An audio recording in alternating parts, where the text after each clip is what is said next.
Hello, my friend. Welcome to your sleep story. My name is Stephen Dalton.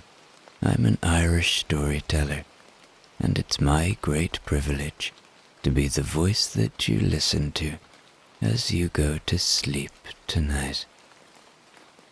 Sometimes it's nice to smile as we go to sleep, and maybe even have a little chuckle, and then find ourselves being so bored, but there's no option than to let go completely. And so I present to you tonight the most boring man, the most boring woman, the most boring town, amongst others. These stories are so incredibly boring, and at times a little bit humorous, that I hope they will bring you to a very warm and cozy, sleepy place. Okay, let's do the relaxation session now, which will take a few minutes before tonight's sleep story. I'm going to count down from 10 to 1, and as I do, allow yourself to let go more and more. 10. Feel the support of the bed beneath you, or the floor, or whatever surface you lie on tonight. And beneath all of that, feel the support of the earth, that deep, grounding support, that constant support, that unchanging, reassuring support that comes from our home, the earth. And as you become aware of it, see if you can release a little more. Let go a little more. 9. Feel into your body now. Where are you still holding? Where do you feel tension? Perhaps you feel pain. Maybe it's in your toes or your feet. Maybe it's in your lower legs. Maybe your thighs or your belly. Maybe you're holding in your chest. Or maybe you're like me and you hold too much tension in your hands or your face. And as you lie here now, and as you become aware of this tension or holding on, notice the release that comes with awareness. Just let go now. 8. You are safe. Allow my voice to be a friend tonight, to be a gentle guide. Know that my voice will only ever take you to safe places. See if you can find the peace in that fact. See if you can find the trust. See if you can notice that when we feel safe, we can become curious, and we can feel a little light of joy within our hearts as we move closer and closer to sleep. 7.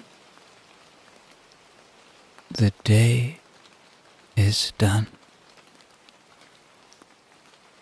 Whatever has been,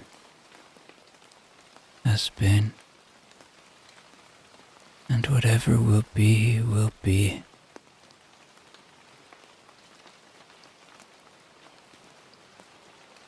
Whatever thoughts arrive with you tonight,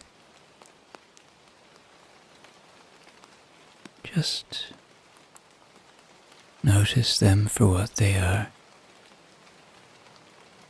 Thoughts, a part of being human, but not you. You are not your thoughts.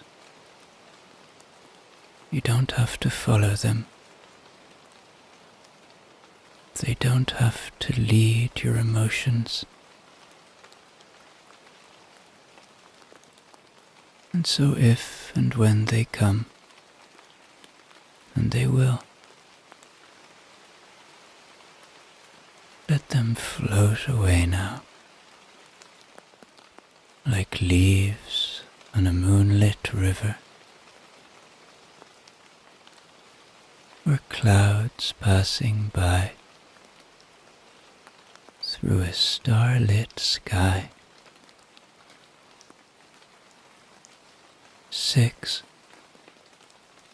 This is your moment.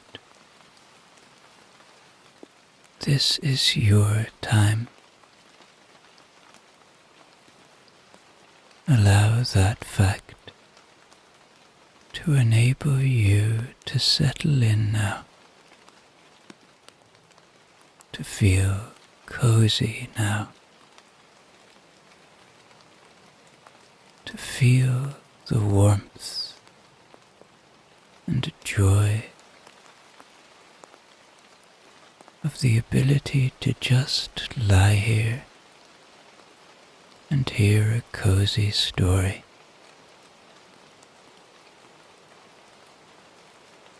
5. Peace lives within you. It is always there. It is just waiting to be found, waiting to be felt. And so see if you can find that peace within you tonight. 4. Perhaps allow a little gratitude now. Gratitude for the simple things. The shelter you have tonight. The breath in your body. 3. Begin to engage with your imagination now. Begin to see a very average-looking place, a very nondescript place, a very boring place. 2. Checking in with your body one more time now. Your body has worked hard for you today. It's time to give it rest. And 1. Completely letting go now, as I tell you, tonight's sleep story. It is another boring day in the very boring life of possibly, no, definitely, the most boring man in the world. Now this is not passing judgment. I don't do that, dear listener. But he would tell you himself that his life was incredibly boring. That's not to say he wasn't happy, or that he didn't have a nice time. But boring would be the best adjective to describe a day in this boring man's life. I would tell you his name, but it's just too boring. I would tell you what he had for breakfast, but it's quite boring, really. But what I will tell you is, he ate it in exactly 6 minutes and 24 seconds, as he did every morning, sitting at the same end of the kitchen table, with his back to the window, and his front to a beige wall.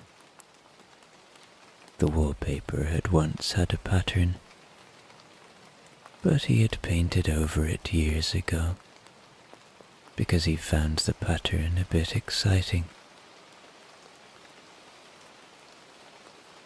His spoon made the same noise it always did against the bowl.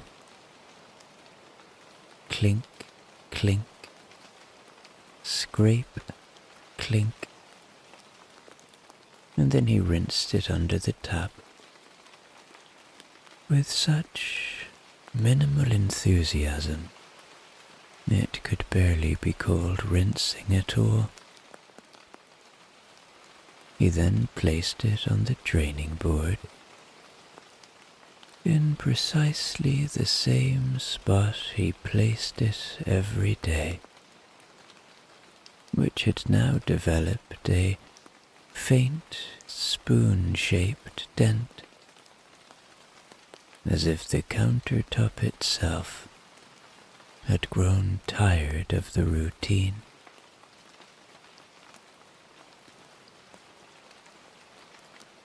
Outside, the rain came down at a medium pace, neither heavy nor light, just somewhere solidly in the middle.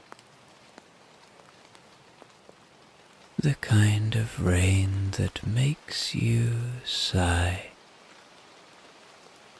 not from sadness, but from the long grey stretch of it.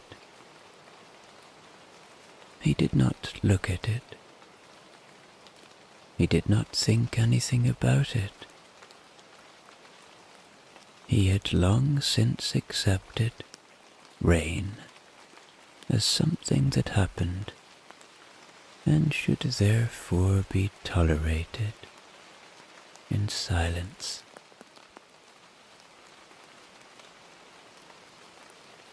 The most boring man in the world had a job, of course, one that involved spreadsheets, paper clips, and a chair that squeaked only once, at precisely 11:43 a.m., and never any other time. But today was his day off, which meant he would remain in the house, doing nothing unexpected, nothing unusual, and certainly nothing that might cause even a flicker of interest in a passer-by.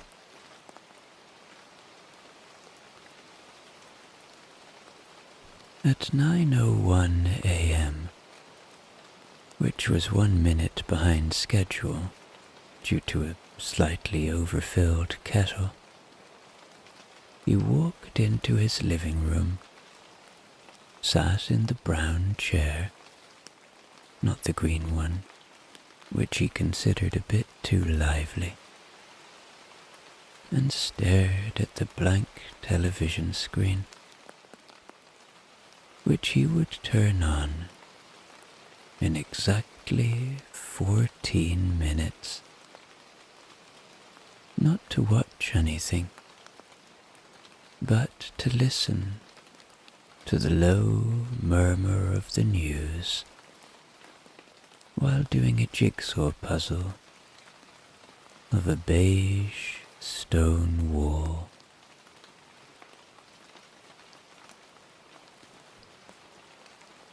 He didn't really like jigsaw puzzles,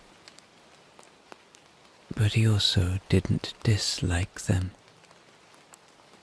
That was the ideal sort of activity, really. Something that neither stirred nor stilled, that passed the time without engaging with it. The puzzle pieces were all shades of grey and greyer, and a small note on the box had promised no distinguishable features. This was exactly what had drawn him to it. The corner pieces went in first, of course. He had placed them in their traditional positions months ago, and hadn't moved them since.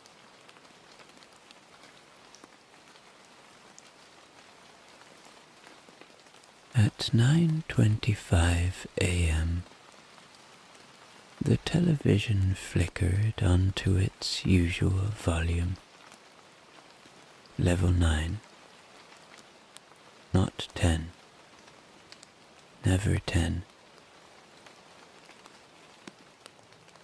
A presenter with a bright voice announced something about weather or waffles. He couldn't really tell, as he wasn't listening, only hearing. He liked the shape the voices made in the air, like furniture in a familiar room. By 9:36 a.m., he was pouring himself his second cup of tea, using the same mug he always used on a Thursday, even though it was Wednesday. This was a mild disruption, but not enough to cause alarm.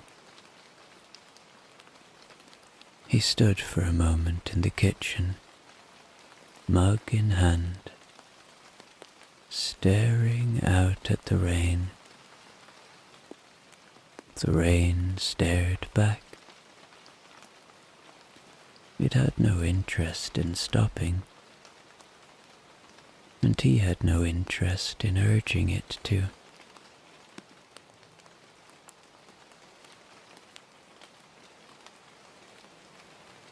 He returned to the brown chair and resumed puzzling. A particularly puzzling piece refused to fit. He turned it clockwise, then anti-clockwise, then back again. He held it up to the light, as if it might confess something. It did not.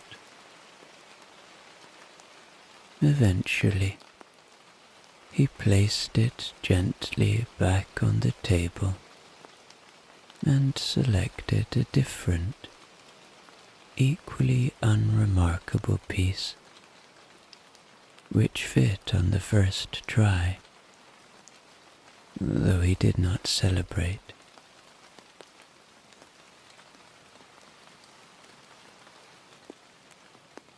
At 10:03 a.m., the telephone rang. Now this was unexpected.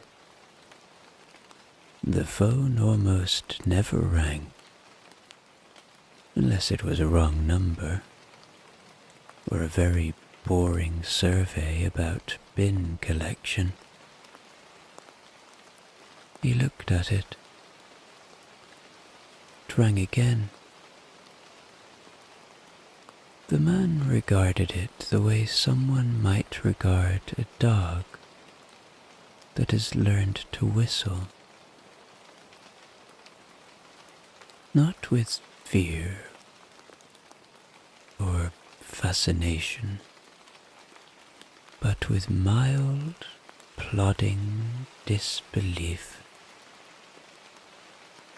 He considered not answering, but then again, he always answered on the third ring. And so, on the third ring, he lifted the receiver and said, as he always did, "Yes." The voice on the line was thin and slightly damp, like someone had left it out in the rain and then brought it back in again. "Hello, sir. I'm calling from the council about your bins," it said. This was a satisfactory reason to be called, and he nodded, even though the voice couldn't see him. The council had called before, once in 2017, and again in 2020, both times to ask how satisfied he was with the spacing of the bins. He had said very on both occasions. As the voice droned on, something about adjusted collection schedules and a new leaflet, he looked down at his feet, mostly out of boredom. Now his slippers were the same as always, grey, with a small embroidered R and L on the tops, which helped avoid excitement. But something wasn't quite right. His left foot looked smaller, or perhaps his right foot had grown. He tilted his head. No, definitely different. One slipper appeared puffier, more confident. The other more apologetic, almost shy.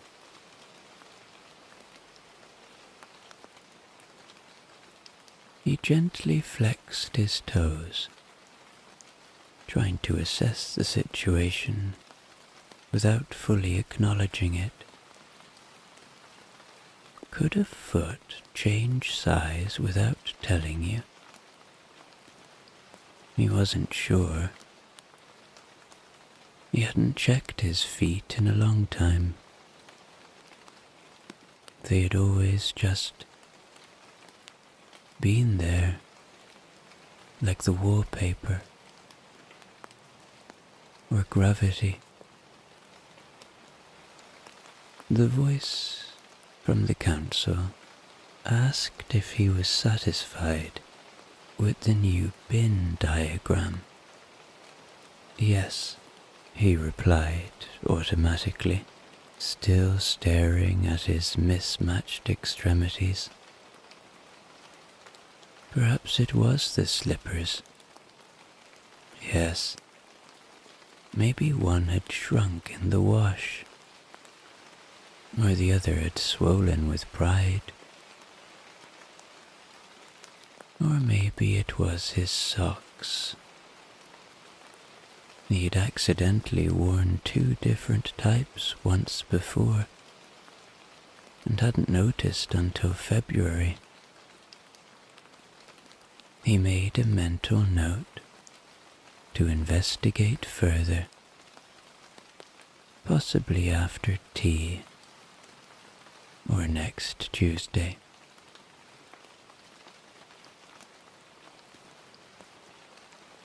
The voice on the line thanked him and said something about a follow-up survey. He agreed to it. He always agreed to follow-up surveys. He put the phone down gently, returned his gaze to his feet, and decided to swap the slippers, just to see. He did. The result was even more disconcerting. Now the other foot looked wrong. He stared at them for some time, waiting for something to feel normal again. He kept the slippers on the wrong feet for a bit, just to see what would happen. Nothing did. It was neither better nor worse, just different in a way that wasn't worth commenting on, even to himself.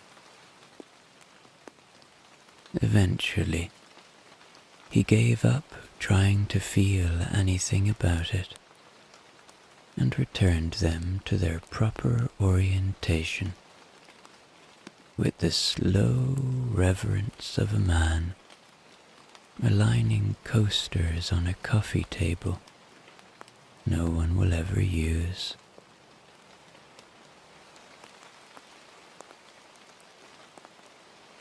He stood and walked to the window, not out of curiosity, but because it was something to do.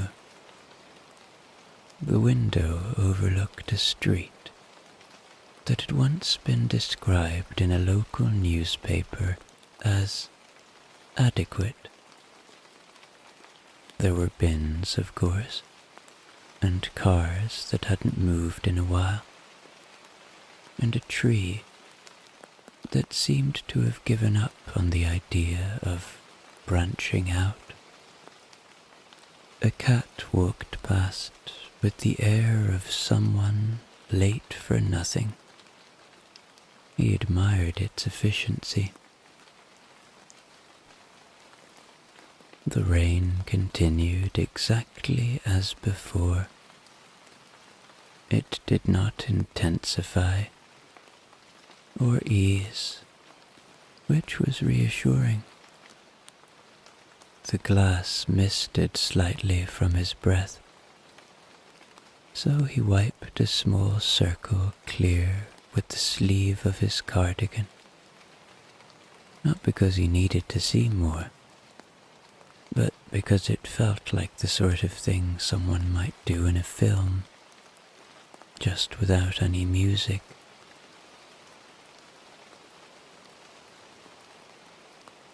After a while, he began mentally listing all the things that had happened outside his window over the years. Once, a van had reversed too confidently and knocked into one of the lampposts. Another time, a man had dropped an umbrella, retrieved it, and carried on. Last December, someone had walked past wearing shorts in winter. That one had stayed with him. He kept looking. There was nothing new. But sometimes, if you stared long enough, things seemed to happen, even when they didn't. A leaf moved slightly, but only because of the wind. A car door opened, then closed again. Possibly someone had gotten in. Possibly not. He blinked slowly and thought to himself, "That's enough of that for now."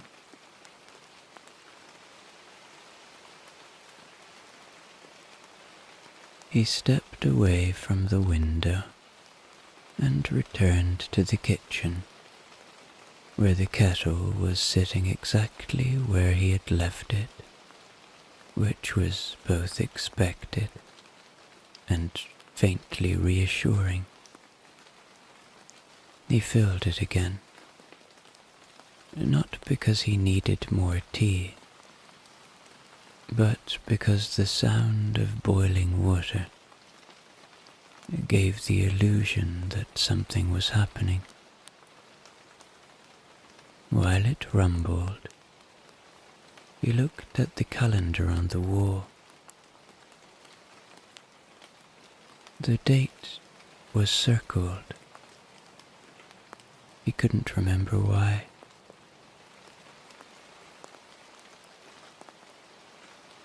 He stared at the circled date for a while,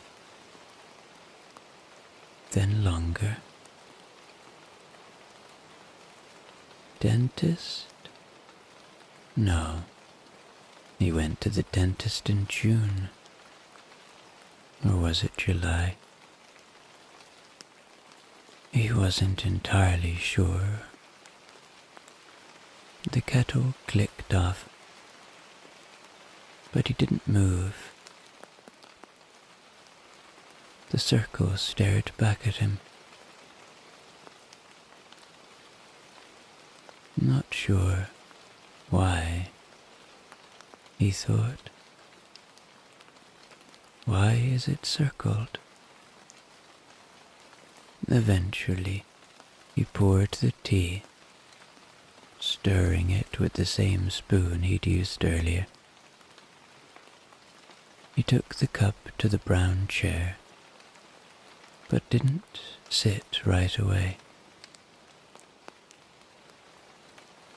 He stood beside it, cradling the mug in both hands, looking down at the cushion as if seeing it properly for the first time. It had a faint dent in the shape of his bottom. That made sense. But still, he stared at it. He sat, but slightly off to one side of the dent, just enough that it felt different. Not dramatically so. He wasn't a reckless man, but just enough.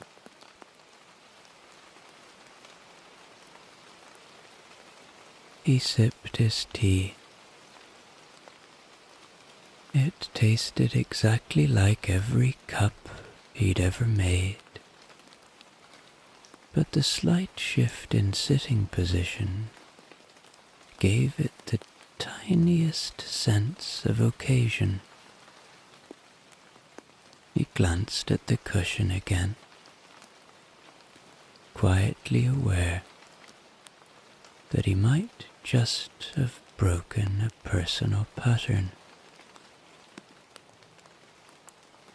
The rain tapped on the windows, gentle and repetitive.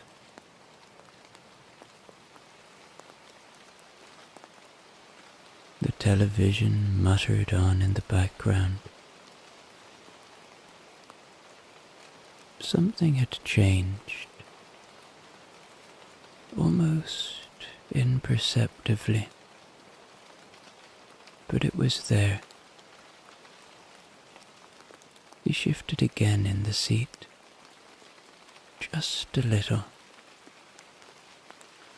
then again, then settled.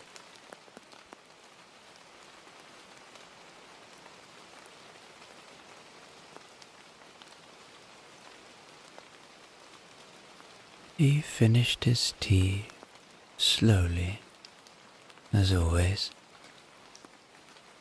but instead of placing the mug on the small table next to the brown chair, the one with the ring mark from 2012, he carried it with him. It wasn't a bold decision. It just happened. He stood up, stretched with a sigh that had no particular emotion behind it, and wandered down the hall toward the spare room. He rarely went in there. It had a slightly different smell.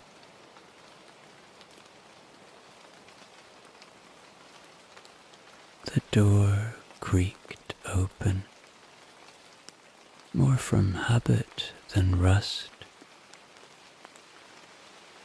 The spare room contained a single bed, a chest of drawers, and a reading lamp that had never quite pointed where you wanted it to. There was also a rug, blue and beige, though mostly beige now, that he vaguely remembered purchasing in a sale because it had been described as durable. He stepped inside and looked around as if visiting a distant relative.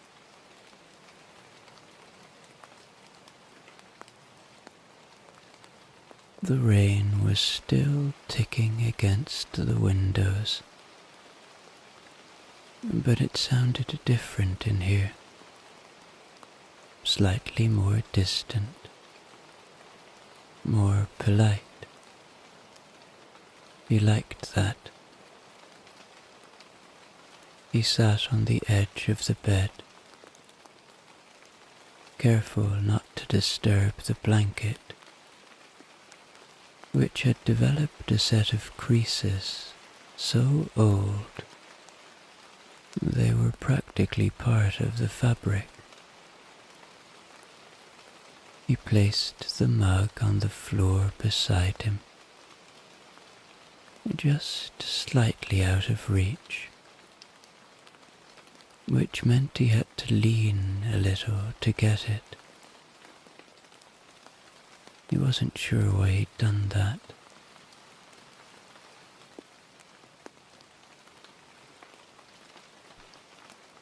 He looked around the room for a while. The curtains were closed, but not entirely.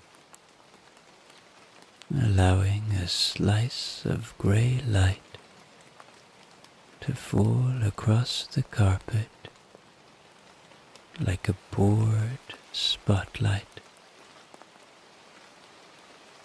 The bookshelf held 12 books,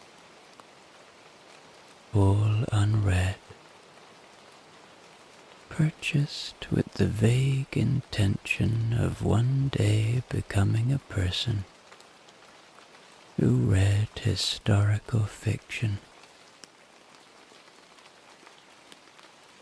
He picked one up, opened it to the middle, saw the word historical, and quietly closed it again.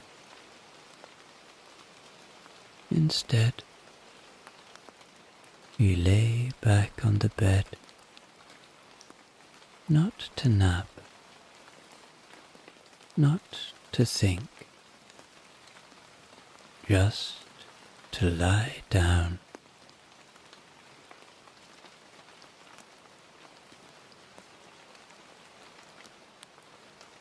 It felt different to the brown chair, flatter, less committed. He stared at the ceiling, which had a tiny crack that might have been there last time, or might be new. Either way, it didn't matter. Just something to notice. And then, for no particular reason at all, he smiled. Only a little.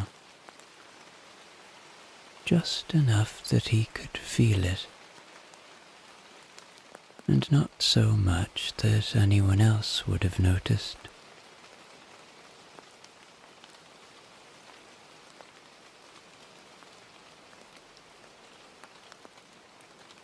After a time, perhaps 20 minutes, perhaps 40, he sat up and looked around, as if surprised to find himself still in the spare room.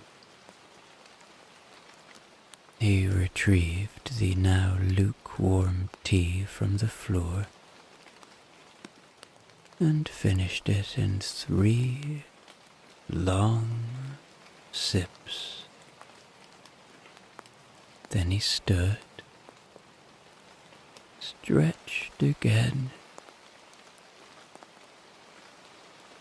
and made his way back to the kitchen, where the light had changed ever so slightly, softening with the slow approach of evening.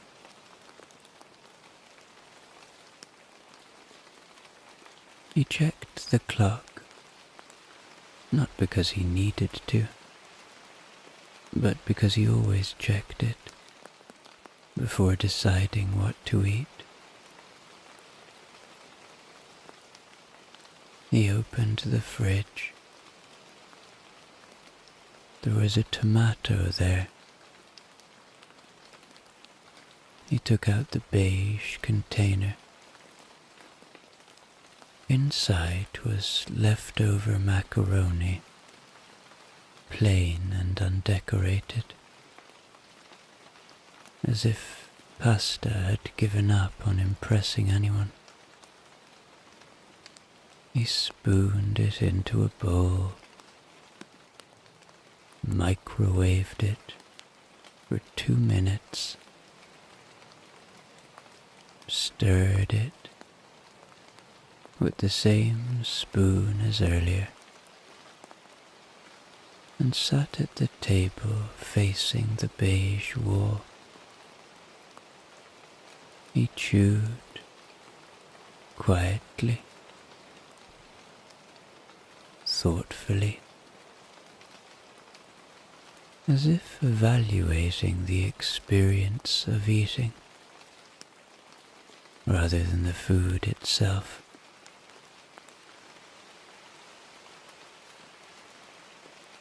Outside, the rain continued.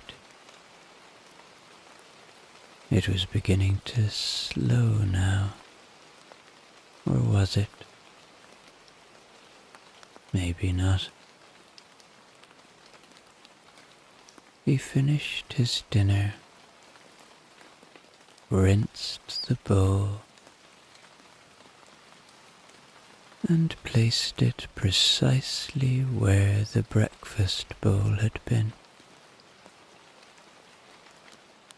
He looked at the draining board for a moment and gave a small nod,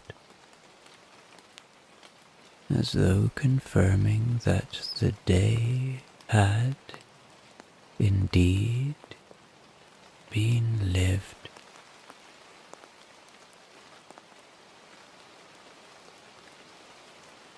He switched off the television,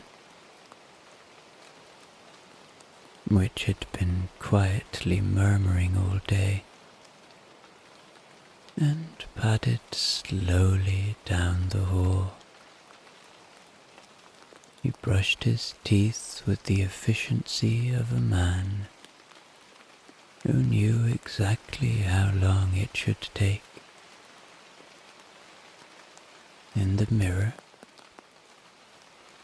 his face looked exactly the same as it always did, and that was oddly comforting.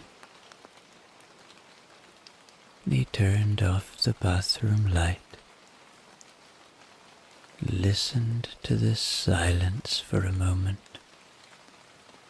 and made his way to the bedroom.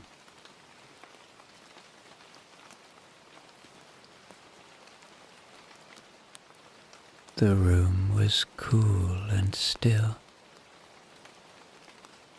He got into bed without ceremony, pulling the blanket up to his chest and folding his arms in the same way he had done every night for years.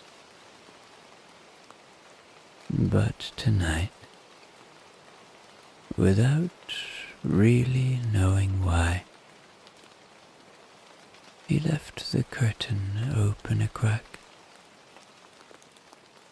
just enough to see the pale glimmer of a street lamp and the water falling down the window. And as he lay there, perfectly still, he thought, not loudly, but gently, that maybe today had been just slightly different. And then,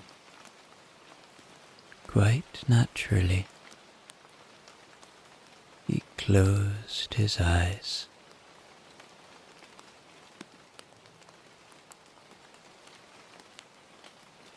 He didn't fall asleep right away.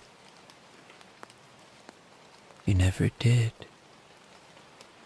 But tonight, as he lay there beneath the blanket, something about the room felt a little warmer. Not in temperature, but in tone. The familiar creak of the wardrobe, the distant ticking of the hallway clock, the rain falling outside. All of it sounded just slightly more agreeable than usual.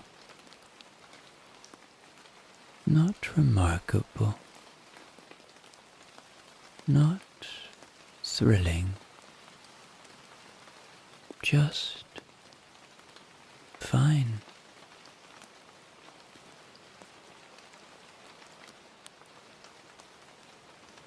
He shifted once, then again, then settled. His feet found a comfortable position almost immediately, which they rarely did. The pillow felt just right. He stared up at the ceiling, letting his eyes go heavy, and thought about nothing in particular, which, for him, was the best kind of thinking.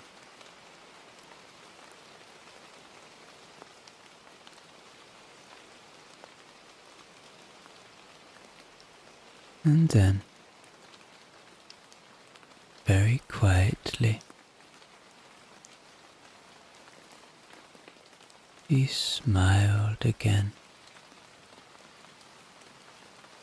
A real smile this time.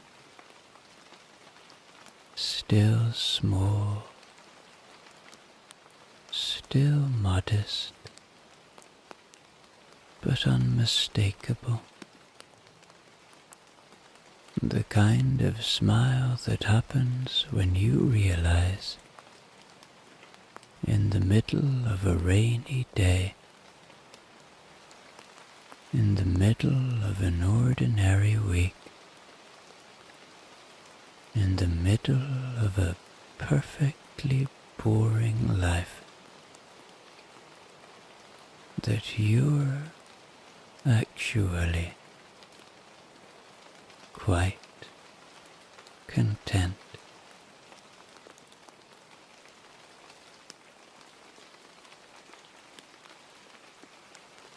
And with that,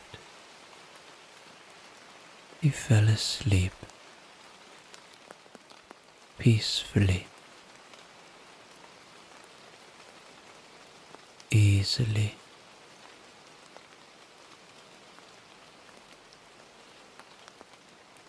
The most boring man in the world drifted off now, wrapped in the quiet joy of knowing that today had been perfectly, wonderfully, uneventfully his. It is another boring day in the very boring life of possibly, no, definitely, the most boring woman in the world. Don't take my word for it. She would tell you herself. So this is not passing judgment, in case you think I am. And also, this is a sleep story, and you might say, the more boring the better. Anyway, back to the boring woman. I would tell you her name, but it's just too boring. She lives in a house that is not too big, not too small, not too anything really. The front door is beige. The walls are a different beige. Sometimes, if the light hits it just right, you can almost tell the difference. It is raining, by the way. It has been raining since yesterday. and possibly the day before that, though she doesn't keep track of such things. It's not the dramatic kind of rain that falls hard against the windows. No, this is the proper kind of rain, a straight down, medium-paced, gently drumming sort of rain. The sort that doesn't make a fuss. She finds it very agreeable. Now, she has 3 identical cardigans in 3 identical shades of grey, and she rotates them according to a schedule that only she understands. Monday is the slightly grayer grey. Tuesday is the slightly less grey. Wednesday is the regular grey, which she refers to with some enthusiasm as mid-tone. Oh, and by the way, if you notice any similarities between you and the most boring woman in the world, fear not. We all have a bit of boring in us. Anyway, she eats the same breakfast every morning. 1 boiled egg, no salt, no pepper, and a slice of plain white toast with no butter, cut diagonally, but only because that's the way the knife naturally moves. And she likes things just the way they are. No excitement, no surprises, no interruptions. Only quiet, gentle, beige-colored routine with a steady background of perfectly acceptable rain. After breakfast, she washes the spoon, the egg cup, the knife, and the plate. She does it in that order every single day. Not because she has to, but because once, 10 years ago, she tried washing the plate before the egg cup, and the day simply didn't feel right after that. Then she dries everything with her dishcloth, white with a faded picture of a lighthouse in dry weather, and puts each item back exactly where it belongs. The spoon goes in the 3rd slot from the left. The plate is stacked under 2 other identical plates.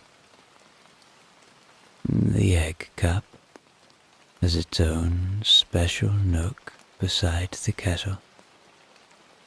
It does not like to be moved. Her post arrives at exactly 9:48 a.m. It always does. She does not look out for the postman, nor does she hurry to the door. That would be exciting. Instead, she waits precisely 2 minutes then stands up, walks to the hallway, and retrieves the letters with a kind of quiet determination.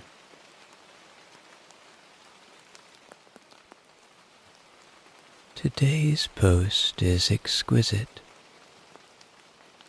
A leaflet for window cleaning services, and a charity envelope featuring a donkey wearing a hat.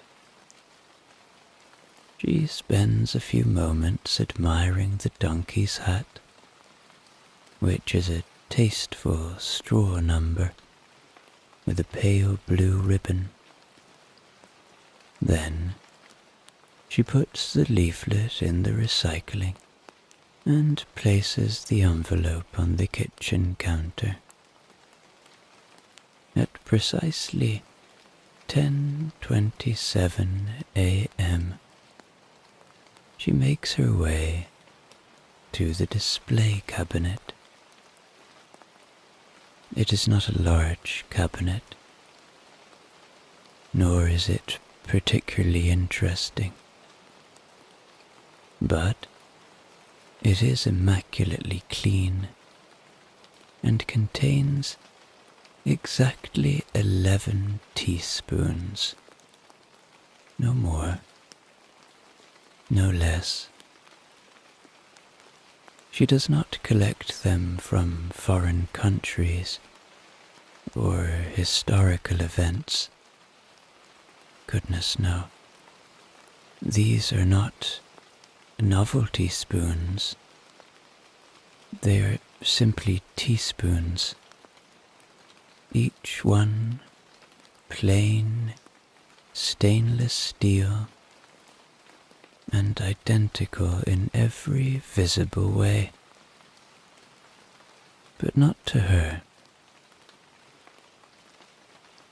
She opens the cabinet with the tiny key that lives in the drawer next to the batteries, and one by one she inspects the spoons, gently, lovingly.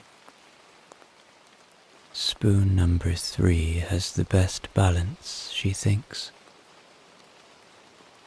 Spoon number 7 has a slightly more confident curve, though that could be the light playing tricks again.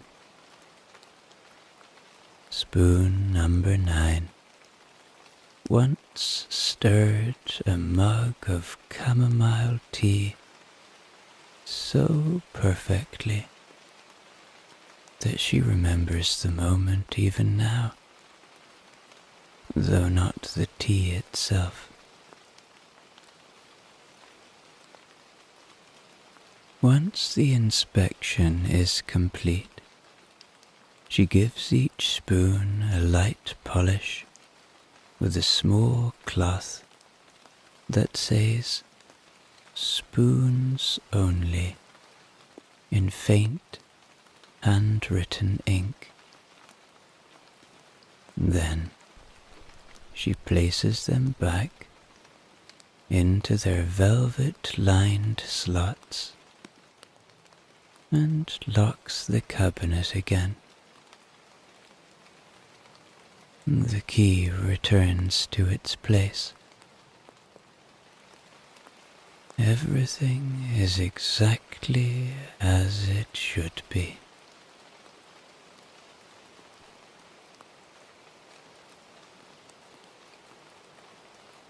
Then she prepares for her daily visit to the garden.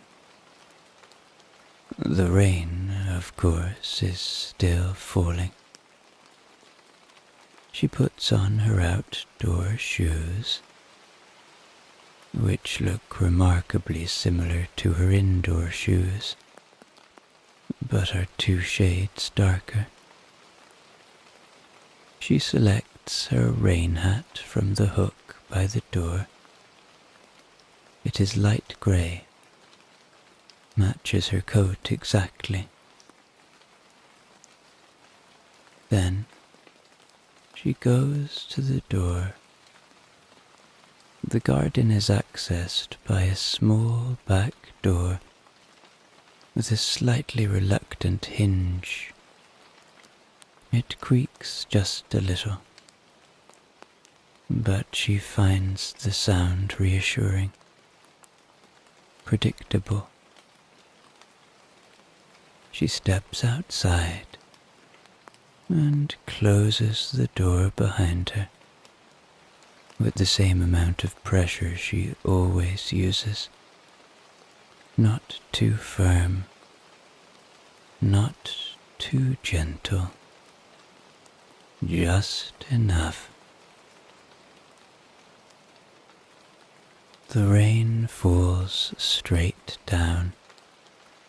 Her umbrella, a completely unremarkable brown one with a wooden handle, clicks open.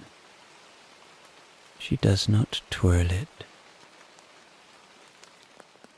The garden is rectangular, entirely rectangular.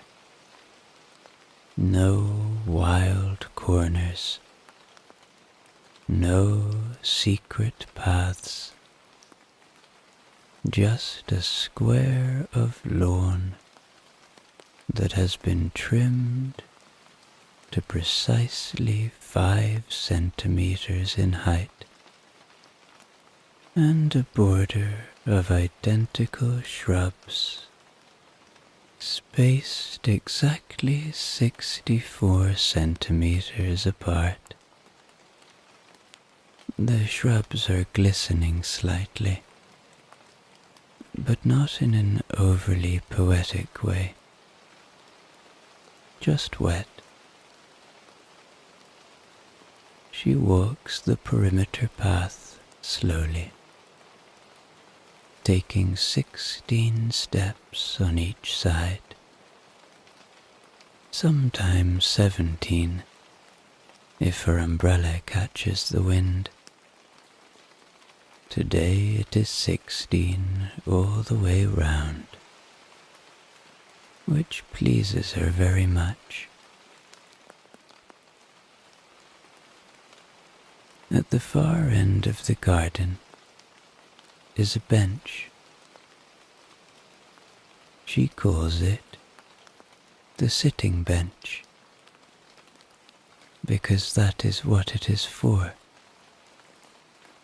Today, she has placed a small folding chair just beside it, under the overhang of the garden shed. She sits with the umbrella still open, the rain gently tapping against the fabric above her head. It is not romantic. It is simply what she does.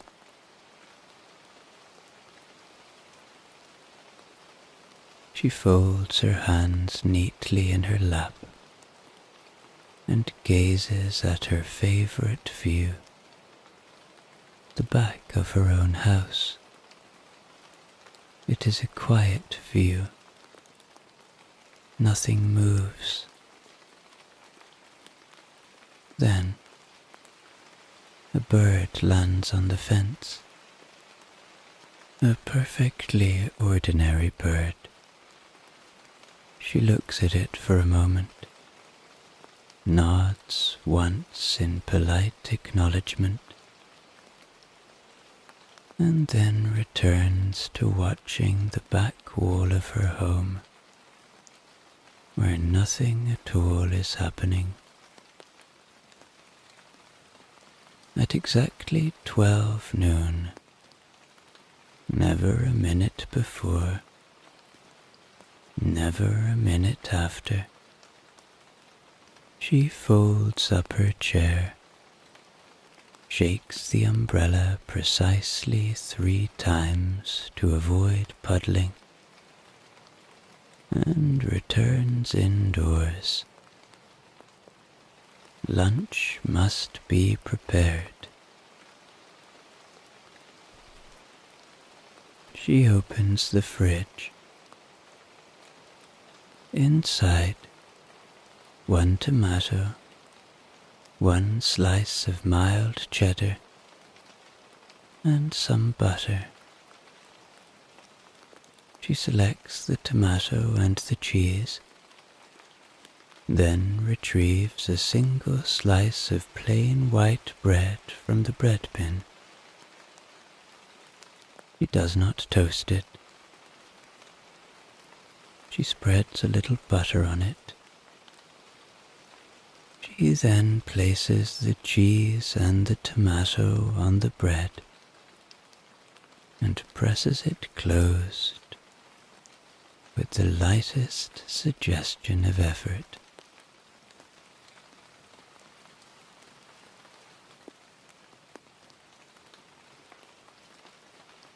After she eats her sandwich, she rinses her plate, dries it, and places it back on the shelf directly above the spoons only cloth. Next will be laundry. She opens the airing cupboard, removes a small wicker basket, and walks with it to the spare room, where she does her folding. There are 6 items inside: 2 vests, 1 bath towel, and 3 pillowcases of various but equally pale colors. She folds each one precisely along the same creases as before, aligning corners and smoothing edges with quiet satisfaction. Once folded, the items are stacked in categories. She stares at the pile for a moment, nods once, and then places them gently into their drawers. She closes each drawer slowly, listening for the soft thunk that tells her all is right with the world. It is 2:03 p.m. She has just finished folding the last pillowcase and has returned to her usual chair in the front room. It is the chair she always sits in after laundry, angled ever so slightly away from the television, which remains off, as always. She does not watch it. She simply faces it. Her hands are folded in her lap. Her feet rest on a small footstool that is neither too soft nor too firm. Outside, the rain continues tapping calmly against the windows. She did not nap immediately. First, she performed her usual pre-nap routine, which consisted of crossing her ankles, then uncrossing them, then crossing them the other way. Then she adjusted the blanket over her knees. It wasn't cold, but having the blanket there gave the moment a sense of purpose, like she was really committed to the nap.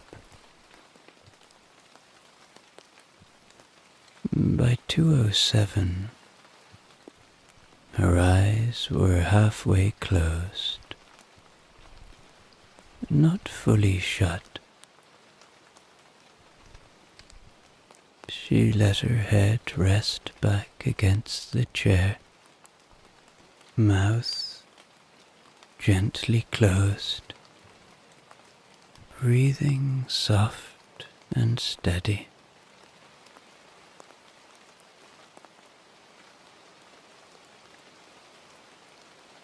The rain made a kind of tap against the ground outside, and every so often a car drove past, sounding more rushed than it needed to be.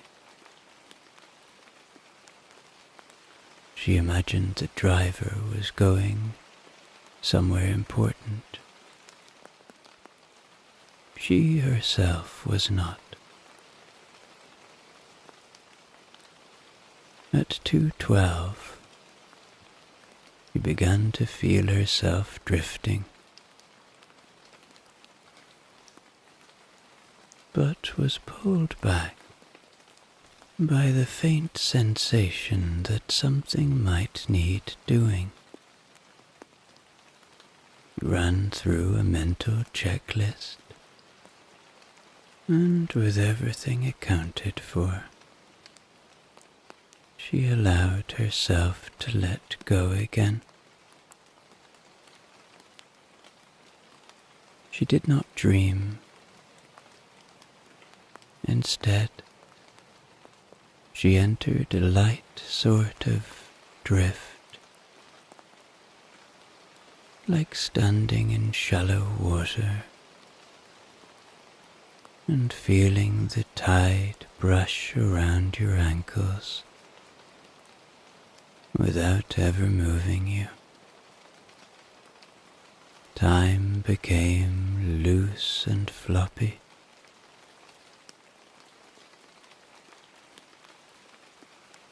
And at 2:46, she woke up.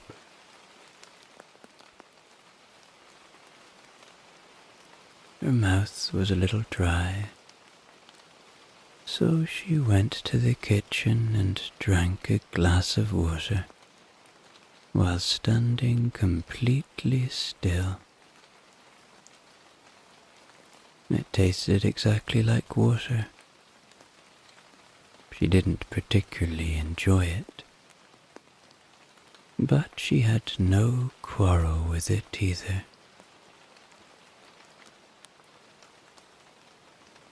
The afternoon passed by, and by 3:40, she considered doing a crossword, but she had already completed most of the one in the paper that morning. All that remained were the exciting clues, which she avoided on principle.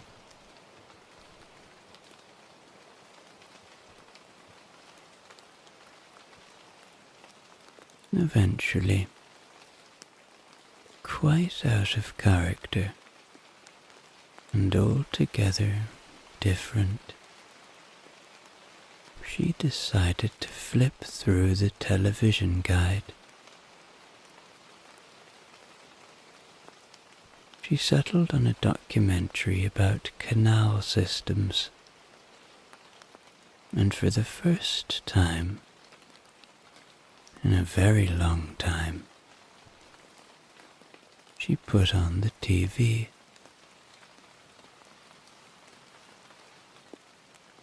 The the canal documentary was everything she'd hoped for. It had a voiceover by someone who sounded like they had once been mildly famous in the 1980s, and featured long shots of water slowly passing under bridges.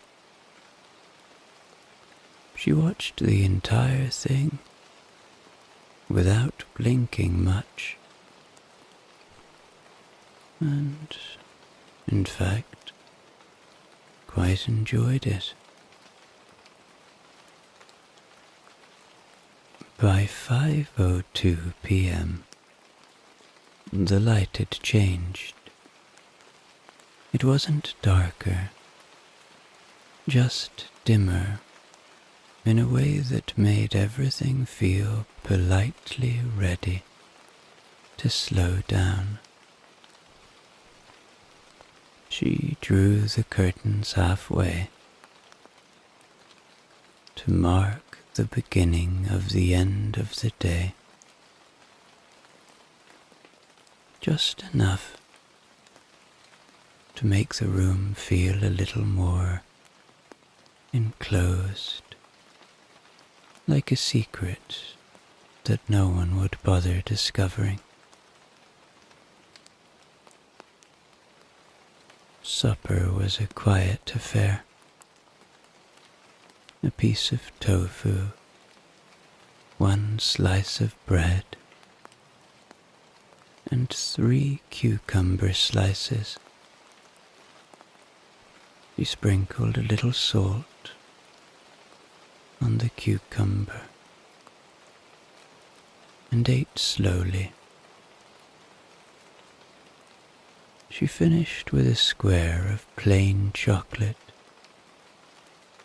which she let sit on her tongue until it vanished.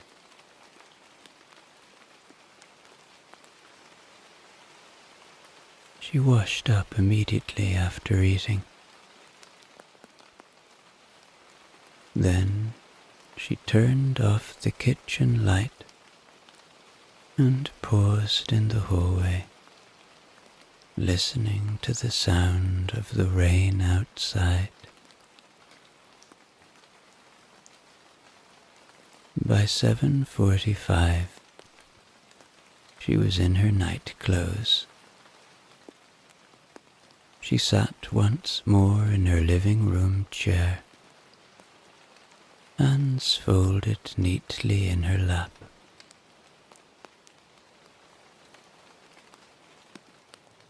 The canal documentary had ended hours ago,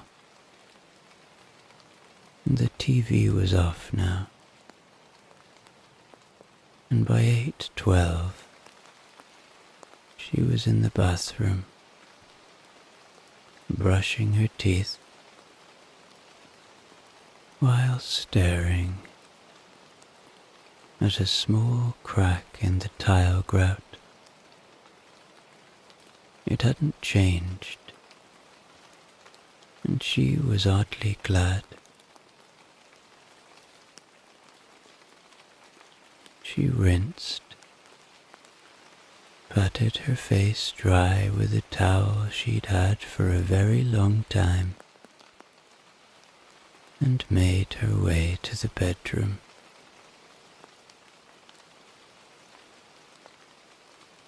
The bed greeted her like an old friend who never required explanation.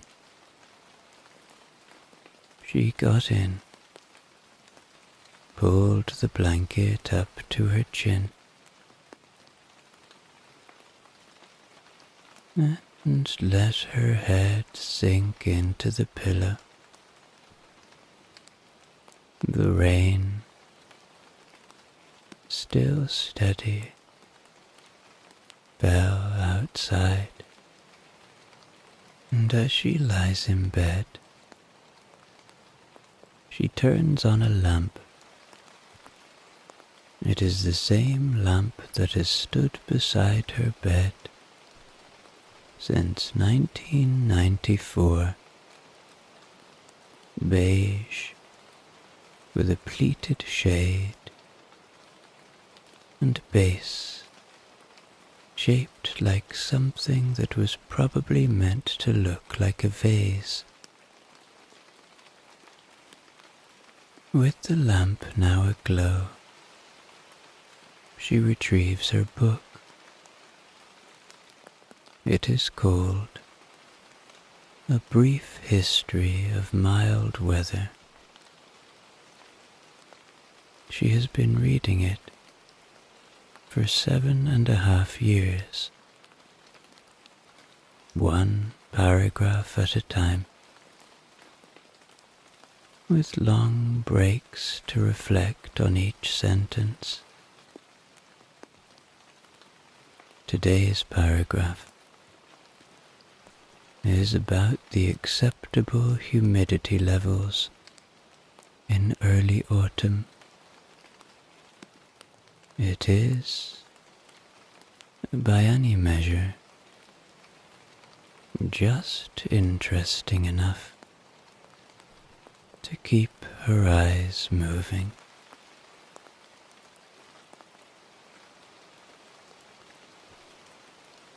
She reads slowly, carefully, with the kind of focus usually reserved for medical procedures or removing a stray hair from a jumper. After reading, she places a thin piece of plain paper — she doesn't believe in bookmarks — between the pages and closes the book gently, as if not to startle it.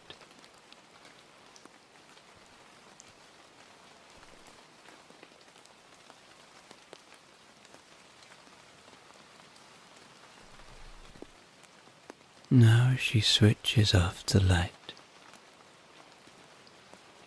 She lies back, folds her hands gently on her stomach, and lets out one small sigh, not from worry or regret, but from the simple satisfaction of another absolutely uneventful day completed to her own quiet standards.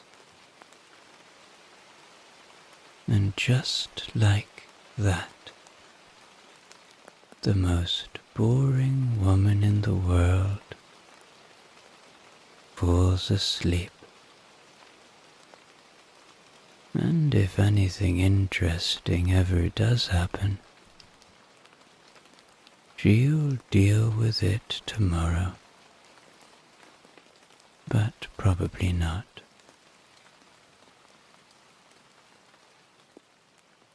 They met, fittingly, on a day that could not decide whether it was sunny or cloudy,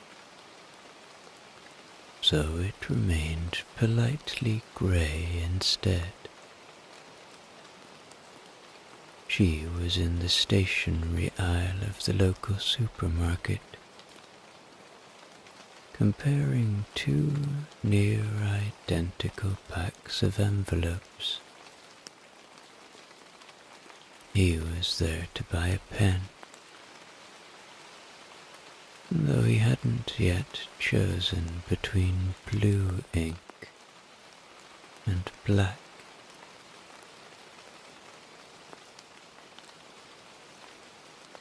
Their trolleys passed in the aisle with the slow inevitability of objects in a quiet orbit. He nodded. She nodded back.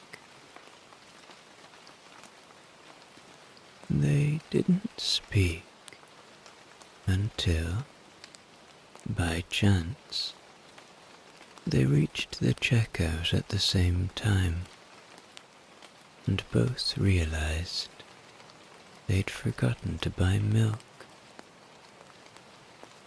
They returned to the dairy section together,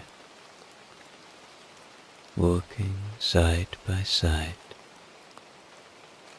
without any rush, and somehow ended up back at the same checkout once more.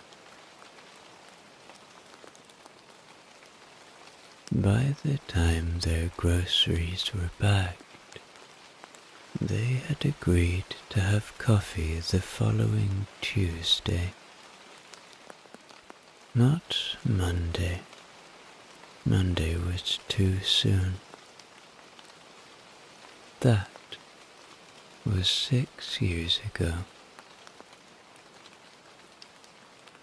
Now they lived in a semi-detached house on a street that was not known for anything in particular. The bricks were a faded brown. The garden, neither overgrown nor especially tidy, and the front door paint had dulled into a shade that could only be described as door color. Inside, the furniture was functional, the carpets neutral, and the curtains unpatterned. Nothing clashed, because nothing tried to match. On this particular morning, rain was falling at a steady, unremarkable pace. The sky was a kind of uniform grey that makes the time of day difficult to get without a clock. In the living room, the cat, whose name was Colin, lay curled in a near-perfect circle on the sofa. Colin was the sort of cat who did not chase toys, rarely purred, and seemed to consider blinking an optional activity.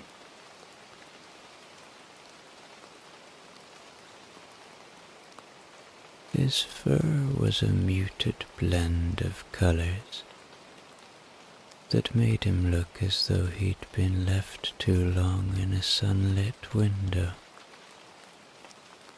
though no window in the house ever got that much sun. The couple sat in their matching armchairs, not because they had bought them as a pair, but because, over time, each had gravitated to the same style.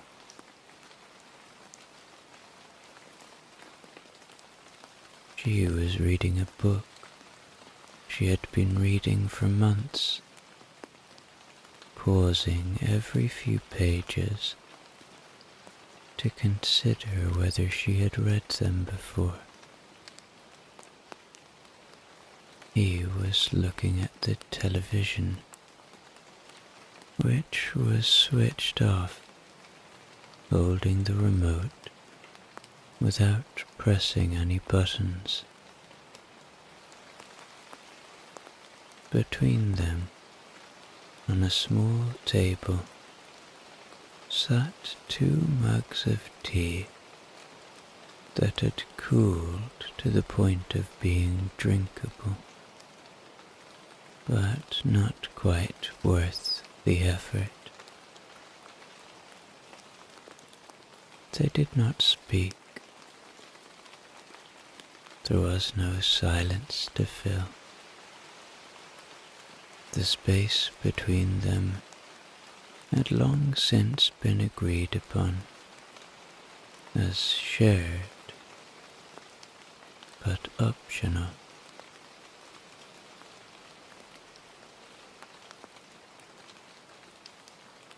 The rain continued. Colin shifted slightly in his circle, and somewhere in the kitchen, the fridge gave a short, resigned hum before falling quiet again.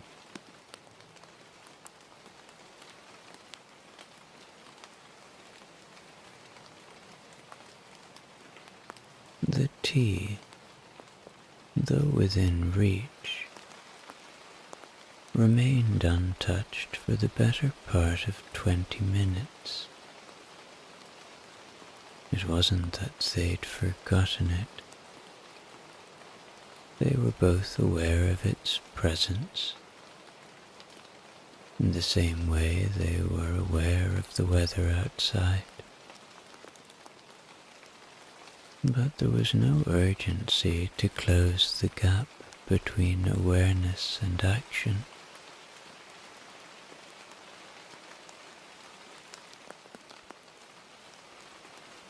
Eventually, she reached for her mug, lifted it just high enough to test the temperature against her lips, and then returned it to the table without drinking. He watched this without comment, but moments later performed an identical check on his own mug,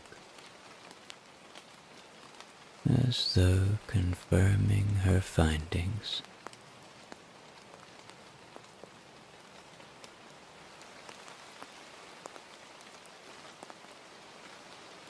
The rain outside was steady, which was to say it wasn't going anywhere. Neither of them had suggested going out. There was nowhere in particular to be, and besides, they both agreed that rain was best observed through glass.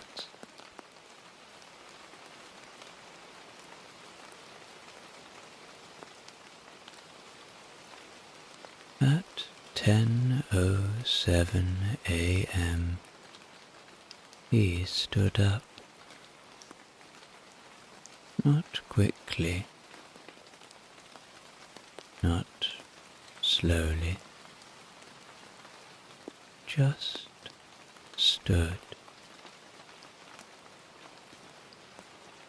Colin, who had been in the middle of not doing anything, opened one eye in acknowledgement, then closed it again.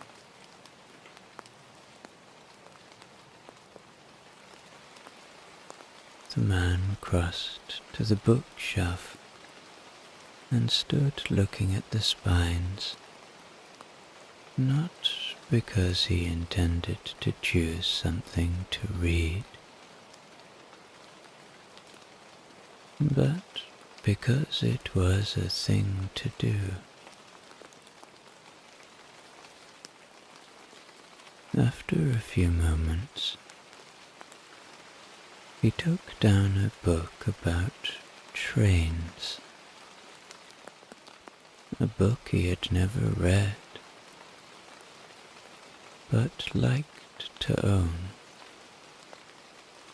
and carried it back to his chair without opening it. She, meanwhile, had marked her place in her book with an old bus ticket. The date faded to near invisibility. She didn't get up, but adjusted her cardigan slightly, pulling the collar closer to her neck.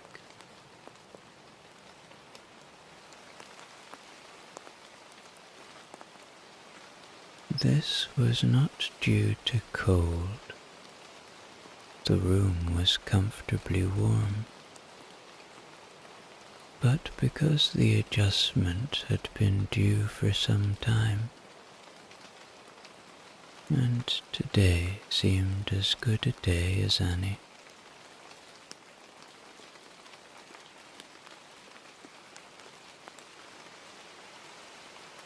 Colin rose from the sofa, stretched in the exaggerated way cats do, and padded slowly to the armchair where the man was sitting.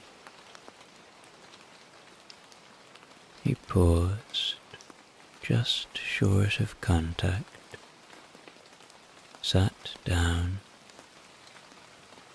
and began a brief wash of his paw, which he then seemed to lose interest in halfway through.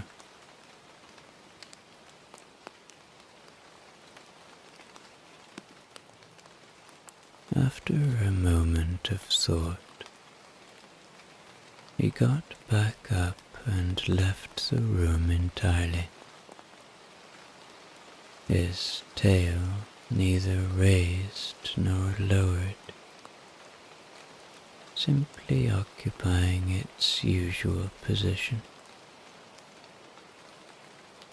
The man looked toward the doorway Colin had left through, as though making a mental note of the cat's absence.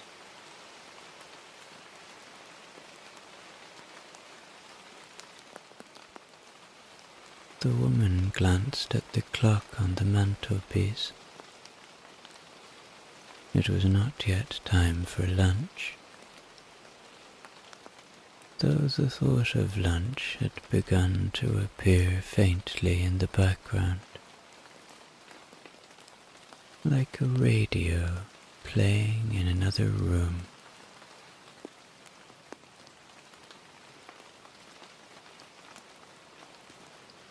The couple's names, by the way, were Bernard and Jean, not Bernie or Jeannie, just Bernard, just Jean. Shortening names, in their view, was a sign of unnecessary familiarity. They had known each other long enough to be perfectly familiar without taking such liberties. Bernard had once been an assistant manager at a shop that sold light bulbs, and not much else. When asked about his work, which didn't happen often, he would explain wattage differences in a tone that was factual, without being enthusiastic. He had been retired for some years now, though the exact number escaped him unless he stopped to count.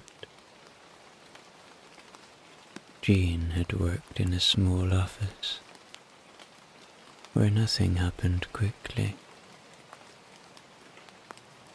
Her role had involved forms, filling them out,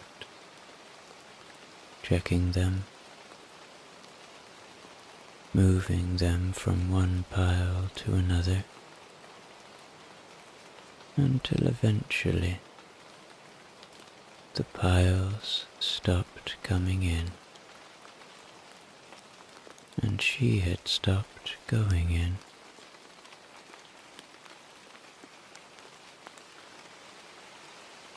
They had no children, not because they disliked the idea, but because the idea had never seemed urgent.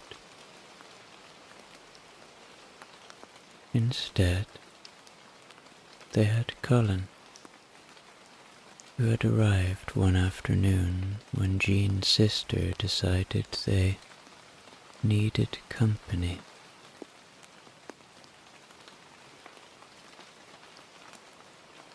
Colin had provided company in the loosest sense. His presence was undeniable, but his interest in conversation was minimal.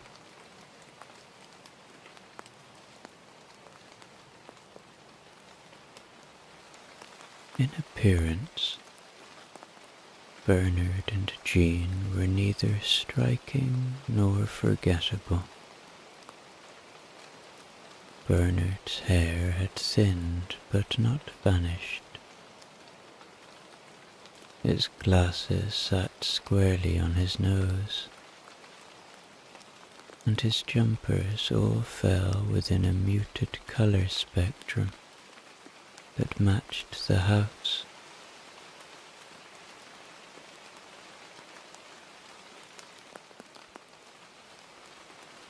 Jean wore her hair short enough to be practical,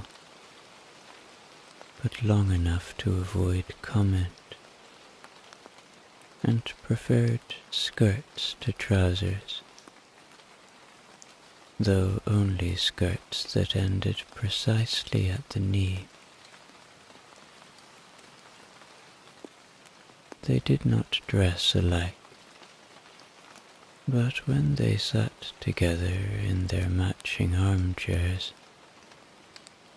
the effect was of two people who had been arranged deliberately to give the impression of a set.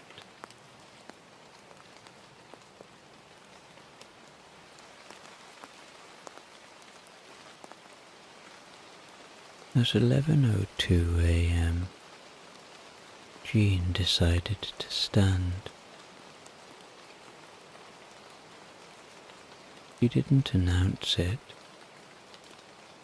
She simply placed her book on the arm of the chair and rose in a way that suggested she might sit back down again at any moment. Bernard tracked her progress without moving his head, just his eyes, as though monitoring an unfolding but predictable event. Jean crossed to the window. The rain was still falling.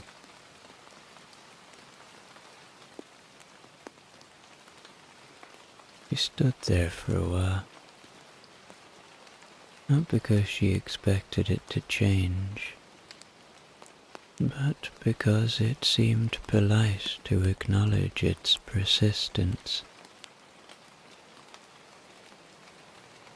After a few moments, he pulled the curtain across by about 2 inches, deciding that was quite enough view for the morning.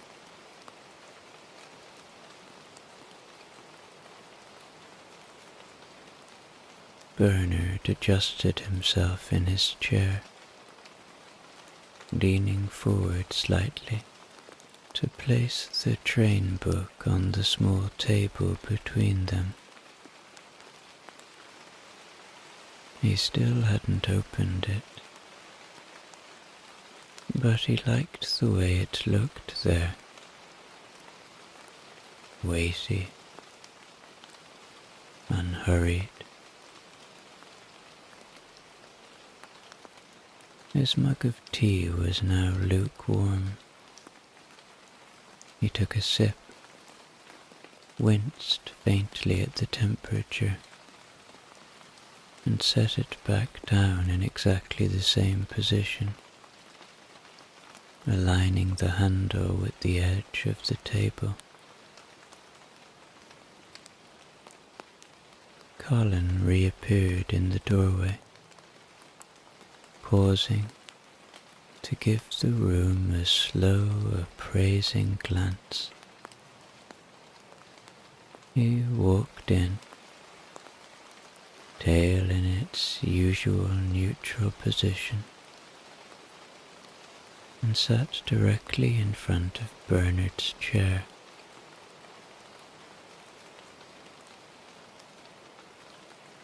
The idea of lunch began to form.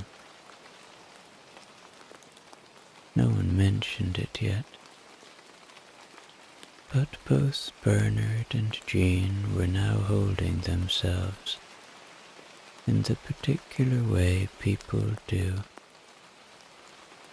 when they know the next stage of the day is approaching.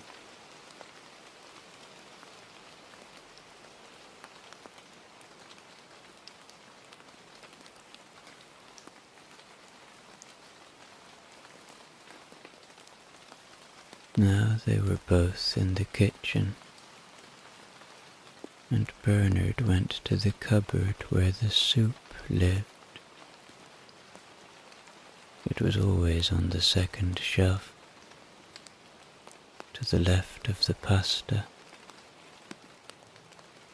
but he still looked along the row of tins, as if rediscovering it each time.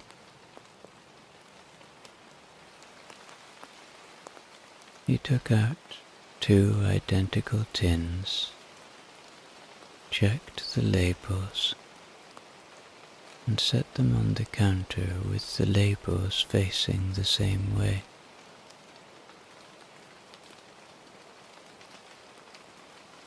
Jean retrieved the bread from the bread bin, 2 slices each, as always. The butter came from the fridge and was placed beside the breadboard in perfect parallel.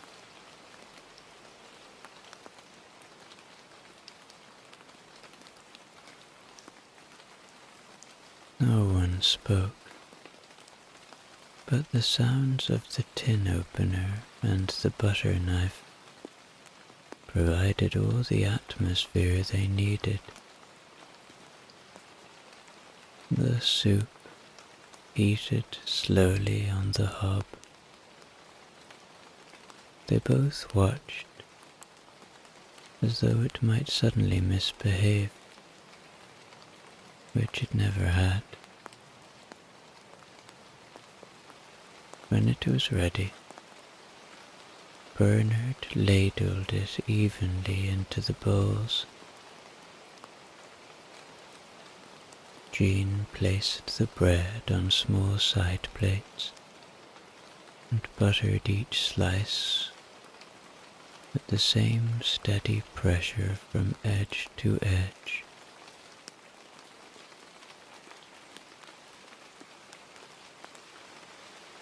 They carried everything into the living room. They ate without hurry. Occasionally Bernard would look up from his bowl to glance at Colin. Colin in turn would open one eye briefly, before returning to the important business of doing nothing.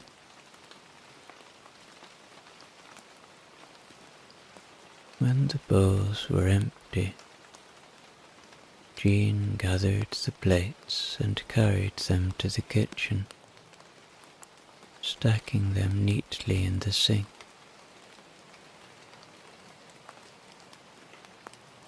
Neither of them mentioned washing up. It would be done later.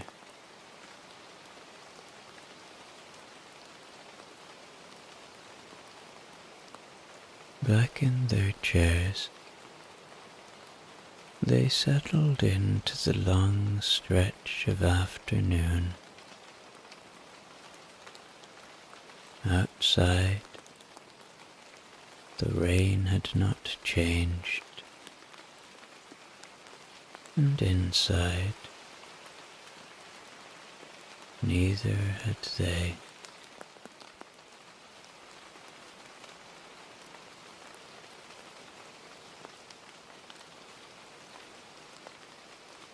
The afternoon began, as it often did, with neither of them suggesting anything to do. This was not laziness, so much as the quiet understanding that anything worth doing would have made itself known by now. Instead, they remained in their chairs, Bernard looking vaguely in the direction of the television, Jean holding her book without opening it.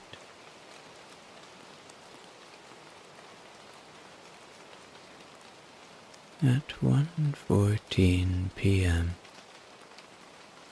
Bernard picked up the remote and turned the television on. The cooking program appeared, already in progress, showing a man chopping onions at a speed neither of them would attempt. They watched for several minutes without comment, until Jean observed, "That's a lot of garlic." Bernard nodded, though it was not clear whether he agreed, or was simply acknowledging that garlic existed. Colin jumped down from the armchair and walked slowly toward the doorway, pausing halfway to stretch. Jean followed him with her eyes, then said, "He'll want feeding soon." Bernard glanced at the clock. "Not yet," he replied. By 2:03 p.m., the cooking program had ended and been replaced by a quiz show neither of them liked, but often watched.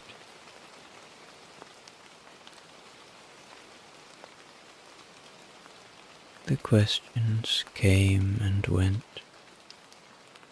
answered sporadically by Bernard, usually with the word rather than the actual answer. Jean occasionally offered a guess, but only after the contestant had already said it. At 3:20 p.m., Bernard stood, stretched, and went into the kitchen to put the kettle on. Jean followed a moment later, not to help, but to stand beside him in a quiet solidarity until it boiled.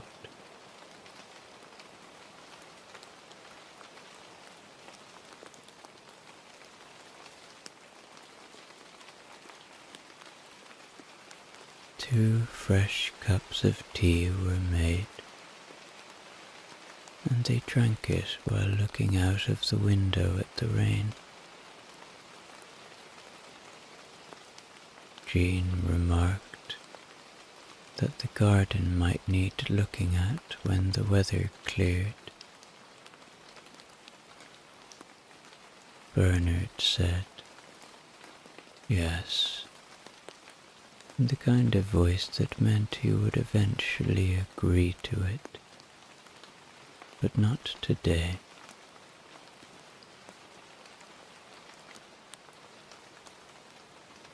By late afternoon, Colin was fed. His bowl was filled to the usual level, and he ate with the same measured pace as his owners, stopping halfway through for no apparent reason,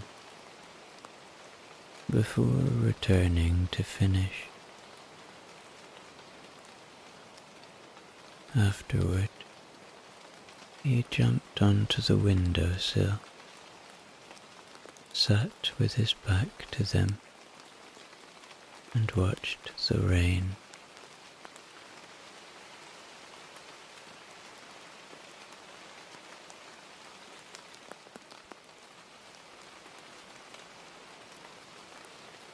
Dinner was decided at 5:46 p.m. The same time it was decided most evenings, without either of them saying a word. Bernard stood first, which was his way of declaring the kitchen open. Jean followed, a silent confirmation that, yes, this was indeed dinner time. The meal was leftover shepherd's pie from the freezer. Jean had labelled the container Pie S in marker pen, the S standing for shepherds, but also, she liked to think, sensible.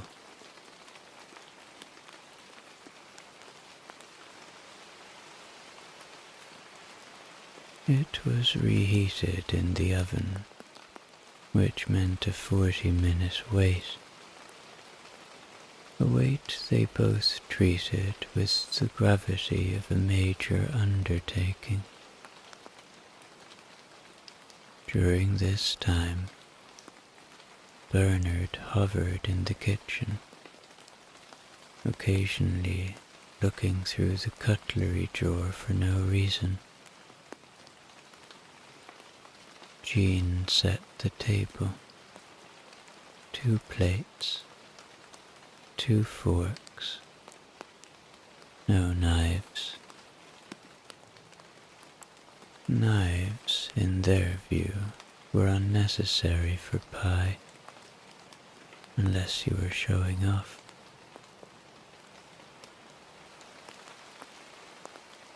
When it was ready, Bernard served it in neat, even portions, the kind that made it look as though the pie had been made for exactly 2 people, with no leftovers in mind. They ate at the dining table, which was only ever used for meals, never for anything reckless, like puzzles or paperwork.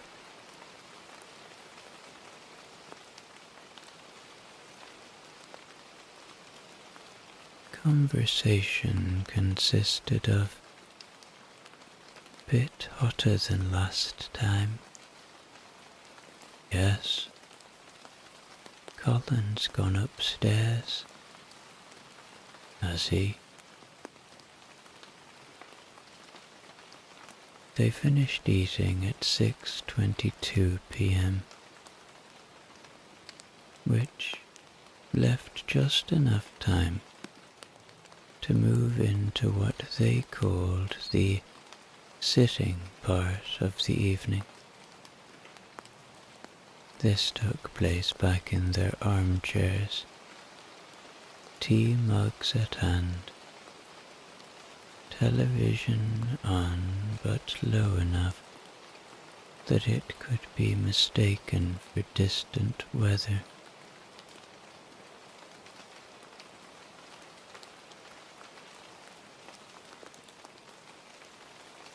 At 7:15 p.m., they both agreed, silently, through the act of not changing the channel, to watch a documentary about canal restoration.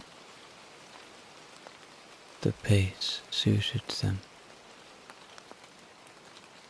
Long shots of slow-moving water, occasional commentary about lock gates, and the sort of polite background music that didn't demand attention. Every now and then, Bernard would say, "That's a good wall," and Jean would hum her agreement without looking up from her knitting, which was a scar that had been nearly finished for 3 years.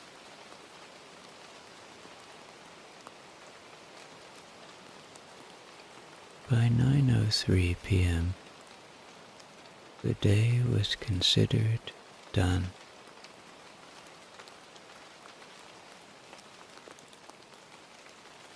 Lights were turned off in the exact same order they'd been turned on that morning. Colin, now on the landing, watched them ascend the stairs with the detached interest of someone observing a familiar ritual. In the bedroom, the curtains were drawn to the same position as always, a gap of about 2 inches to allow for night air through the window was firmly closed. They got into bed, Bernard on the left, Jean on the right, without discussion.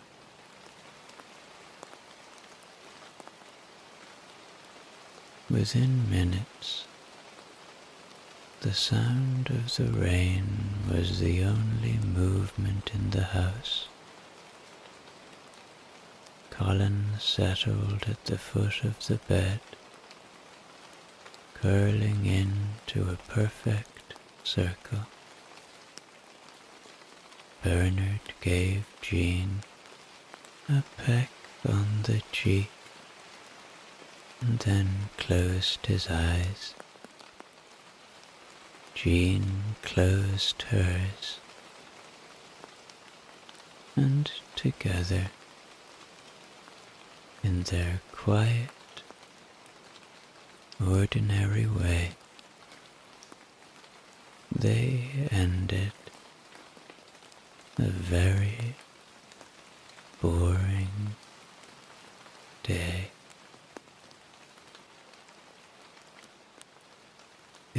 is raining again. It rained yesterday, and it will likely rain tomorrow. The rain is not heavy nor light. It is a steady, undecided sort of rain. The kind that makes a sound like someone quietly saying, over and over again. Trevor, the most boring dog that ever lived, is lying on a beige mat near the front door. The mat is shaped like a bone, but not in any fun way. Just a vaguely bone-shaped outline, slightly worn on the corners.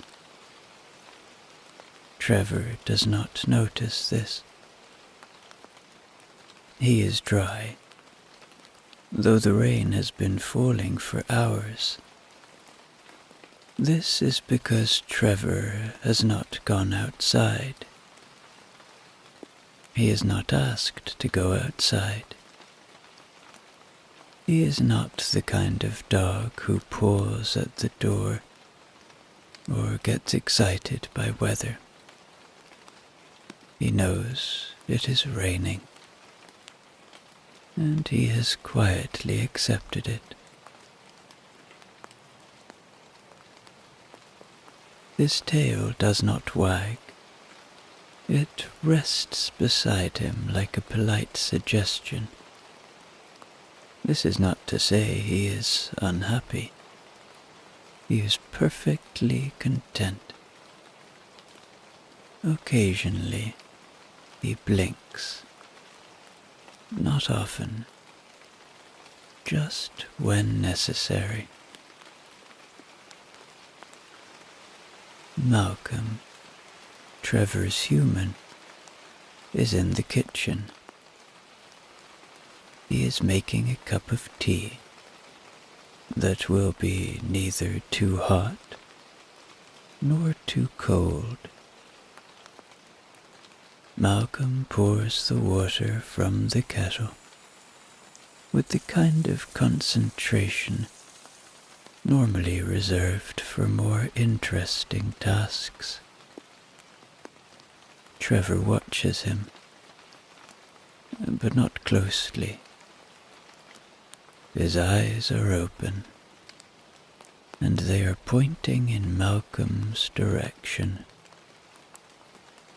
That is enough.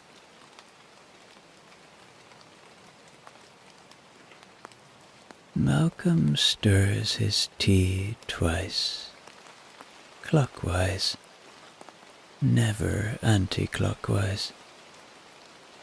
He has never told Trevor this, but Trevor knows. They are alike in many ways.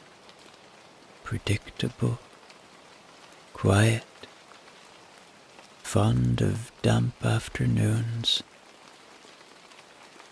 Malcolm takes a rich tea biscuit from the tin and considers eating it. He looks at Trevor. Trevor does not react. So Malcolm eats the biscuit. It tastes exactly how he thought it would.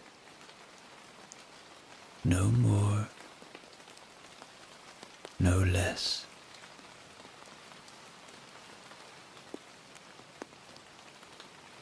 At 11 a.m., which is the time they always go for their walk, Malcolm looks at Trevor and says, "Well then." Trevor blinks. This is not enthusiasm.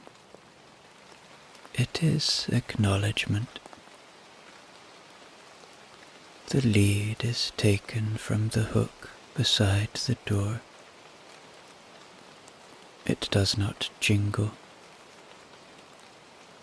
Malcolm has wrapped it in a bit of old cloth to dull the sound. Trevor appreciates this. Sudden noises are not his thing.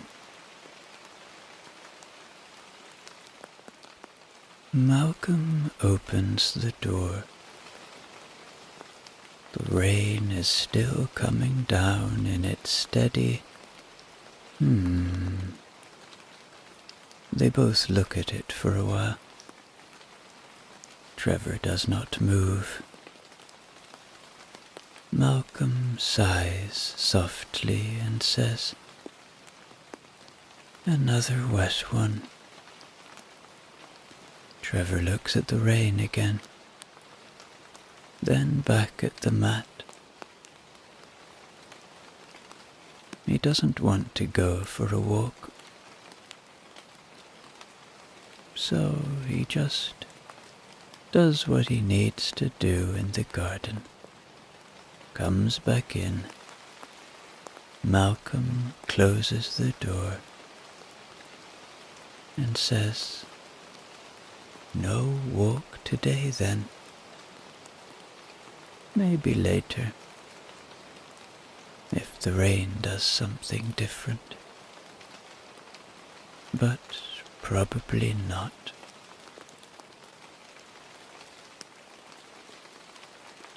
Trevor returns to lying down. He turns exactly 1/2 circle before settling again on the mat. His front paw rests over his back paw, but not deliberately. It simply ends up that way. From somewhere in the house, the clock ticks. Trevor listens to it for exactly 27 seconds, then forgets about it entirely.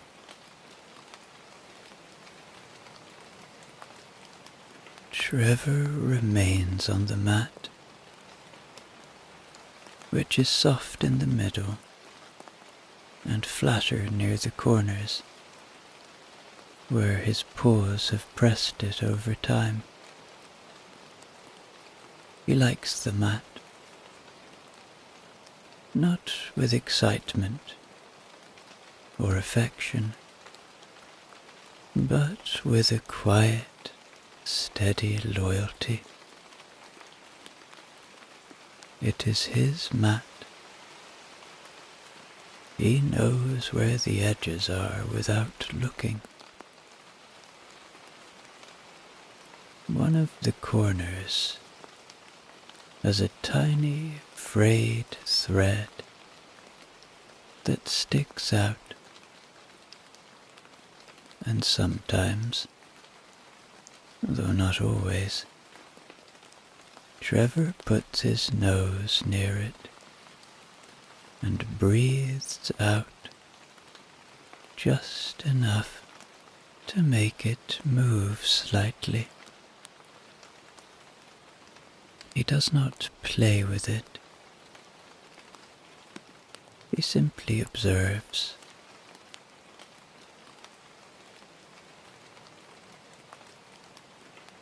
The rain continues. Outside, it makes a faint ticking sound against the letterbox. Malcolm has placed a tea towel beneath the door, because sometimes the rain gets ambitious and tries to creep in. The tea towel is cream-colored and was once part of a set. The other two are in a drawer. They have not been used since last November. Trevor has no opinion about this. He simply notices that the house smells faintly of damp fabric and biscuit tin. These are good smells. Trevor closes his eyes for 39 seconds. Then he opens them again, just to make sure nothing has changed. Nothing has changed.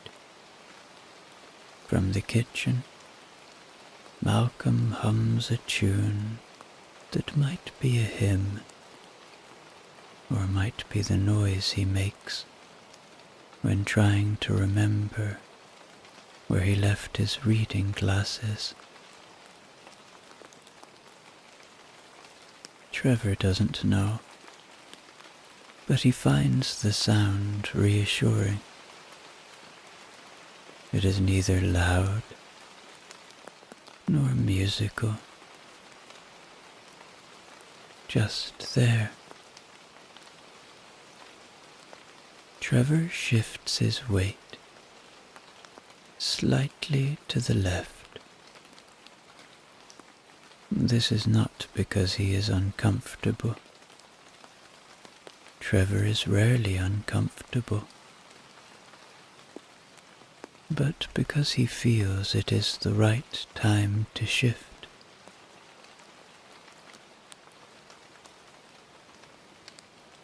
The new position is very similar to the last one, just different enough to count.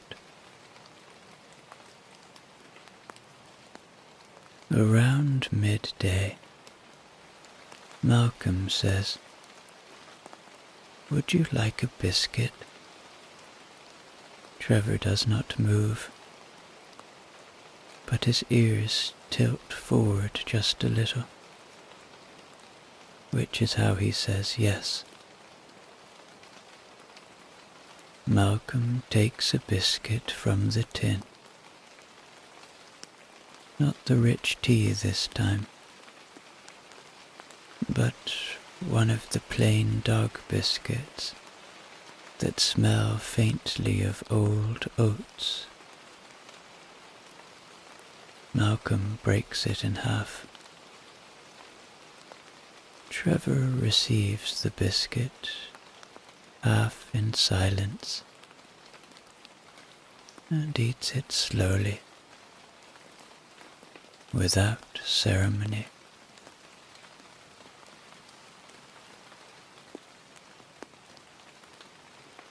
The chewing makes a gentle sound, like someone folding paper over and over again. When it's done, he looks at Malcolm briefly, and Malcolm nods, as if to say, "That was nice." Trevor blinks. It was.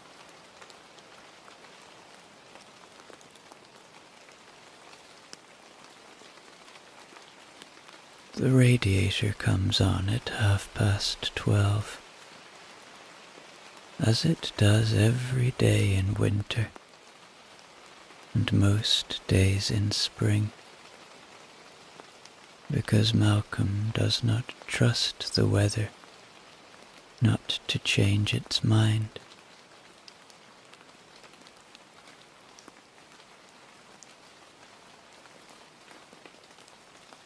Trevor gets up, slowly, of course, and walks 7 steps to his second favorite spot, which is the patch of carpet closest to the radiator, but not too close. He turns once, then a second time, then settles down. The warmth touches his side, and his nose rests gently on the floor. From here, he can still hear Malcolm in the kitchen. The rain continues, and Trevor is entirely, wonderfully okay. By early afternoon, the rain has not stopped, but it has settled into a more consistent rhythm. Or maybe it's the same. Trevor isn't sure. Malcolm says quietly, "Still raining," even though there is no one else in the room, apart from Trevor. And Trevor already knows. He has known all day. He does not look up, but he hears the words and stores them somewhere inside him, like a folded sock in the back of a drawer, just in case.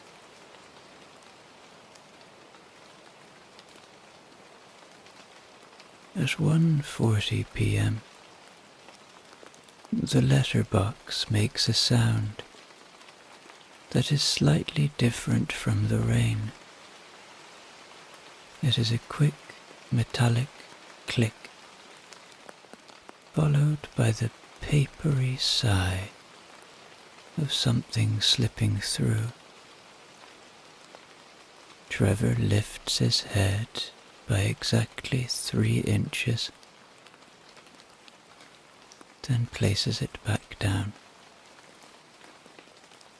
He has already concluded that the letter poses no threat. Malcolm does not rush to collect it.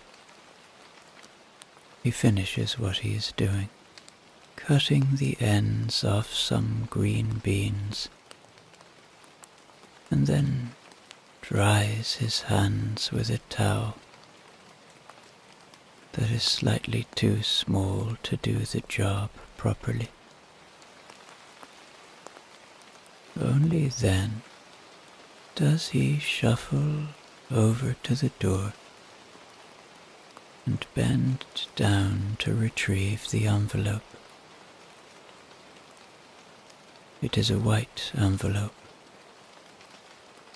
with a clear plastic window, and Malcolm looks at it, realizing it is nothing interesting, and places it carefully in a neat stack on the hall table. The stack is held in place by a decorative stone that Malcolm once found on a trip to the seaside.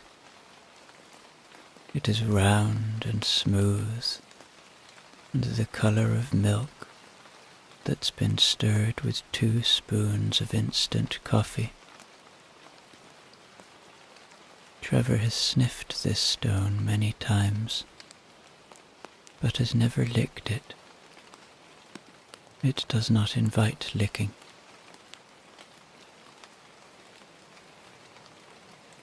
Malcolm makes a small noise, halfway between a yawn and a sigh, and moves to the armchair in the living room. He sits down, adjusting the cushion behind his back, even though he knows it doesn't really make a difference. Trevor watches this from the radiator spot. after 2 minutes and 22 seconds, he stands, walks 9 steps this time, taking a longer route around the coffee table, and settles beside Malcolm's chair. He does not ask for attention. He simply exists next to it.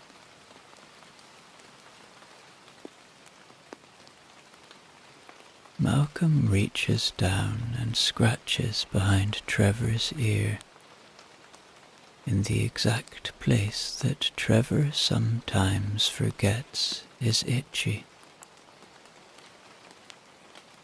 Trevor closes his eyes for the duration of the scratch. It lasts 18 seconds.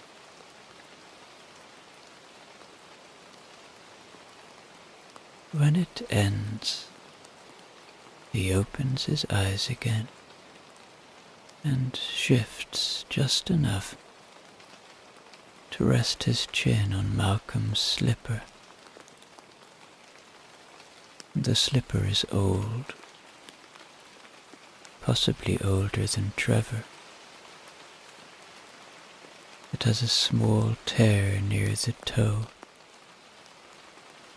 and Malcolm has repaired it once with a bit of grey thread that does not quite match. Trevor does not mind. The slipper smells like dust and toast crumbs. It is, objectively, a very good place to rest your chin.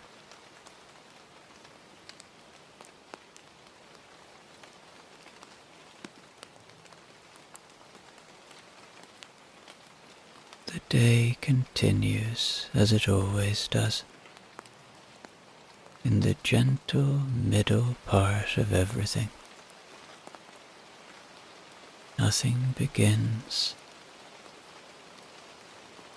nothing ends.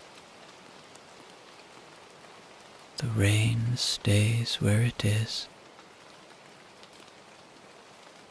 The radiator stays warm. Malcolm does not speak. Trevor does not move. It is all quietly, exactly as it should be.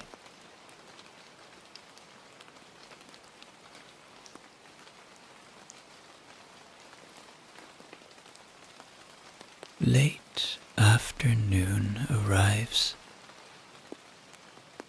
not suddenly, but in the same unhurried manner it always does. The light changes only slightly, less of it, perhaps, and a bit more grey in the corners of the room. But there is no announcement. Trevor notices this in his way. He does not glance at the window or shift in anticipation. He simply absorbs the passage of time, the way a biscuit absorbs tea, slowly, calmly, entirely.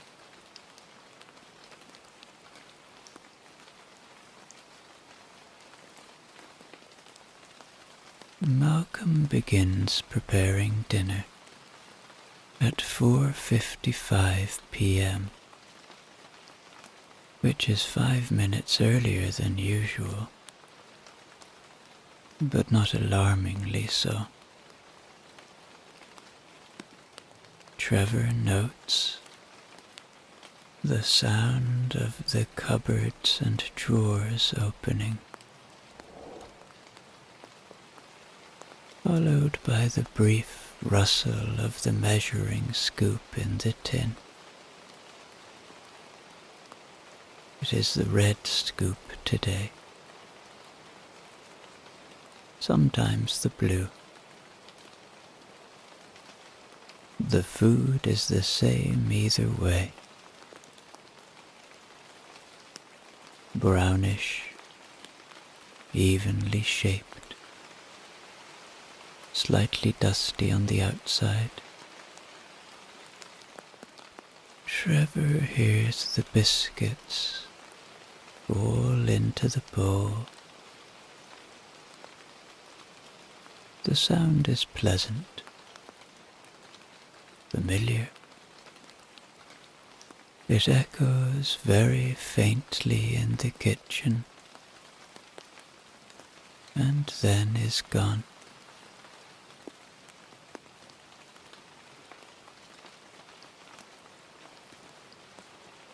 Dinner is served in the same spot it is always served, on a square of floor tile that Malcolm once tried to level with a piece of cardboard. The cardboard has since flattened entirely, and no one has brought it up. Malcolm sets the bowl down, taps it once with the scoop, not to summon Trevor, but simply because he always does, and walks away.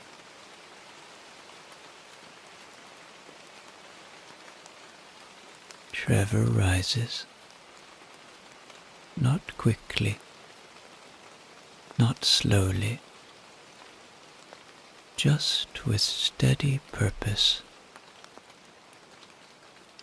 He walks 11 steps to the bowl, pauses, looks at it, and then begins to eat.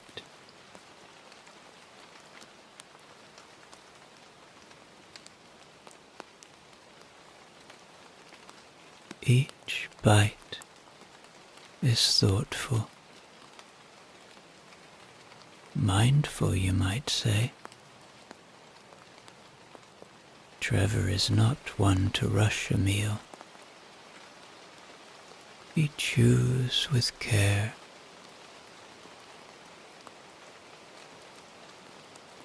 each crunch echoing faintly off the skirting board. Occasionally he pauses, not because he is full, but to reflect. He stands there in the stillness of the moment, tail held steady, eyes soft, ears in their default position.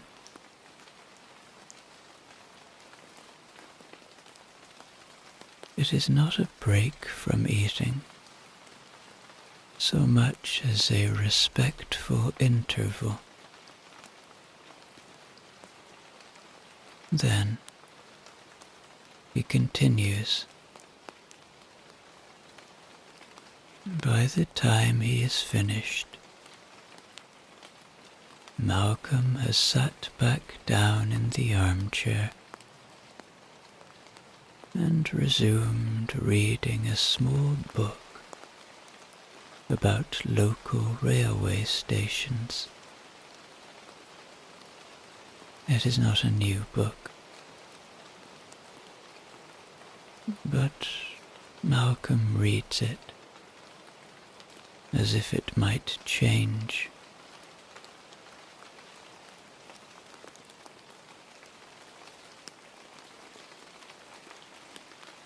Trevor drinks water afterwards. He always drinks after food, never before.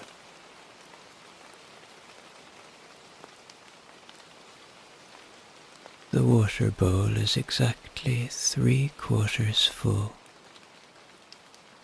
because Malcolm has topped it up earlier in the day and always leaves a bit of room in case Trevor breathes too hard while drinking. Trevor laps the water with quiet efficiency. No splashing, no drama, just soft movements like the ticking of the clock, but wetter. Afterwards, Trevor sits down beside the bowl and then decides to lie down. He lets out one long exhale. It is not a sigh. It is just breath leaving the body in a way that suggests contentment without enthusiasm. His stomach feels pleasantly full, not heavy, not light, just enough. The kind of fullness that makes the world feel stable, and the rain feel more like background music than weather.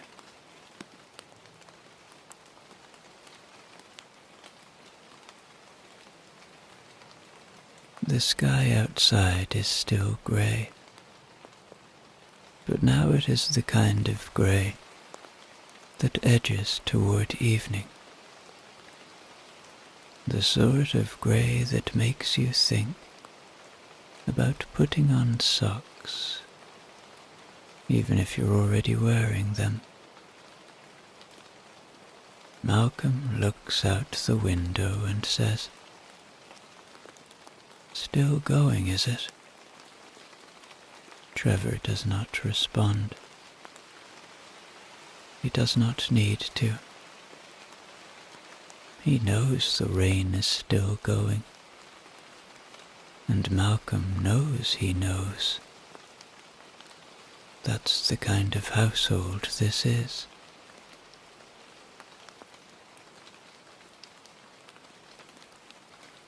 At 7:12 p.m., as if something quiet and invisible taps gently on the edge of his awareness, Trevor lifts his head. He does not look alarmed. He simply senses that it is time. He gets up slowly, stretching one leg, then the other, in the deliberate, unshowy manner of a dog who knows there is no rush.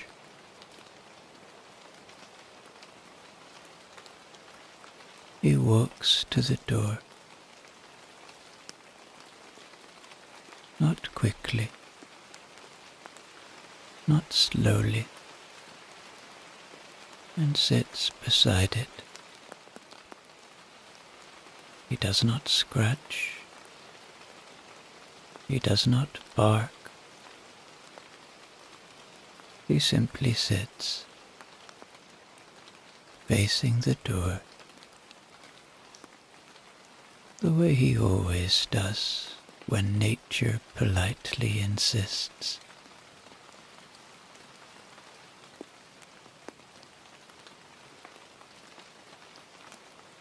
Malcolm notices, of course. Malcolm always notices. "Right," he says softly. "You want to pop out." He sets down the small railway book, marks the page with a train ticket from 1993, and gets up. The rain is still coming down, just as steady as it has all day. Not wild, not heavy, just determined. Malcolm opens the door and stands aside. Trevor steps out. No fuss, no hesitation. Just one step, then two, and then he is outside, in the quiet drizzle of the evening.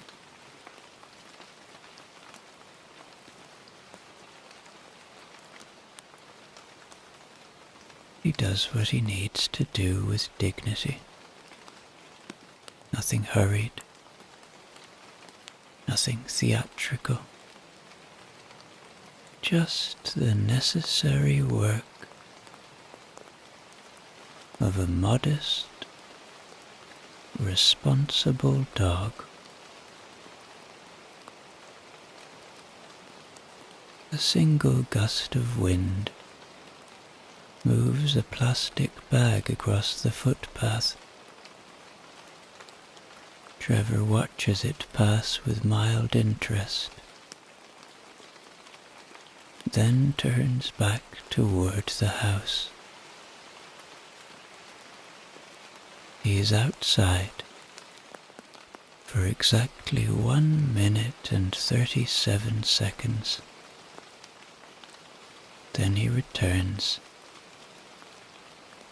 stepping over the doormat without a sound. Malcolm, waiting just inside, has already laid out a small folded towel. Trevor steps onto it with both front paws and pauses. Malcolm gently pats the rain off his back. Not much, just a bit, and then gives him a quiet scratch behind the ear, as if to say, "Good lad." Trevor accepts the gesture and walks into the living room. He does not shake himself off. That sort of thing isn't his style.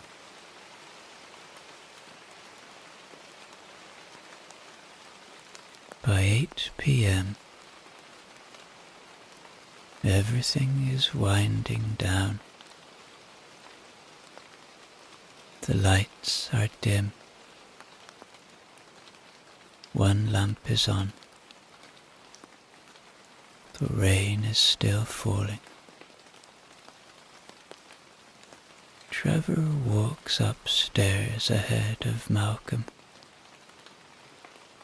one step at a time, each foot placed carefully.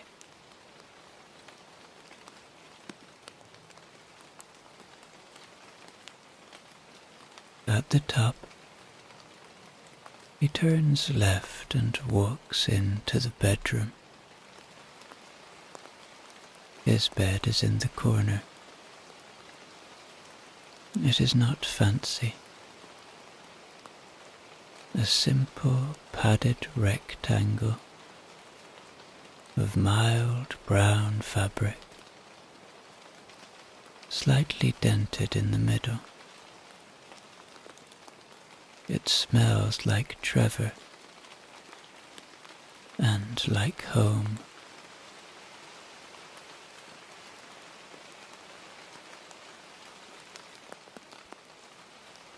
He circles once, then again, then half again. Then he lies down in a sort of sideways loaf. His nose rests on his front paws. Malcolm appears shortly after,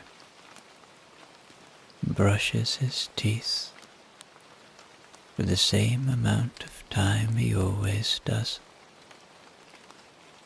and switches off the light with a click that sounds somehow final.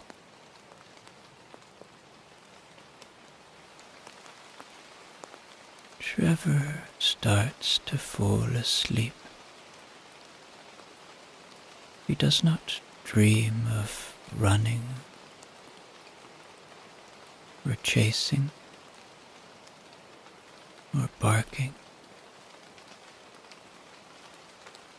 He dreams very faintly of walking slowly beside Malcolm on a nice, smooth path. Just the two of them, somewhere very quiet, where the sky is the color of oat milk, and the breeze is too lazy to move the trees.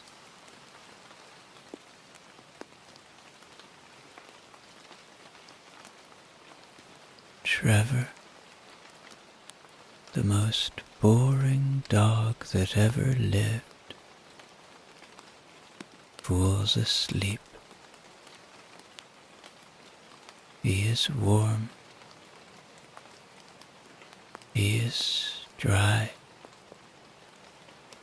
He is completely, absolutely okay. And so the day ends, and nothing very much happens at all.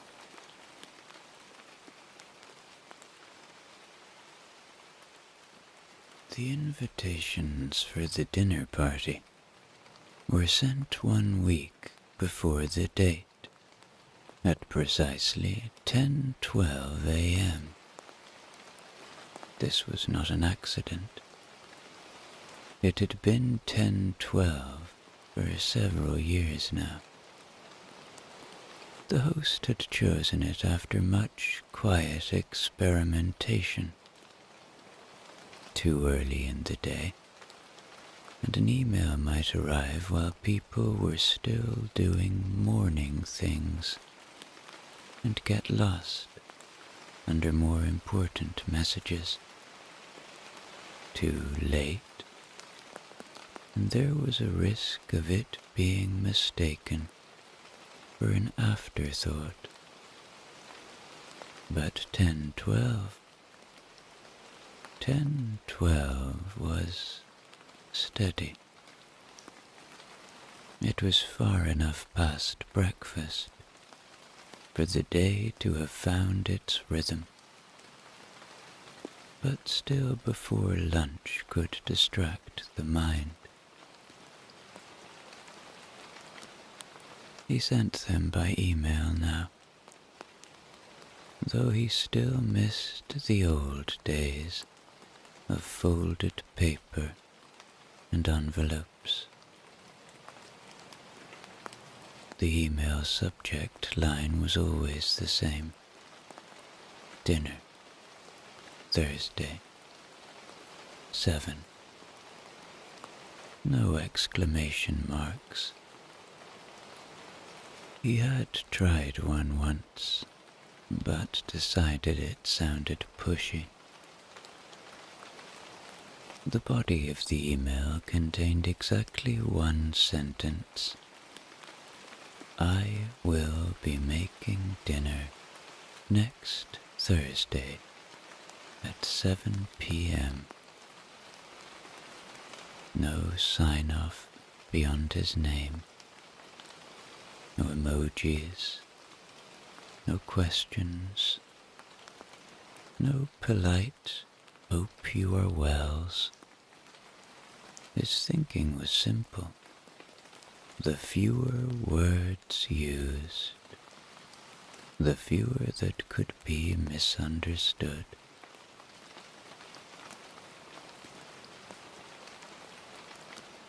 At 10:10 a.m. that morning, he opened the laptop. It was an older model that hummed faintly when awake, a sound he found reassuring. He logged in, opened his email, and began typing.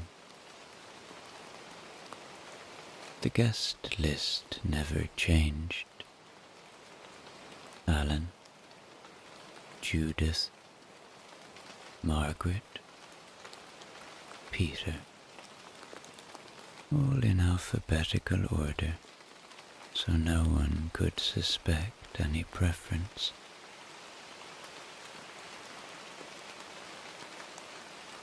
He typed slowly, using the same keys he always had for each letter, pausing after the subject line to check the spacing. Satisfied, he waited, eyes on the clock in the bottom right of the screen. When the minute hand reached 12, he pressed send. There was no satisfying click or whoosh, just the quiet appearance of the sent folder number increasing by 1. Some people might have gone on with their day at this point, but he stayed where he was for several minutes longer, watching the inbox, just in case someone replied instantly. No one did. No one ever did.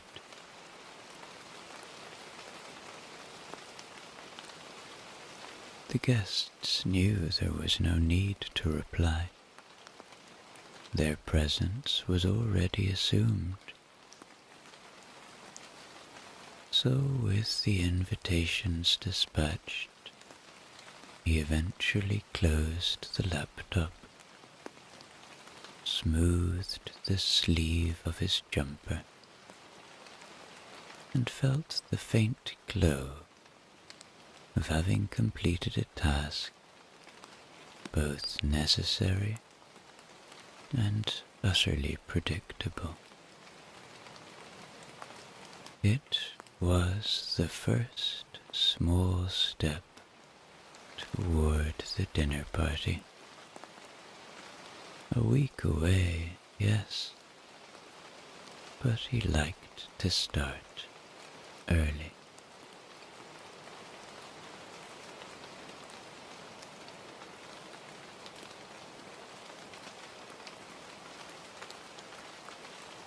From the moment the invitations left his outbox, the week leading to the dinner party settled into a sequence of small, measured preparations. There was no rush. There never was. The dinner party would be on Thursday. It was always on a Thursday, which meant there was a predictable rhythm to each preceding day. On Friday, he thought about the tablecloth, not the laying of it, just the thought. It was folded in the cupboard under the stairs, where it had been since the last dinner party, wrapped in a clear plastic cover that had yellowed faintly with age. He didn't take it out. There was no need yet. Instead, he pictured it in his mind. Off-white, with the permanent creases that years of careful folding had given it. He imagined placing it on the table, smoothing it with the flat of his palms. The image was enough for now. Saturday was for cutlery assessment. He opened the drawer, the one with the soft grey liner that had never once slipped out of place, and looked in at the forks, knives, and spoons lying in their usual quiet rows. Each handle faced the same way. Each bowl and blade aligned like well-behaved soldiers. He lifted one fork, not to polish it, just to feel its weight in his hand. He held it for a few seconds, then returned it to its position. Satisfied, he closed the drawer gently, so the cutlery wouldn't shift. Sunday, the plates, stored on the second shelf in the kitchen cupboard, stacked in order of their faintest to deepest scratch marks. He did not move them. He rarely moved things without purpose.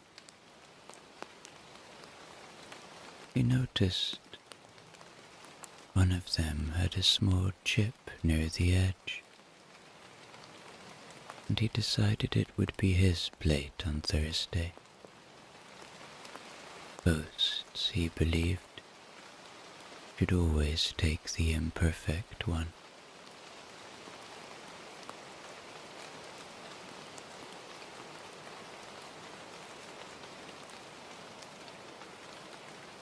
Monday was for the salt and pepper shakers.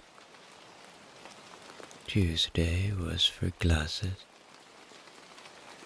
And Wednesday, the day before, was for food. He wrote a list. Carrots, onions, potatoes, chicken, vanilla ice cream.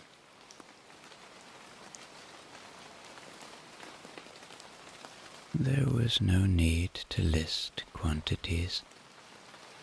He knew them by heart. At the shop, he selected each item with care, avoiding anything that looked too fresh or too wilted. Just the middle ground. The cashier asked if he needed a bag. He did, but he said no. The items fit neatly into the fabric tote he had brought from home, the one with no writing on it. By Wednesday evening, everything was in place. The tablecloth waiting in its cupboard, the cutlery in its drawer, the plates in their stack, the glasses in their row, the groceries in their correct shelves.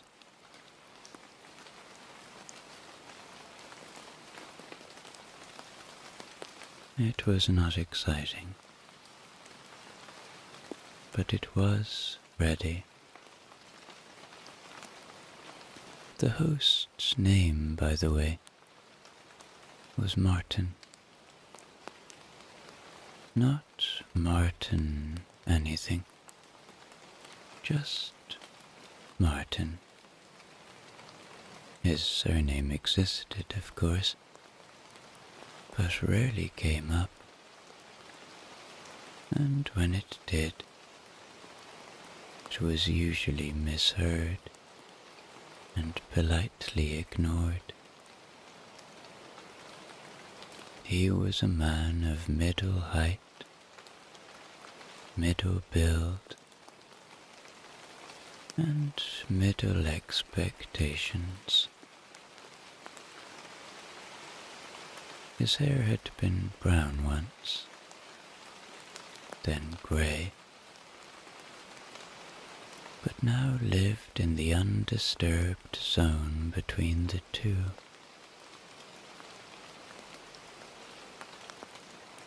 He kept it at a length that was never quite short, never quite long, and always described by barbers as about the same again. Martin lived alone, though alone was not a word he would use. He would say, just me, as if other arrangements were still possible, just not currently in progress. His house had 2 bedrooms, one of which was called the spare room, despite having no particular history of guests. The spare room contained a single bed, a wardrobe that no one opened in years, and a chair that served mainly as a storage facility for shirts he wasn't sure about. He worked from home in a role that involved spreadsheets, emails, and the occasional phone call,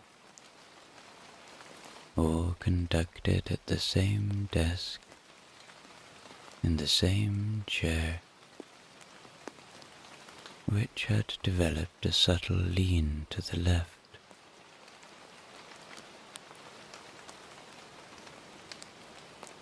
If asked what he did, he would reply with a description of the work rather than the job title.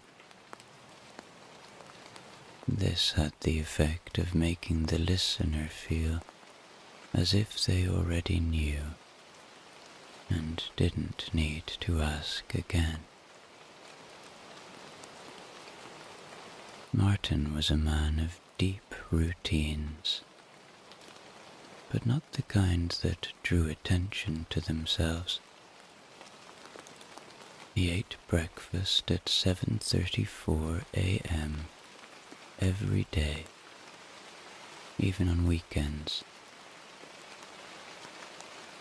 He wore the same style of jumper in 3 shades: navy, grey, and a green so faded it could be mistaken for the other 2.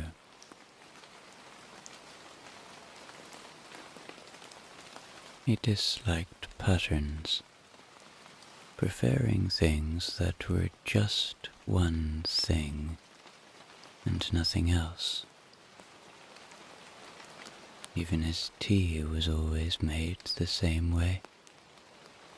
Tea bag in first, water poured to the halfway point, stir exactly 3 times, then top up, stir once more, remove bag, no milk.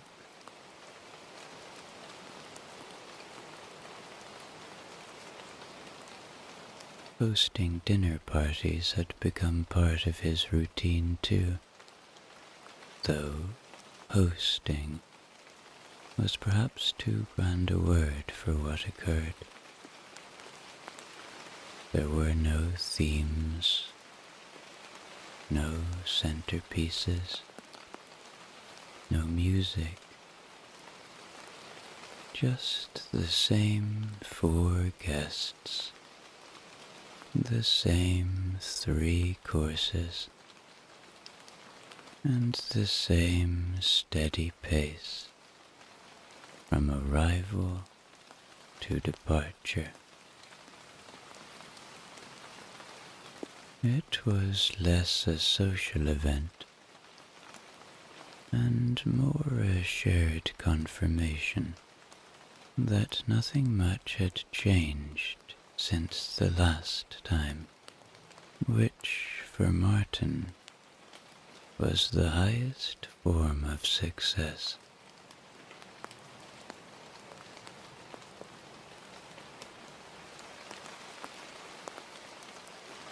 Thursday began, as all Thursdays did for Martin, with the sound of the boiler clicking on at 6:48 a.m. He didn't need an alarm clock. The boiler was enough. The click was followed by the low, steady hum of water moving through pipes, a sound he found both unremarkable and slightly grounding.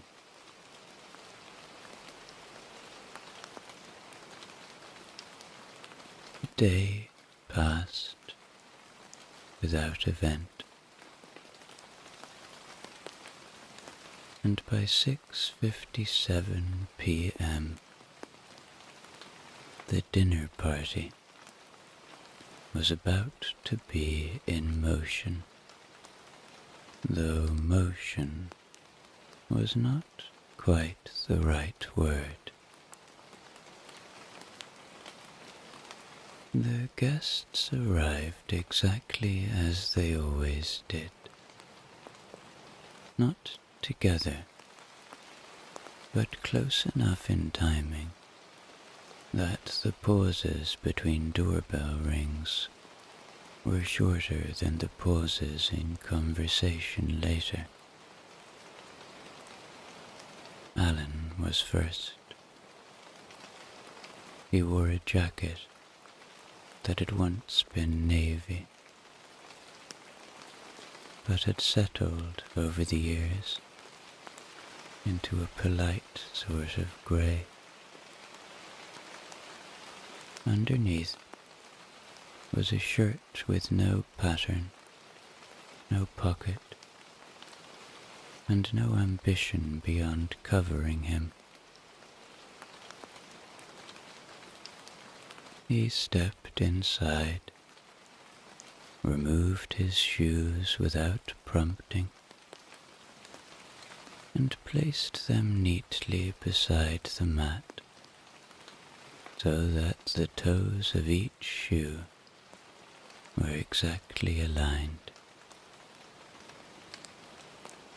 Judith came next, carrying nothing. She never brought anything, not because she was impolite, but because it had never been established that she should.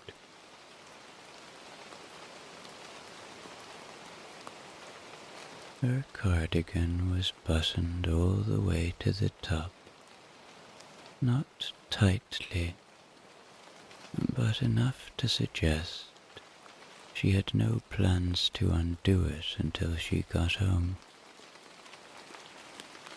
She greeted Martin with a nod that was neither warm nor cold, just the kind of nod given by someone who had nodded at the same person many times before. Margaret followed, holding a rolled-up magazine under her arm. It was Gardens Today, though she had no garden. The magazine was never discussed, and Martin had long since stopped wondering whether she brought it as reading material or as a sort of companion.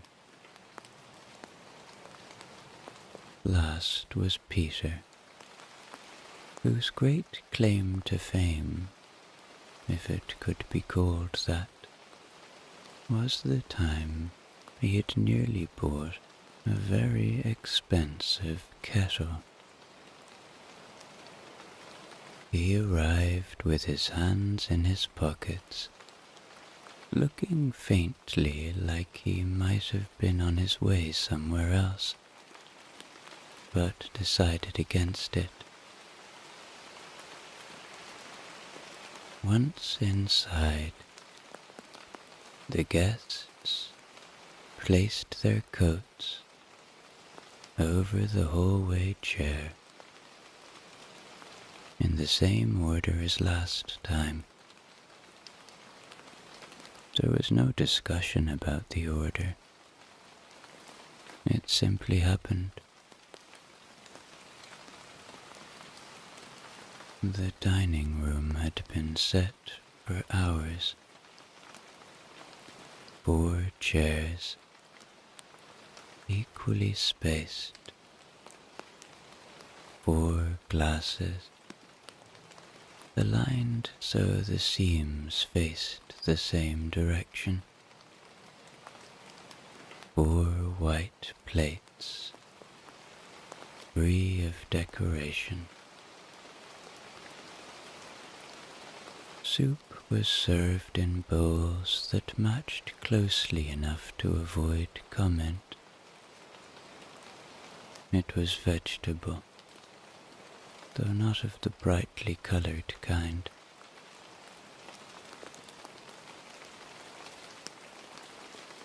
The vegetables had been cooked until they shared the same gentle shade of pale gold.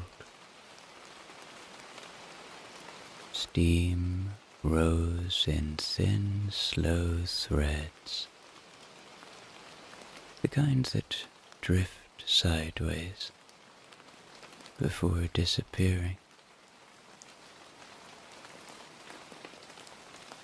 They ate in the familiar silence of people who had run out of small talk years ago, and decided it wasn't worth replenishing. The first remark came from Alan. Rain was steady today. 3 small nods followed, like punctuation marks in a sentence that had no ending.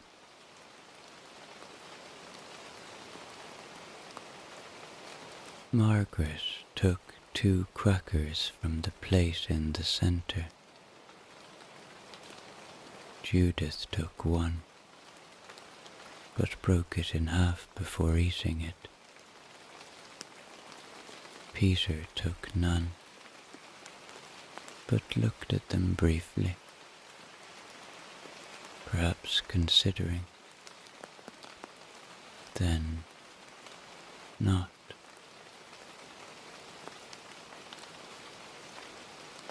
The soup was finished almost simultaneously. Spoons placed gently on bowls. Martin collected them without fuss, stacking them in the kitchen with the soft clink of porcelain on porcelain.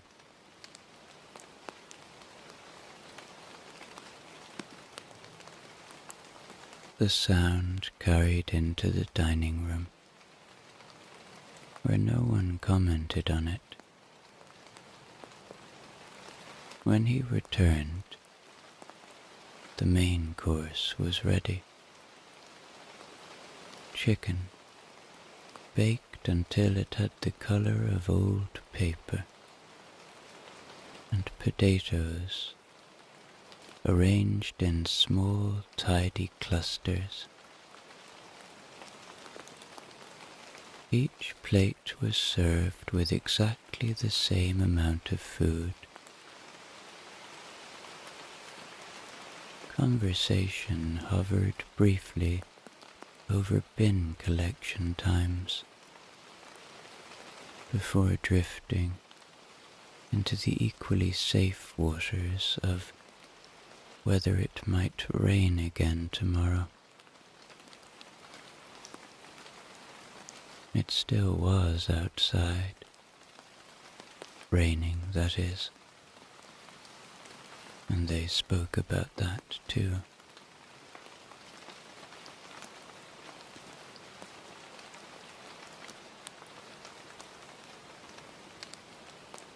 The chicken was eaten methodically, each bite cut into pieces of almost identical size. Alan had a way of placing his knife and fork down between mouthfuls that suggested a faint ceremony, though it was not intentional.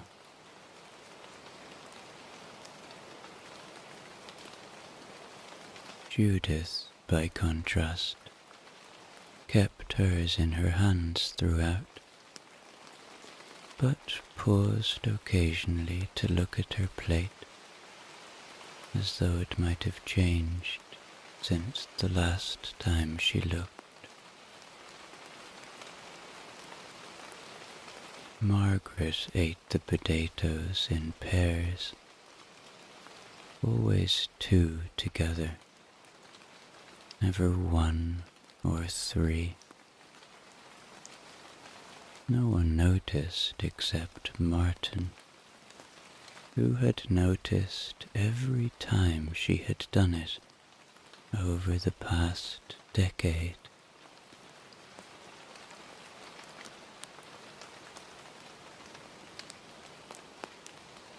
Peter ate in the same order he always did.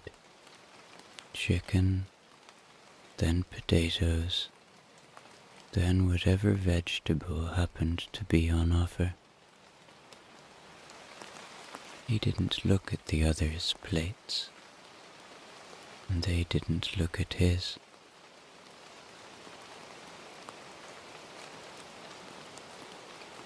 The conversation thinned until it was barely there at all. There was a brief flicker when Alan mentioned he was considering having his milk delivered. Judith raised her eyebrows, not in surprise, but in mild acknowledgement. Margaret asked if it was because the walk was too far to the corner shop. Alan said he just didn't feel like walking, but it wasn't that long. No one added anything further. After that, the sounds of eating became the only conversation.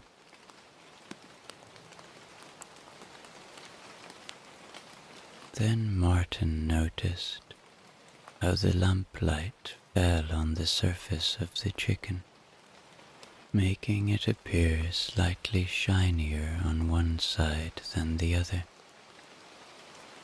He wondered briefly if anyone else had noticed, then decided it didn't matter. At one point, Peter asked if anyone had been to the new supermarket. No one had. Judith thought she might go next week if she had time. Alan said he had heard they had wider aisles. Margaret said wider aisles could be good if you had a trolley.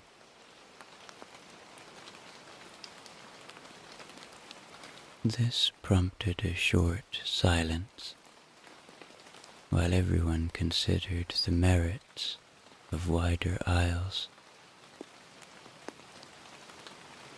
When the plates were finally cleared, it was not with the flourish of a host moving the evening along, but with the quiet inevitability of someone turning a page in a book they had read many times before. No one thanked Martin yet. That would come later, at the door, and only in the standard phrasing. Dessert arrived in rectangular bowls, the kind designed to suggest modernity without committing to it. Each held 2 scoops of vanilla ice cream from the large tub in Martin's freezer. No more, no less. The scoops were not perfectly round, nor were they misshapen. They were simply scoops, the sort that looked exactly the same, whether you stared at them or didn't. The ice cream was the pale yellow of something that wanted to be called cream, but was happier just being cold.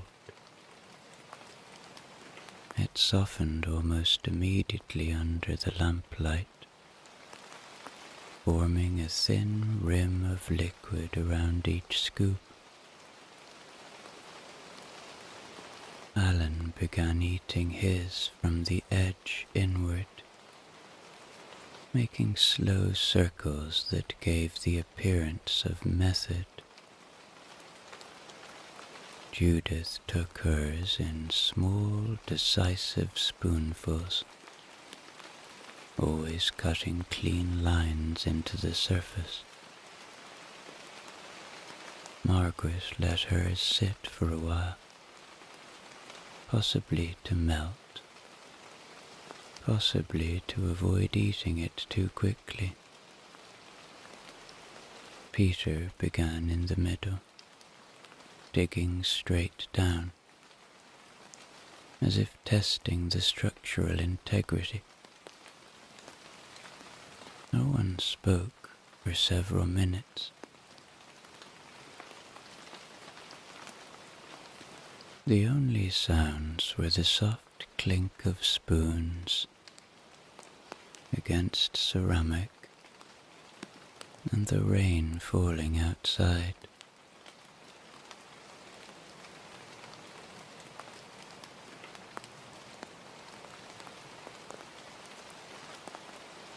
When the silence did break, it was Margaret saying, "It's not as cold as last time."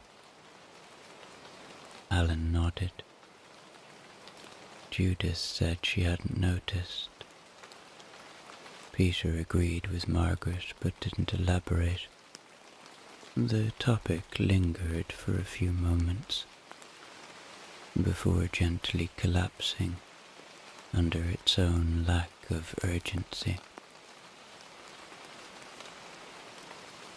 By the time everyone's bowl was empty, the ice cream had surrendered entirely to its liquid state, leaving thin streaks that no one felt the need to scrape up. Martin collected the bowls and carried them to the kitchen.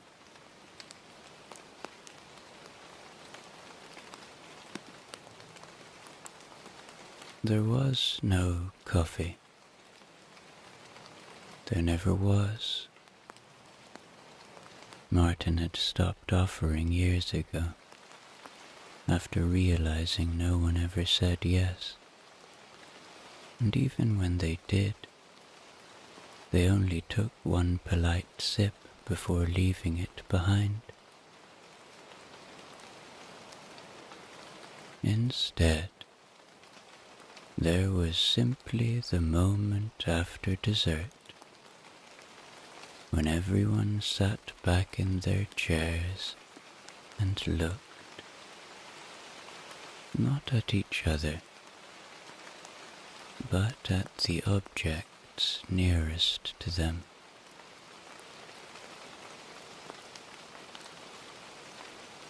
Alan stared at the salt shaker. Judith examined the stitching on the edge of her napkin. Margaret glanced toward the sideboard, as if she might recognize something on it.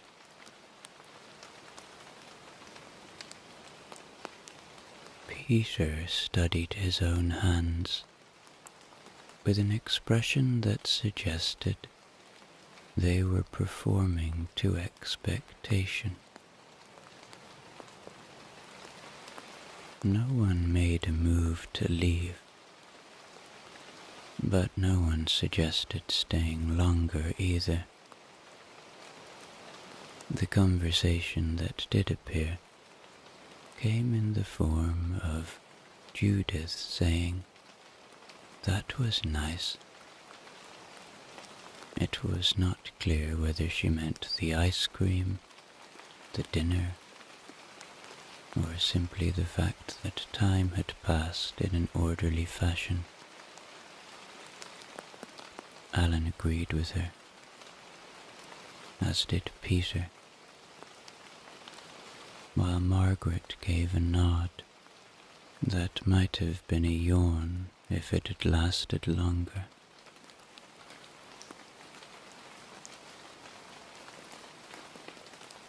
Martin then cleared the table, and at 8:27 he reappeared in the doorway, his hands resting lightly on the frame. It was a non-verbal signal, the dinner party equivalent of dimming the lights in a theater. The guests received it without fuss. Margaret rolled her magazine under her arm again. Alan glanced at the salt shaker one last time. Judith smoothed the front of her cardigan, and Peter checked his pockets for no clear reason.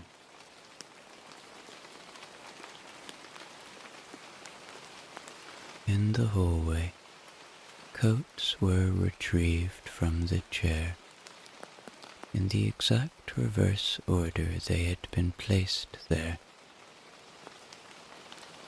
Shoes were either put on or not, depending on how people had arrived, with no comment either way. There were 4 goodbyes, each containing the same words. "Thanks for dinner," Martin replied to each in turn, with the same 2 words. "Of course." When the door closed behind the last guest, Martin stood in the hallway for a moment, listening to the quiet, settling back into the house. The dining room was now empty, save for the tablecloth still spread across the table. He walked in and picked up the salt shaker and returned it to the windowsill, aligning its base with the faint ring it had made over the years. The dinner party was over. It had gone exactly as it always did. Steadily, politely, and without surprise. Martin turned off the dining room light, leaving the table in the soft shadow of the hallway lamp. In the kitchen, the dishwasher hummed quietly, taking its time. He filled the kettle halfway. Outside, the street was empty, and the rain was falling. Nothing had changed, and for Martin, that was the most satisfying part.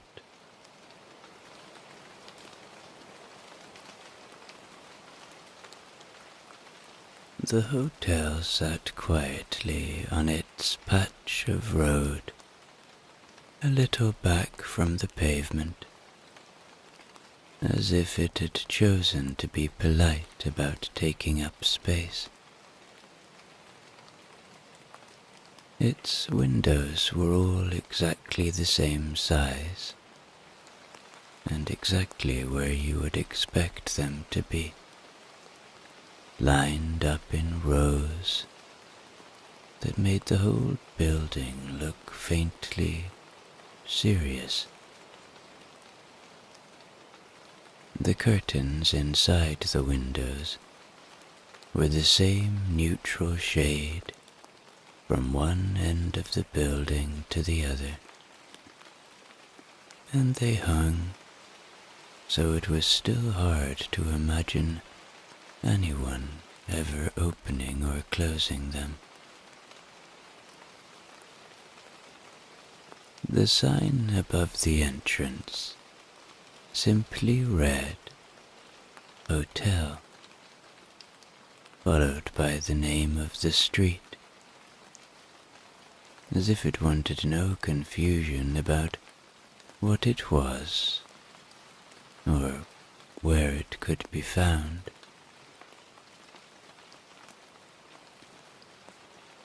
The letters on the sign had faded a little over the years, but remained clear enough to do their job.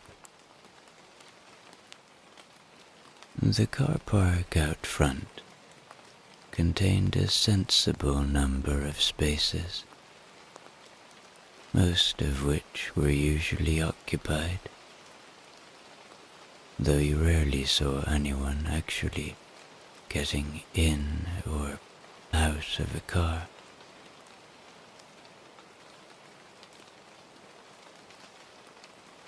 The entrance doors were the sliding kind, and they always seemed to take just a moment longer than you expected before opening.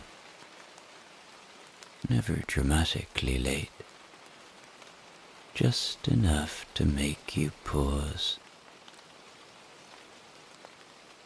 Inside, you could just make out the shape of the reception desk, the neat little bowl of mints, and the faint, warm glow of the lamp that sat there year-round.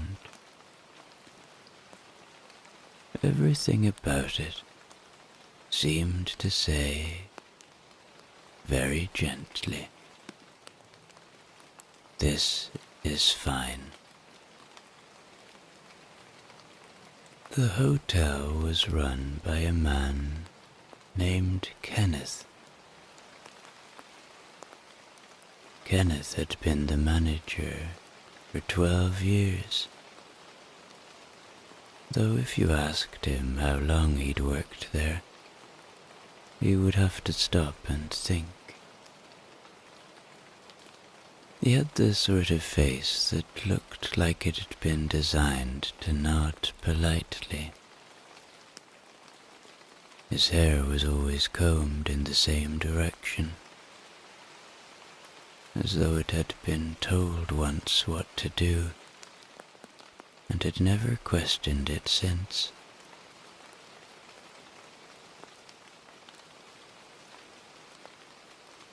Working alongside Kenneth was Angela, who did most of the check-ins.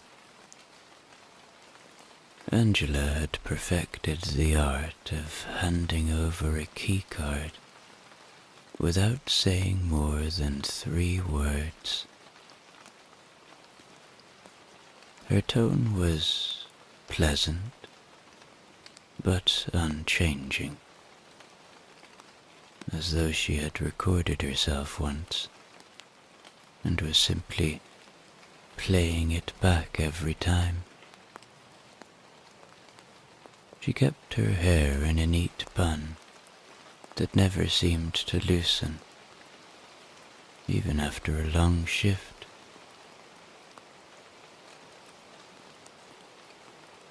There was also Martin, who worked nights. Martin enjoyed the night shift because it was the one time he could be sure nothing much would happen. His job consisted mostly of sitting behind the desk and listening to the hum of the vending machine, occasionally getting up to walk the corridor, just to make sure the corridor was still there. The housekeeping staff were a quiet pair named Irina and Mirella. They moved through the hotel at a steady pace, carrying fresh towels and nodding to each other at regular intervals. They rarely spoke to guests, unless asked something very specific, like, "Do you have an extra pillow?" To which the answer was always, "Yes." Paula oversaw breakfast. She moved at the same pace every morning, quietly lining up cups and setting out plates until the whole room looked ready to serve its purpose. Her eyebrows did most of her talking. A slight lift to indicate fresh rolls had arrived. A small dip if the coffee machine was slower than usual.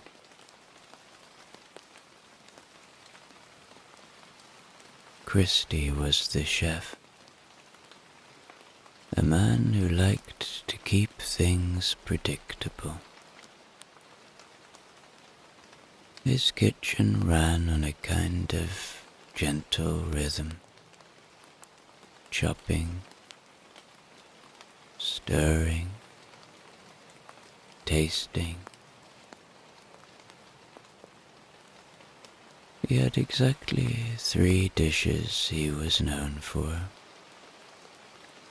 and anyone who requested anything outside of that would receive one of the 3 dishes anyway.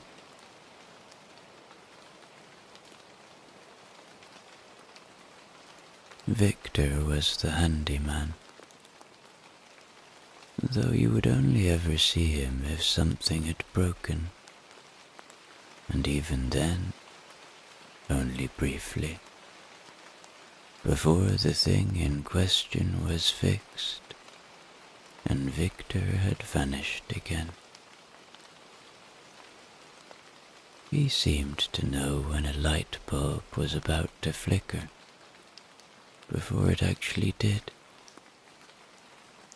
and appeared almost magically to replace it. And finally, there was Loredana, who worked in the laundry room at the back of the building. No one was quite sure how she always knew which guests had requested extra towels before the requests were even made. But she did. When she spoke, it was in a quiet voice that carried perfectly through the linen room.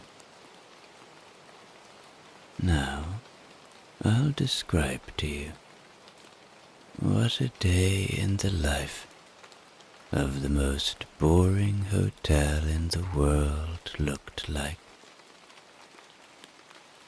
At 6:43 a.m., Martin wrote the words, "Quiet Night," on the only sheet of paper he'd used in 8 hours. He did not add a full stop. It seemed too final for that early in the morning. He placed the pen back in exactly the same groove on the desk, where it would wait patiently until the next night. Then he stood, stretched just far enough to make his back click once, and put on his coat. At 6:49 a.m., Kenneth arrived. He gave the lobby a slow glance, the kind of glance you give a room when you expect it to look the same, and it did. He shook out his umbrella from the rain outside and took off his rain jacket and hung it on a coat stand. Then he urgently walked to the stack of brochures and pressed them with the flat of his hand straightening them until the edges lined up like obedient soldiers. Someone had taken one about 2 weeks ago, and he wanted to be sure they were ready for the next person who might be interested. Then he rotated the bowl of mints 1/2 inch, so that the most colorful wrapper was at the front. Satisfied, he nodded to Martin.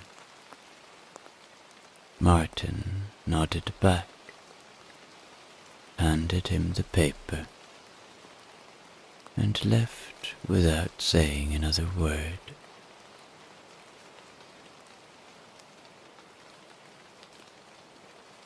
At 6:55, somewhere far down the corridor,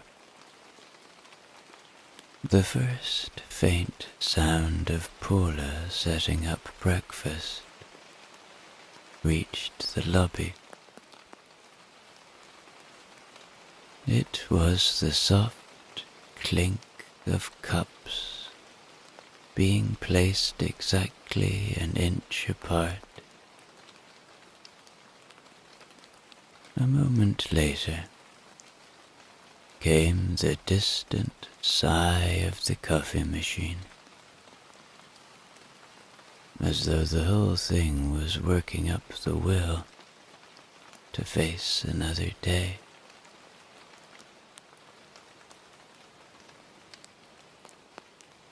At 7:02, Christy appeared briefly in the kitchen doorway, holding 2 pans in one hand, and considering which one deserved to be used first.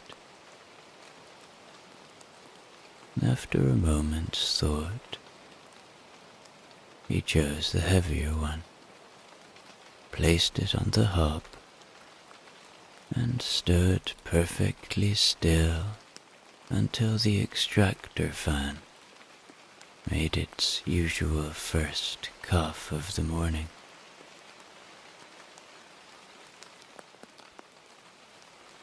At 7:10, Irina and Mirella wheeled their trolley along the upstairs hallway. The squeak in the front wheel was slightly louder than yesterday, which meant Victor the handyman would appear sometime this afternoon, nod once, and fix it without breaking stride. At 7:15, Angela arrived, her shoes tapping out a rhythm that was by now as familiar to Kenneth as the ticking of the lobby clock.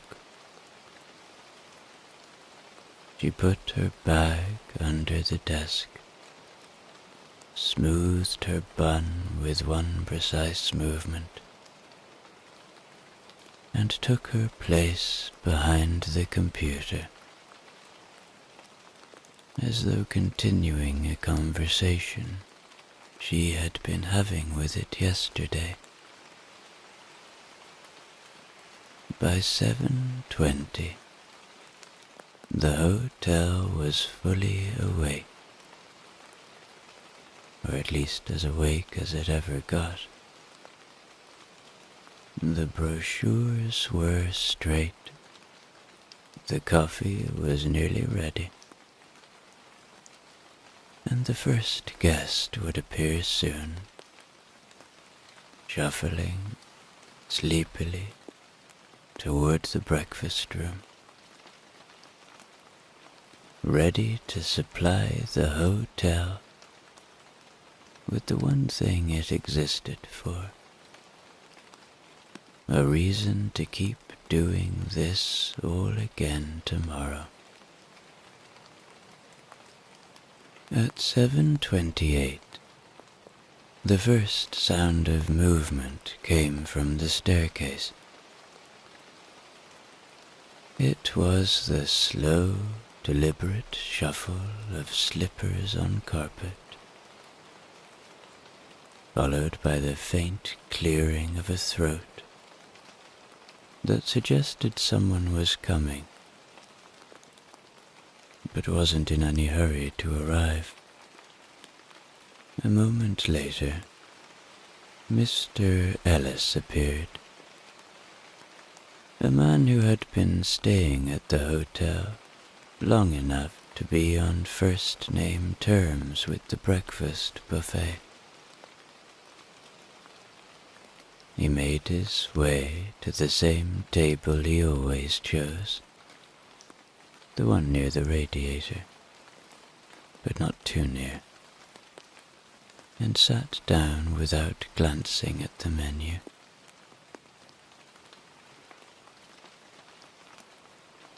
At 7:34, the first couple arrived, Mr. and Mrs. Finch. They entered together but said nothing to each other, as though the act of arriving at breakfast had been thoroughly discussed in their room and required no further comment. Mr. Finch carried the room key in his hand, even though he wouldn't need it until he went back upstairs. Mrs. Finch glanced once around the room, nodded almost imperceptibly, and then sat at the same table they had used the day before.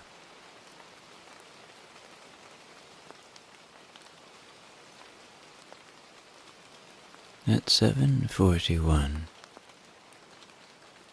a young couple came in.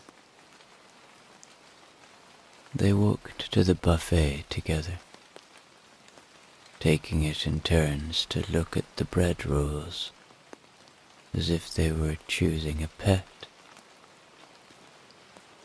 After a long pause, they each took one and returned to their table looking faintly accomplished.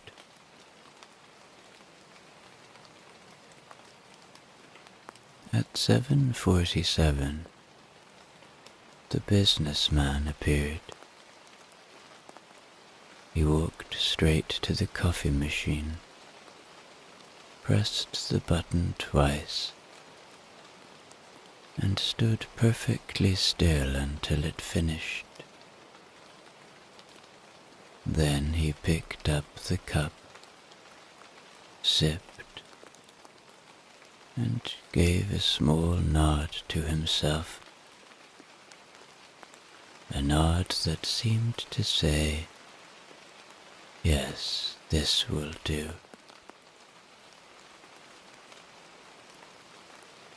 He sat down at a table close to the door, as though he might leave at any moment, though he never actually did until breakfast was over.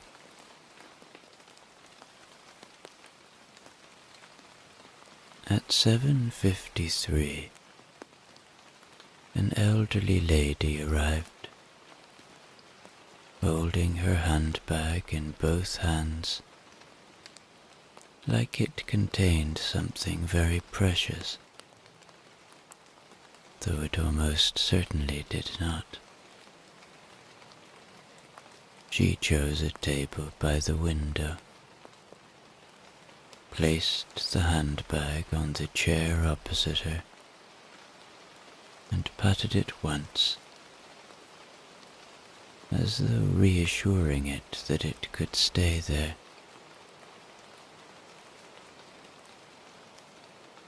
At 8 o'clock, a mother and her young son came in. The boy immediately pointed to the cereal, then to the juice machine, then to the empty chair he wanted to sit in, all within about 3 seconds. His mother followed behind, carrying her plate, as though it was a slightly risky experiment that she hoped would succeed. And finally, at 8:07, an older man arrived alone. He moved with the kind of quiet care that suggested he did not wish to disturb anything in the room, including the chairs. He chose a table in the far corner, placed his napkin on his lap, and sat completely still for a moment before beginning to think about what he would like to eat.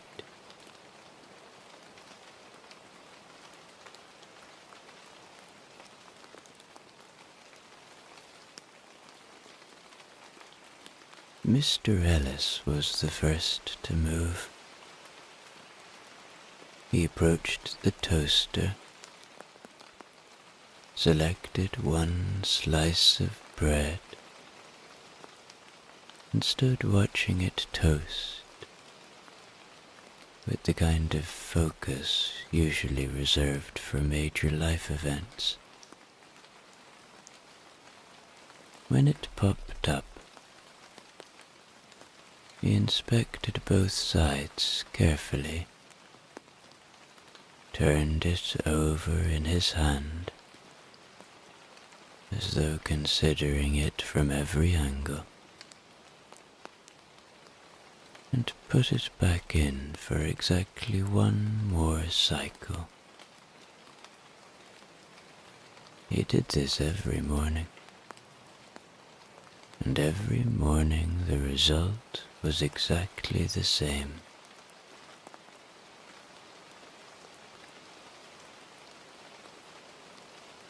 Mr. and Mrs. Finch sat in silence until Mrs. Finch said, "Jam?" Mr. Finch nodded and passed her the small dish, though she had already reached for it. He then folded his napkin precisely in half, before placing it on his lap, an action he repeated after every sip of tea, as though the napkin might have changed shape in the last 30 seconds.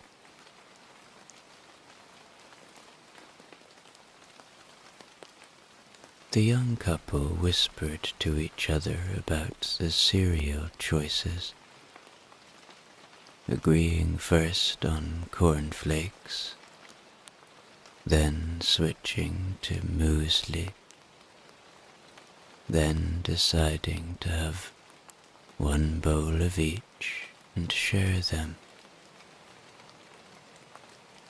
When they sat down, they swapped bowls twice before choosing which one to eat from, ending up with the exact same arrangement they had started with.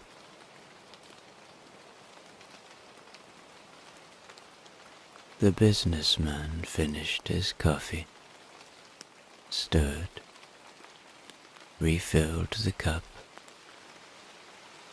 and returned to his table without changing his expression. He opened a small notebook, stared at a blank page for several minutes, then closed it again with a look of faint satisfaction, as though a decision had been made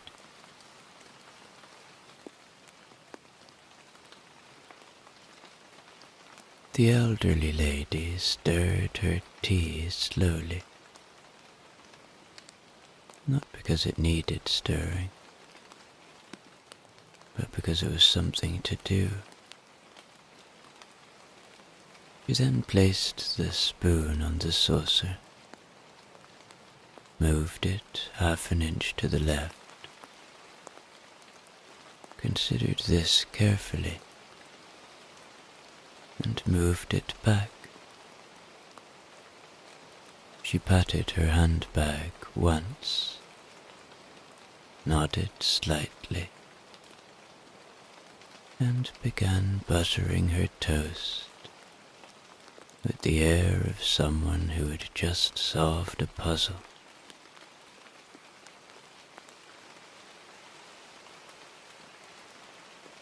The boy dropped a small amount of orange juice on the table. His mother reached for a napkin, but the boy got there first, dabbing at the spill with the kind of enthusiasm usually reserved for painting. When he was done, he held up the napkin proudly and announced, "Fixed it," to no one in particular.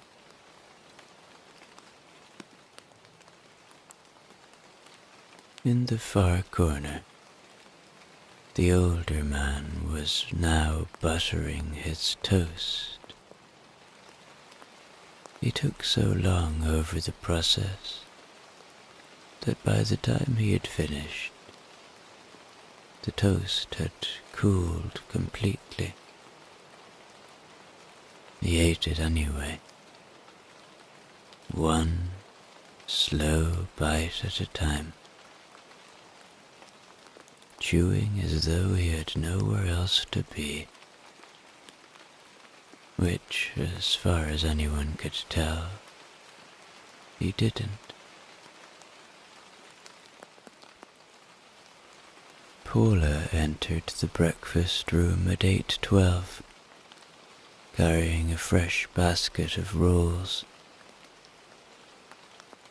She placed them on the counter as though revealing them to an audience, then stepped back to check they were in the right position. Satisfied, she adjusted the serving tongs by a quarter turn, so the handles lined up with the edge of the table. No one noticed, but Paula always did this part. It was the most exciting thing that would happen to the tongs all day.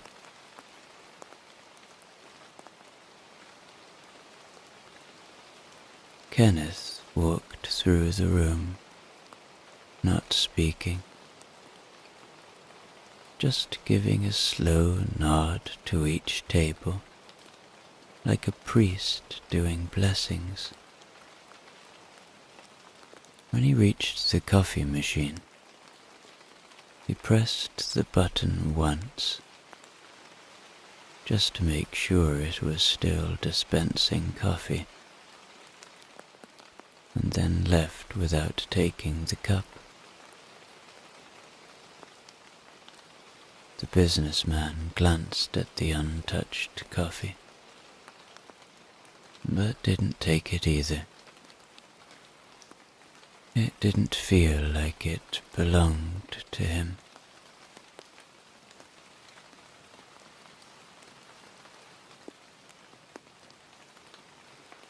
Out in the hallway, Irina and Morella's trolley could be heard squeaking faintly. They were making their way toward room 12, pausing outside each door long enough to listen for signs of life before moving on. When they passed the breakfast room, they nodded once toward Paula. Paula nodded back. It was not a greeting exactly, more of a confirmation that the day was proceeding as planned.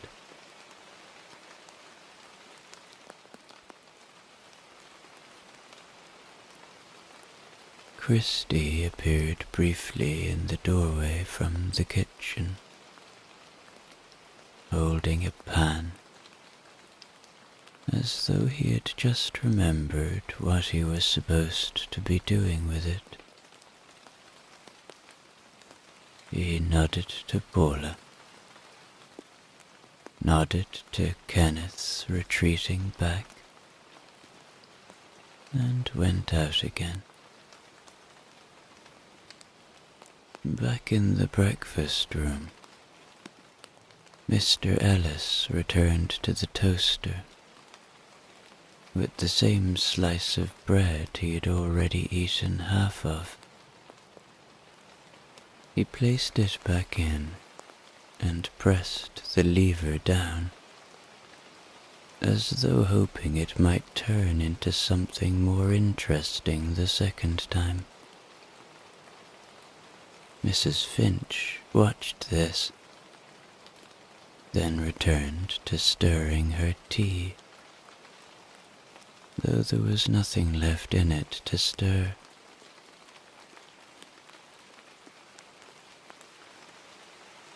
The young couple attempted to spread jam evenly across a single roll, taking turns with the knife until it was covered perfectly.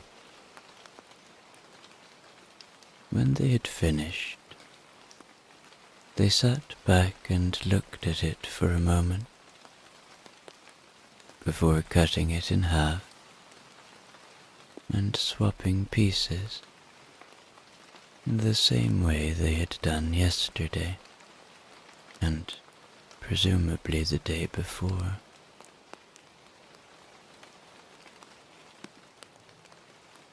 The boy asked for another napkin, even though he hadn't spilled anything.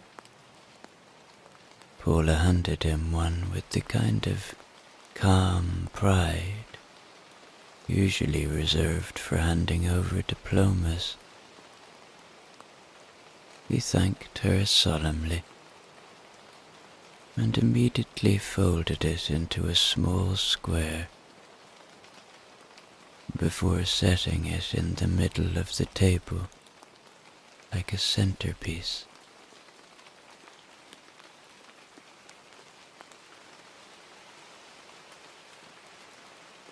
By 8:33, Mr. Ellis had finished his second round of toast, inspected the plate to confirm it was empty, and stood up slowly, letting the chair scrape against the floor. He pushed the chair back under the table, but only halfway, just enough to let everyone know he would not be returning. He nodded once to Paula, who nodded back with the gravity of someone acknowledging a job well done.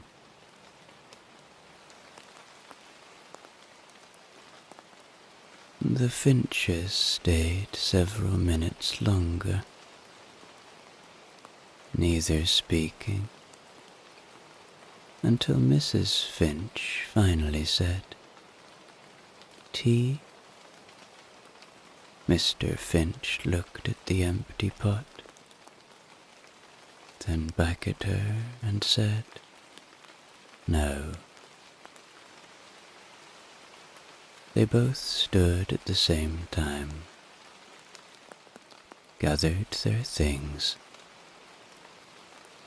and left without another word.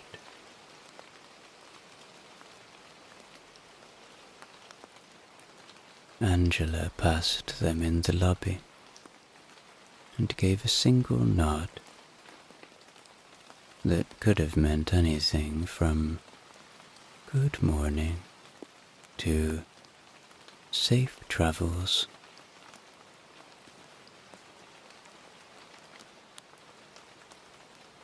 The young couple lingered the longest, finishing their muesli one oat at a time. When they finally stood, they stacked their bowls neatly on top of each other, then hesitated, unsure whether they were allowed to carry them to the counter.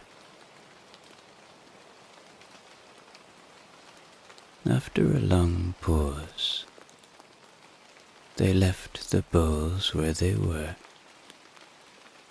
and walked out hand in hand, glancing back once, as though worried the bowls might feel abandoned.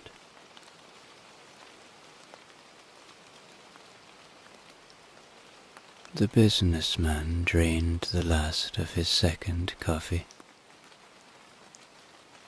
opened his notebook again, drew a single line across the page, then shut it with a sense of completion. He left the room briskly,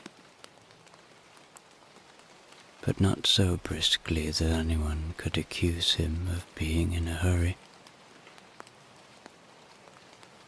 The clock showed 8:49.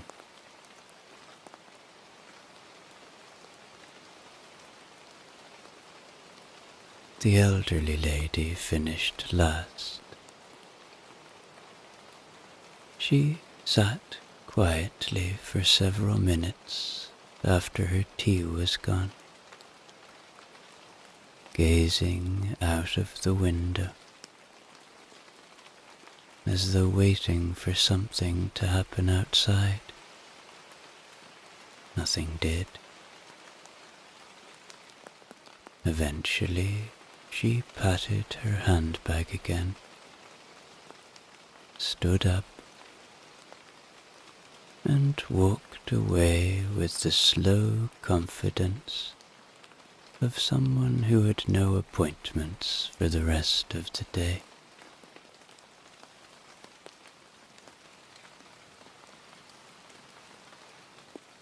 The boy and his mother were the final ones to leave. He insisted on carrying his own plate to the counter, which took a very long time, because he stopped twice to balance it carefully in his hands. Paula accepted the plate with a solemn nod, as though receiving an offering, and placed it neatly on the stack.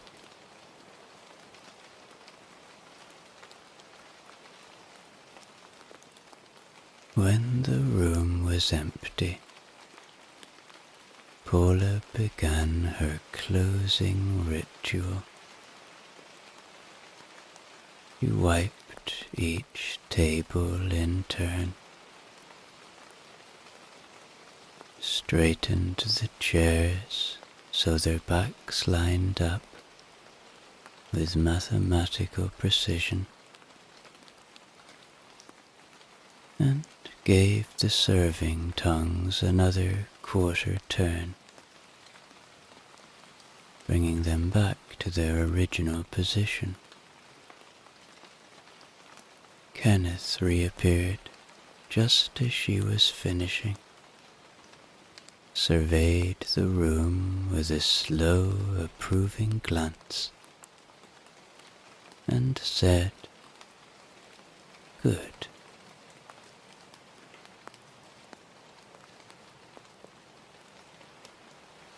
By 9:05, breakfast was officially over.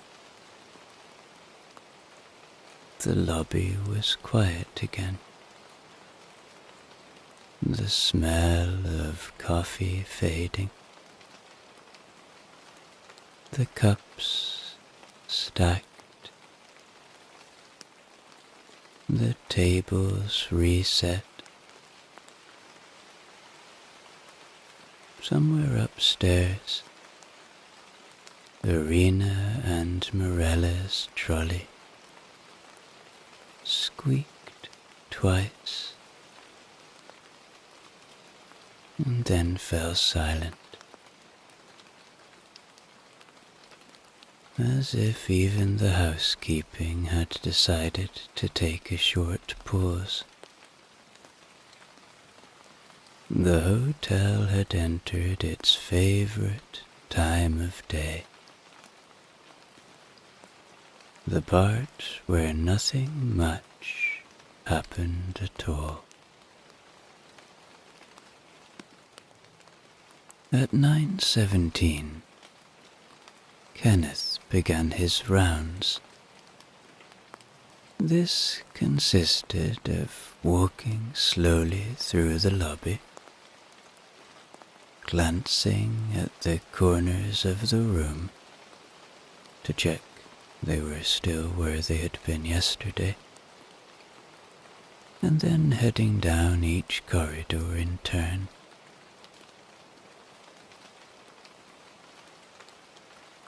He didn't knock on any doors. He just listened to the hush of the hallway, nodded once to himself, and moved on.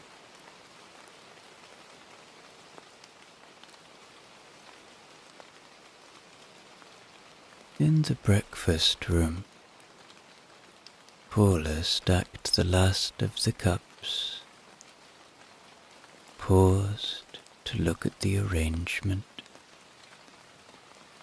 moved one half an inch to the left, and then nodded, satisfied. She switched off the coffee machine and got on with her day. Angela was behind the reception desk,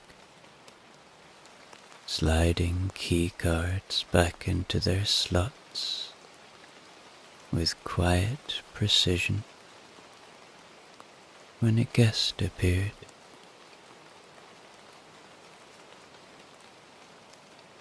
He was a man with a vaguely puzzled expression and a towel draped over his shoulder.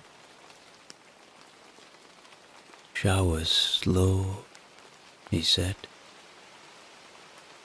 Angela nodded. The nod of someone who had heard this before, then wrote something down on a notepad that was already half filled with similar notes. She assured him it would be seen to, which in hotel language meant that Victor would be informed when he next wandered through.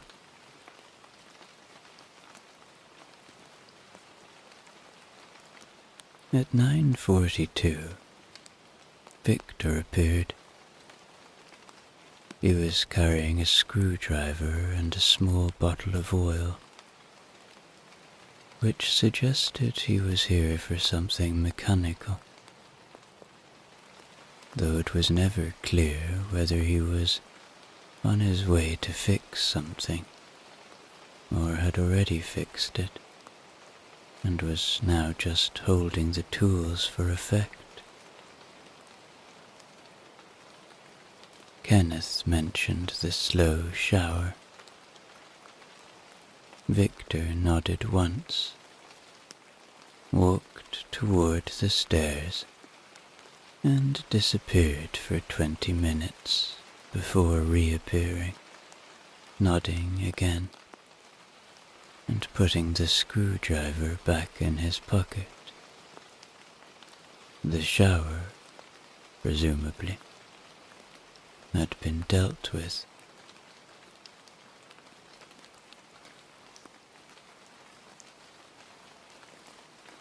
At 10:05, the lobby plant received its weekly watering.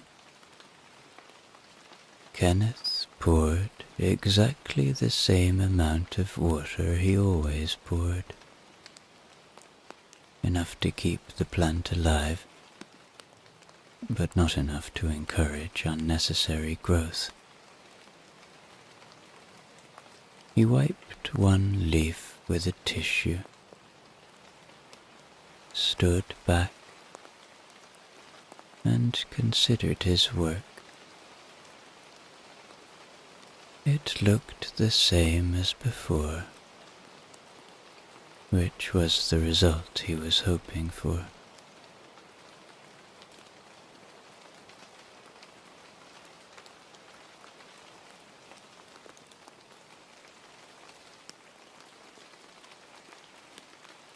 Somewhere upstairs, Irina and Morella could be heard opening and closing doors with the soft, regular rhythm of people who had perfected their routine.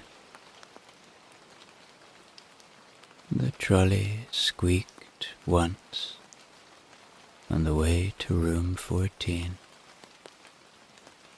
which was just enough to remind Kenneth that Victor would need to return later with the oil.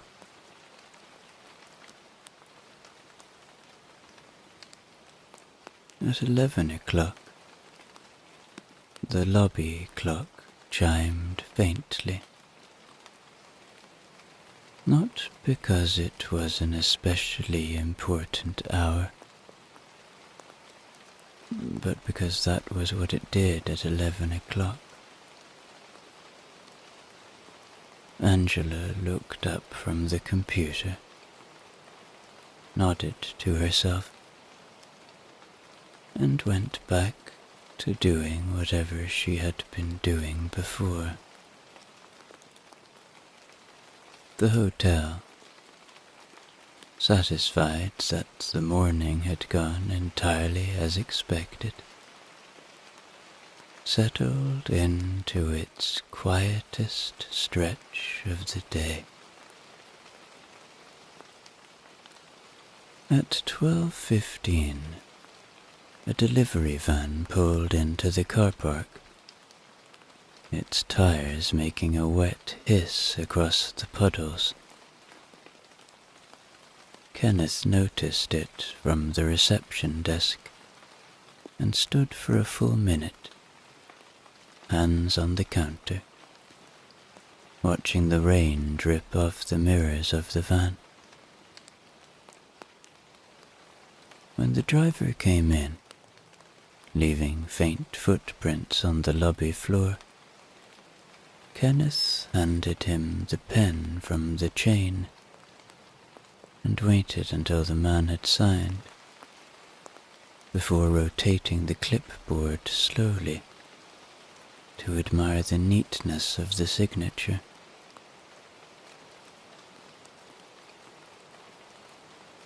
In the kitchen, Christy lifted the lid on a simmering pot and let the steam rise slowly toward the extractor fan, before nodding once and replacing the lid. The rain tapped gently on the high window above the sink, forming thin streams that gathered and slid down in unhurried lines.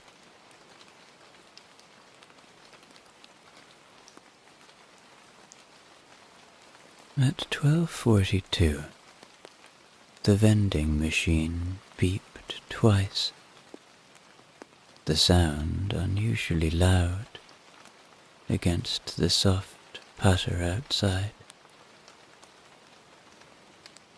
Angela walked over, pressed the button herself, and stood for a moment, listening to the rain on the glass doors of the entrance, before nodding gravely and writing "crisps empty" on her pad. Victor was summoned. He crouched in front of the machine, tapped it gently until the packet fell, then placed it carefully on top and left without a word, his shoes leaving small, precise, wet marks on the floor by the door.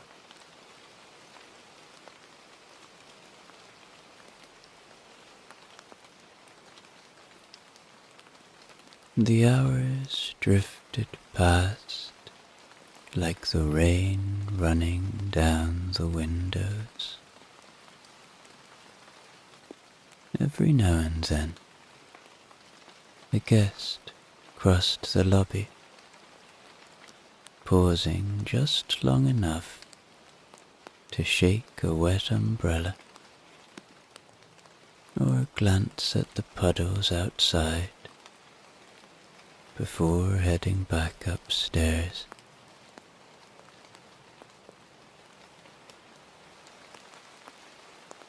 At 1400, Kenneth polished the bell on the reception desk,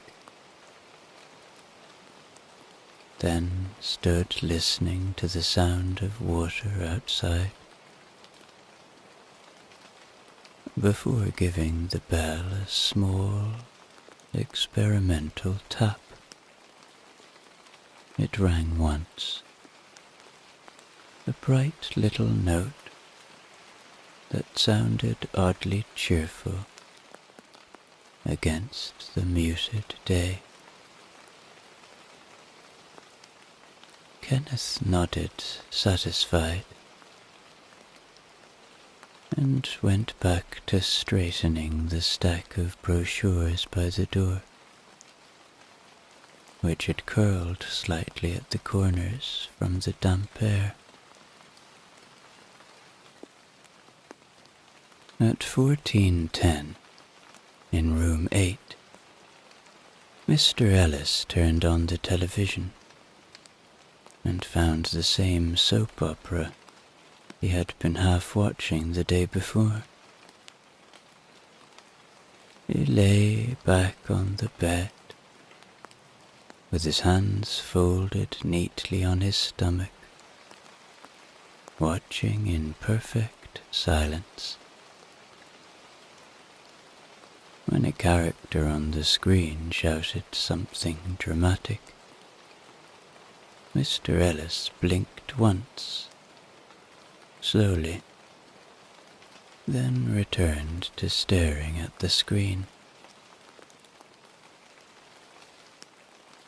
During the ad break, he considered getting up, sat forward slightly, then lay back down without moving further. When the episode ended, he stayed where he was for a full minute, watching the credits roll, before finally switching the television off and folding his arms with a quiet air of completion. At 14:18 in room 10, Mrs. Finch put down her magazine and said, "Tea?" Mr. Finch nodded, and watched as she plugged in the kettle. They sat in silence as the water boiled, then stirred their cups longer than necessary before taking their first sips. When they finished, Mr. Finch set his cup down exactly where the ring mark from yesterday's cup was, as if deliberately completing a pattern.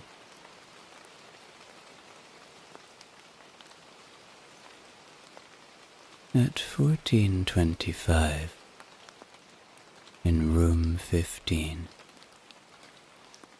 the young couple stirred from their nap at the same time, as though cued by some invisible alarm clock. They lay on their backs, staring at the ceiling for a while, before one of them asked if they should go out. The other suggested they wait until later, and with that decision made, they both stayed exactly where they were, apparently content to let later decide for itself when it would arrive.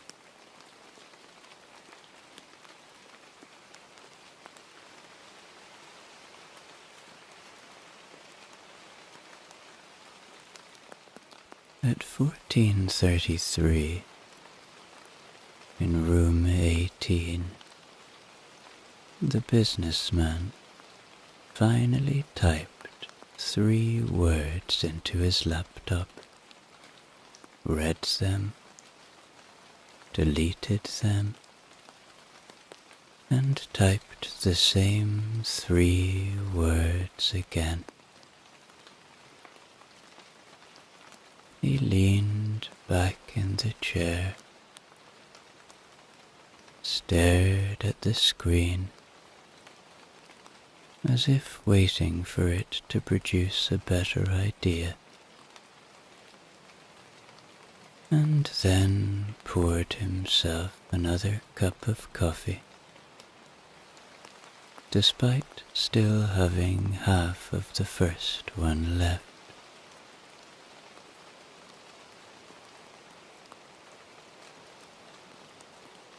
At 14:42, in room 21, the elderly lady wrote a single word in her crossword puzzle, then closed the book with great care and placed it on the bedside table at a perfect right angle.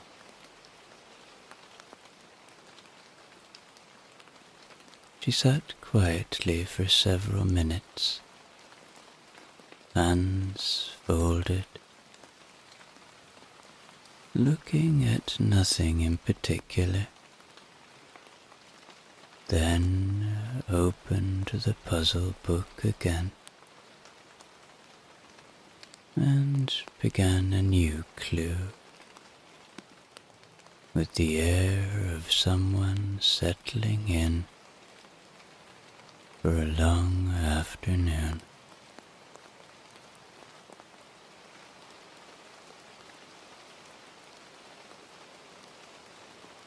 At 14:50, in room 24, the boy had lined up all the pillows from both beds along the floor to create a narrow obstacle course. His mother, while reading a leaflet, told him to be careful without looking up. He hopped from pillow to pillow twice before collapsing onto the carpet in a fit of laughter that lasted almost until 1500.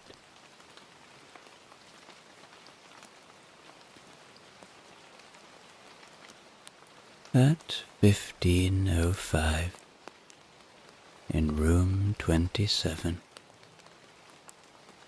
the older man switched on the television and found a nature program showing a heron standing completely still in a river.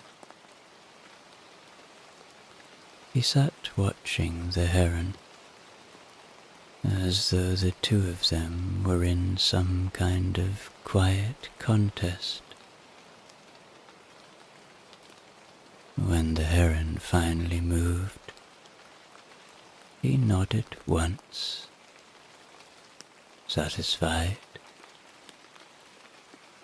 and turned the television off again.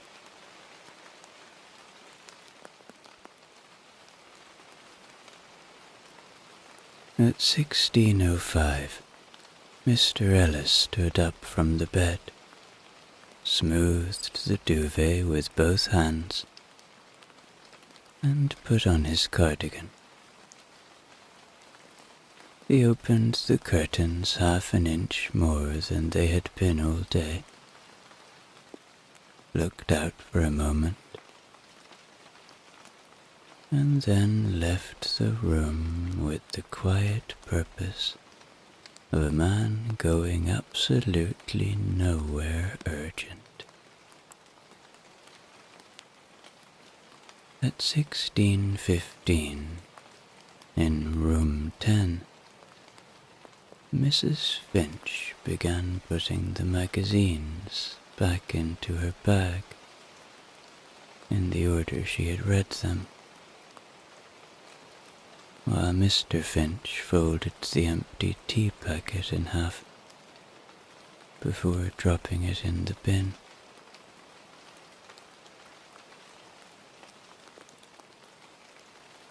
At 16:20, they both stood at exactly the same time, put on their coats, and left the room together without a word.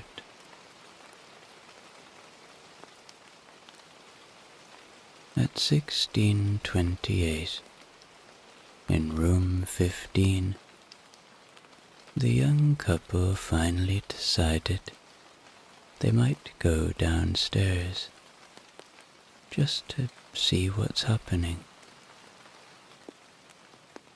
They both put on shoes at the same time, laces tied with matching levels of effort,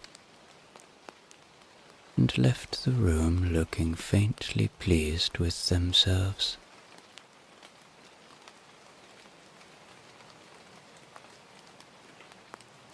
At 16:35, in room 18, the businessman closed his laptop with a faint but deliberate click and straightened the chair before leaving the room. He checked his watch twice on the way down the corridor, though there was nothing in particular to be on time for.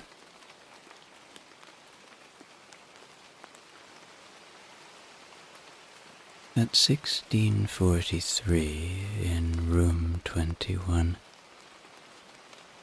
the elderly lady stood up, brushed off the skirt of her dress as if preparing for an inspection, and carefully tucked the crossword into her handbag.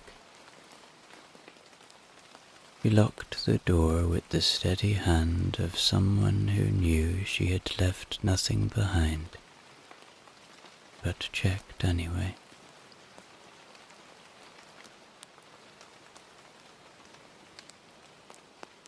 At 16:52 in room 24, the boy had finally exhausted his pillow obstacle course and was now sitting cross-legged on the bed, staring at the blank television screen, as if willing it to turn on by itself. His mother stood, stretched, and announced it was time to go downstairs. The boy nodded once and leapt off the bed with enough enthusiasm to suggest this had been the plan all along.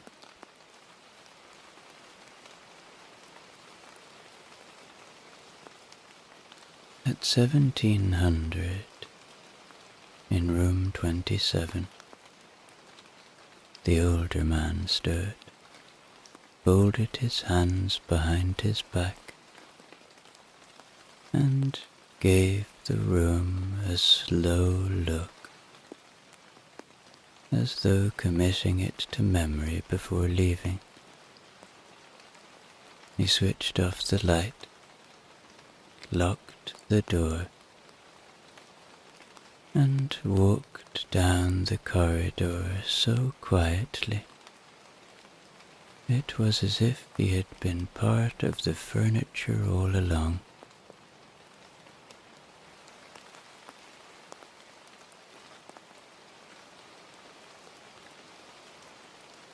Downstairs, Paula had begun setting the tables for dinner, lining up the cutlery with the kind of precision that made it look more like a scientific experiment than a meal.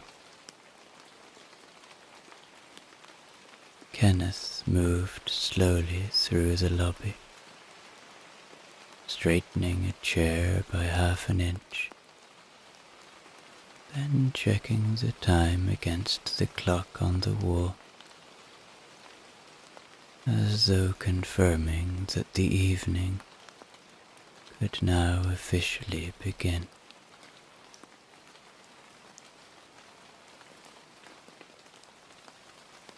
At 17:35, the dining room had filled in its usual pattern, as if everyone had quietly agreed on which tables to sit at, without needing to discuss it. Mr. Ellis sat near the radiator, the Finches at the window table, the young couple opposite each other at the smallest table in the corner.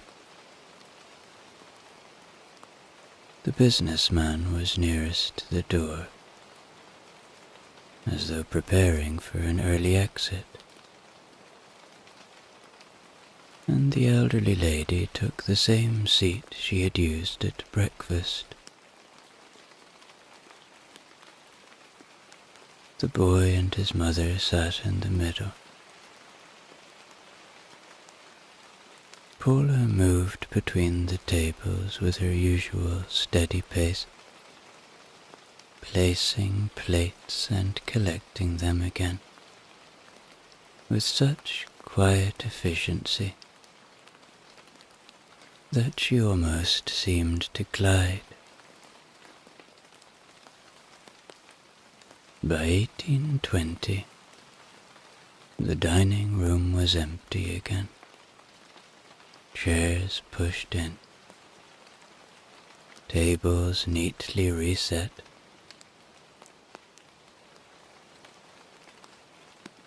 and now it was time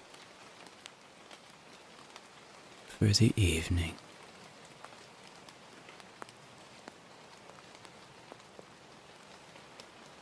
In the lobby, Kenneth sat at the desk with the reservation book open, running his fingers slowly down the page, as though counting something very important. even if there was nothing to count. Angela printed the day's receipts, stacked them in a tidy pile, and aligned them until the corners were perfectly flush.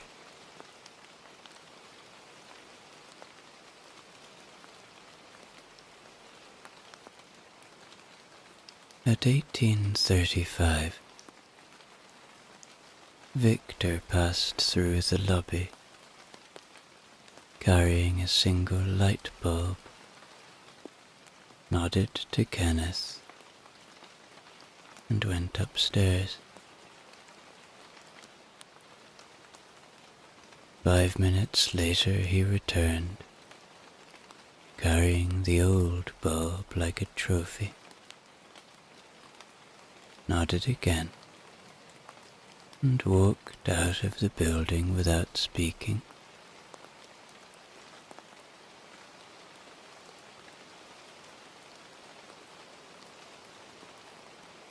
Irina and Morella returned their squeaky trolley to the housekeeping closet and stood together for a moment, discussing the next day's order of rooms in low voices, as if rearranging the sequence might have unforeseen consequences.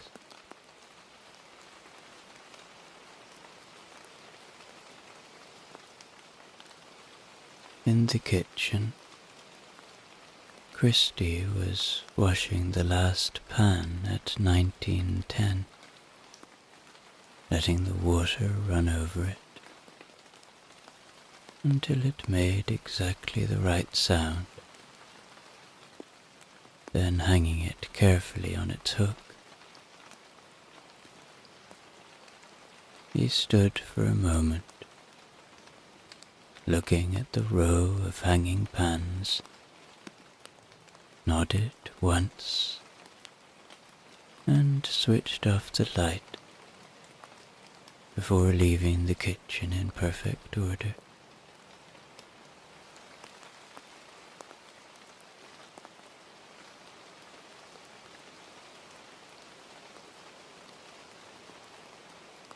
At 19:20, Kenneth walked a slow lap of the ground floor, pausing at each corridor to listen to the faint sounds of televisions and running water from the rooms above.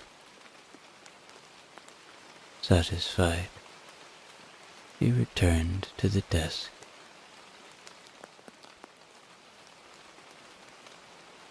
By 8 o'clock in the evening, the corridors had gone quiet. Televisions glowed behind closed doors. The muffled sounds of game shows and weather reports seeping faintly into the hall. One by one, the guests settled in. Mr. Ellis folding his cardigan over the back of the chair. The Finches setting out their clothes for the next day. The young couple lying side by side, staring at the ceiling, as though waiting for it to say something.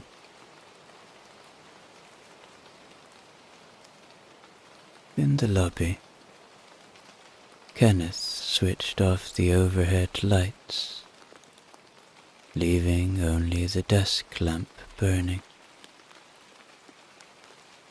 He closed the reservation book with a soft thud, stacked the pens neatly, and straightened the bowl of mints one last time.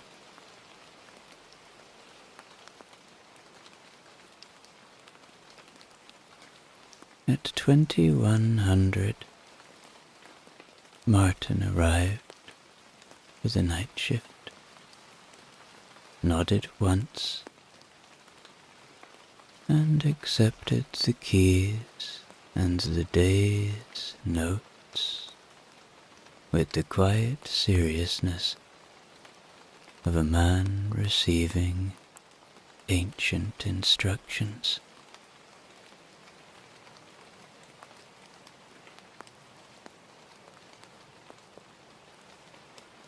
Kenneth walked to the front door,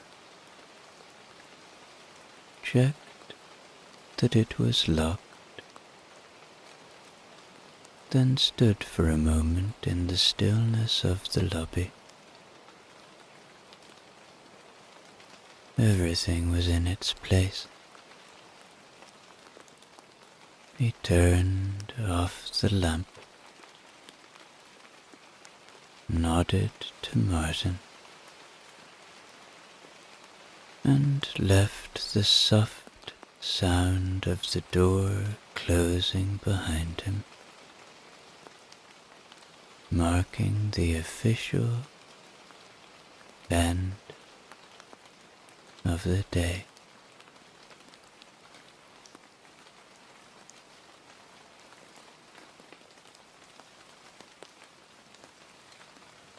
At 21:15,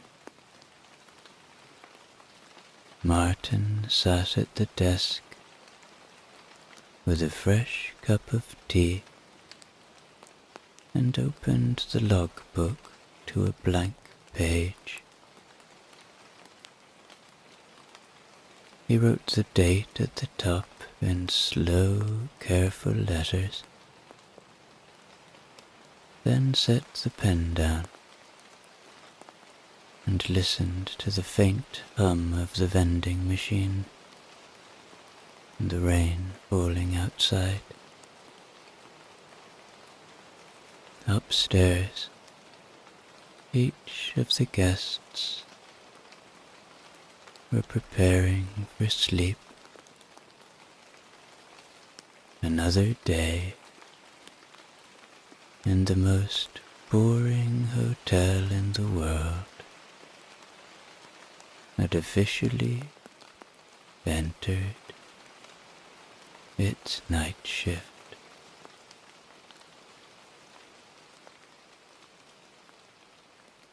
There is a town not far from anywhere in particular that is widely regarded, though not officially recognized, as the most boring town in the world. No plaques declare this, of course. That would be far too bold. But the residents know it. The local postmaster, Mr. Leonard Eves, once mentioned it quietly while handing over a book of second-class stamps, and the woman receiving them, Mrs. Celia Broadfoot, nodded in agreement. That was the end of the conversation, and indeed, the end of the matter. No one ever spoke of it again.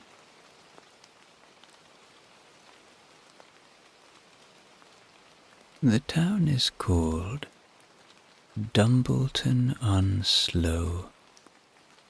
It has a town square, a bus stop with a very accurate timetable, and 7 working street lamps that come on exactly 7 minutes after sunset. The streets are clean, not sparkling, just clean enough that you might notice they are neither especially dirty nor unusually tidy. The hedges are trimmed, the bins are never overfilled, and the most rebellious thing to have happened in recent memory was when a teenager named Colin wore his school jumper untucked for a full Tuesday afternoon. He was spoken to. He apologized. Life went on.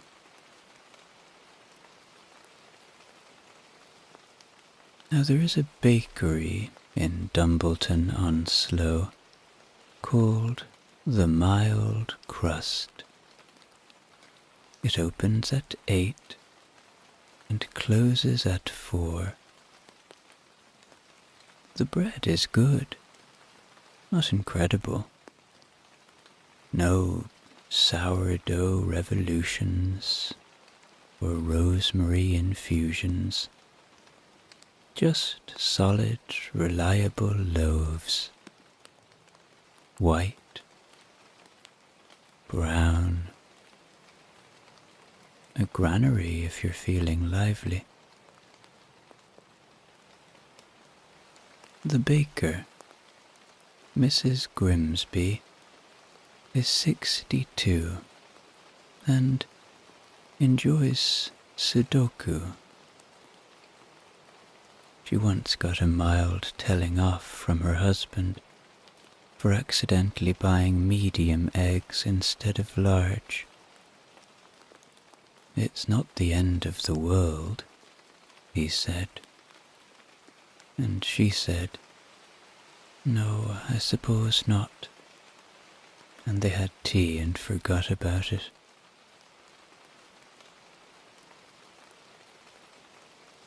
Dumbleton-on-Sloe has all the usual shops you might expect in a modest town.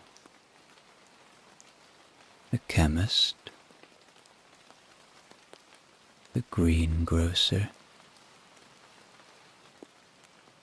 a hardware shop, a newsagent, and a small supermarket that closes for lunch between 12:30 and 1:15. There is no music played inside the supermarket, only the soft rustle of trolleys and the occasional polite cough.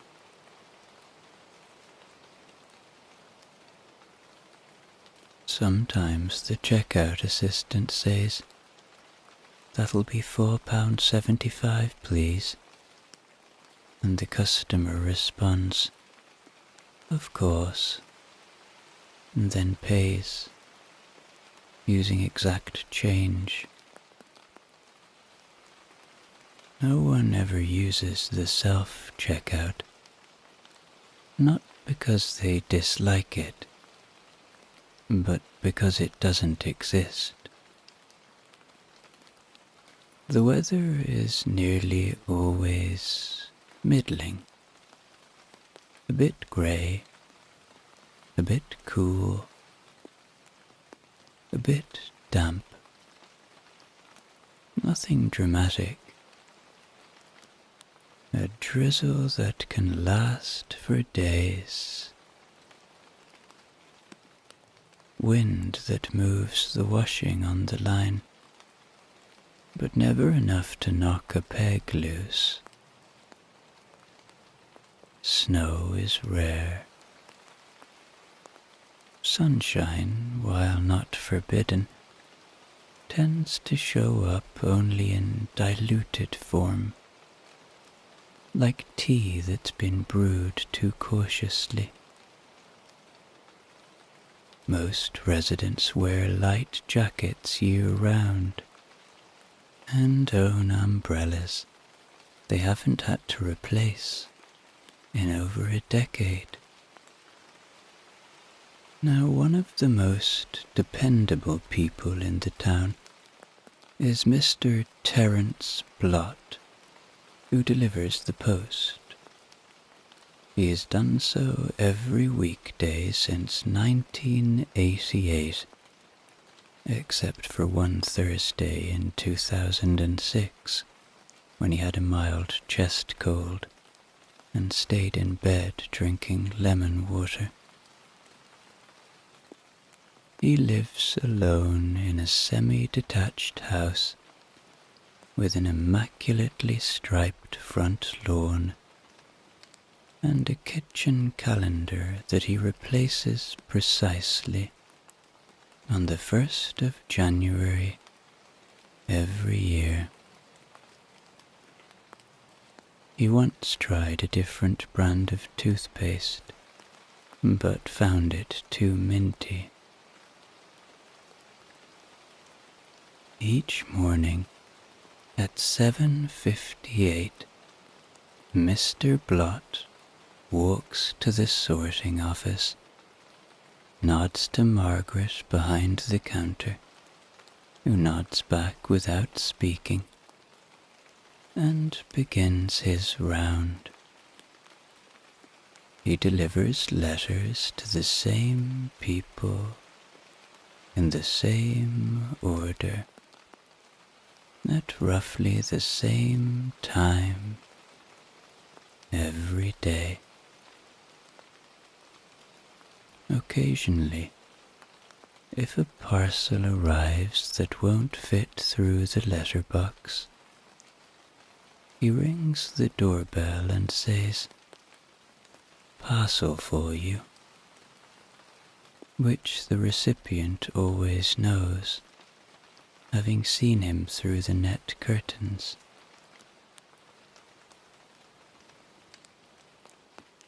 One of his regular stops is 12 Mulberry Crescent, home to Nora and Geoffrey Sedge. They have been married for 41 years and have never once raised their voices to each other. On Sundays, they eat a roast. On Mondays, leftovers. Tuesdays are for tinned soup, and Wednesday is egg on toast. Thursdays alternate between jacket potatoes and whatever Geoffrey has circled in the supermarket leaflet. Fridays are fish fingers. Saturdays are flexible. Once, they had lasagna on a Wednesday and felt unsettled until at least the following Monday. Nora Sedge's closest friend is a woman named Hazel Trim, who lives across the road and has a perfectly average cat who is named Susan. Susan is not especially affectionate, nor is she aloof. She sleeps in the same spot on the armchair every day, occasionally blinking. Hazel and Nora meet every Wednesday morning at 10:45 for tea and a digestive biscuit. They never run out of things to say, although none of it would be of particular interest to an outsider. Their most recent conversation involved a long and satisfying discussion about the correct way to store a dishcloth.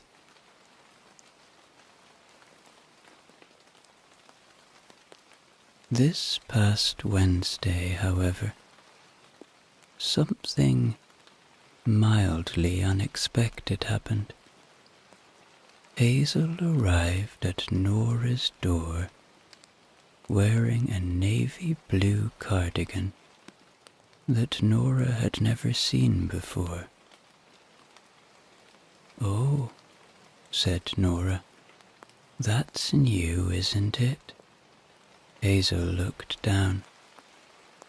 "Yes, got it in the post. Catalogue. Very nice. Thank you." There was a pause, and then they both nodded in approval and went into the kitchen. The biscuits were already on the plate, 2 each. It was in fact Mr. Terence Blott who had delivered the catalogue that led to Hazel Trim's cardigan. It had arrived on a Tuesday, folded neatly beside a circular from the local Rotary Club and a leaflet about reduced price compost bins. Hazel had not intended to buy anything, but the catalogue featured a special offer on women's knitwear, and she had found herself unexpectedly drawn to the phrase button detail. So she ordered the cardigan, navy blue, and when it arrived 5 days later, Mr. Blott handed it to her at the door in a padded envelope. "Parcel," he'd said. "Thank you," Hazel had replied, and briefly considered telling him what it was, but decided against it. It wasn't a secret. It simply didn't seem necessary to mention. From Hazel's house, Mr. Blott crossed the street, nodded to Geoffrey Sedge, who was doing something unhurried with a trowel, and continued toward the center of town. The pavements were quiet. A sparrow made a noise, and then didn't. The rain was falling as usual, but everyone was so used to it, they didn't really notice it. Mr. Blott liked this stretch of the walk. The paving stones were smooth, and one of them made a satisfying clunk sound beneath his heel, which he had never told anyone about, but always enjoyed.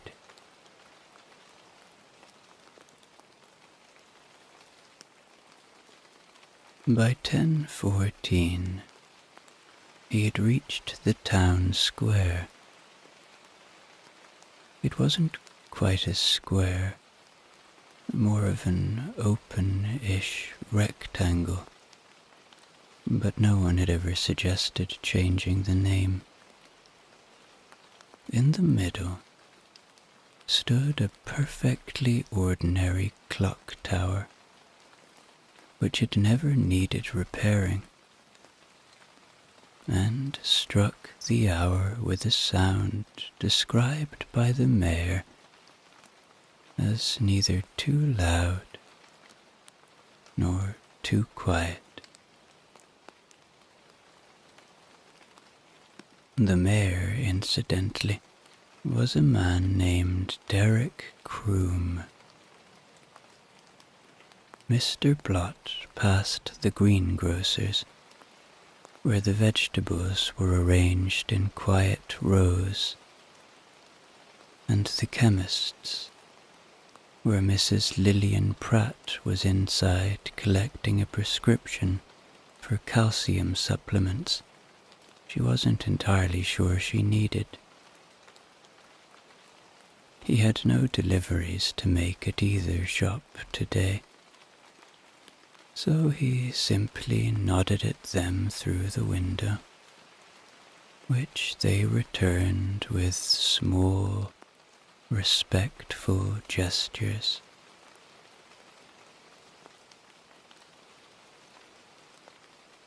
Outside the hardware shop, he encountered a small queue of 3 people waiting for it to open. It wasn't due to open for another 6 minutes, but they liked to be early, just in case.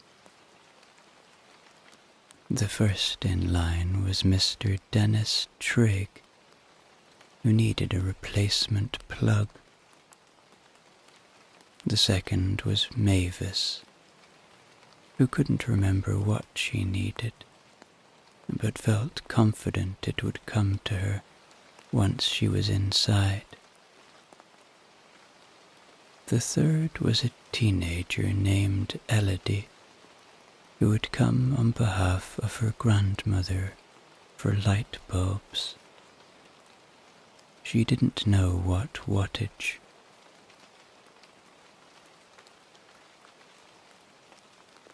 Mr. Blott did not speak to any of them, but he did nod at Dennis, who nodded back, and the mutual understanding of the 2 men simply existing at the same time passed gently between them. At precisely 12:03 p.m., Mr. Dennis Trigg left the hardware shop with a small paper bag containing 1 3-pin plug, 2 washers, and a packet of tiny screws that might come in handy one day.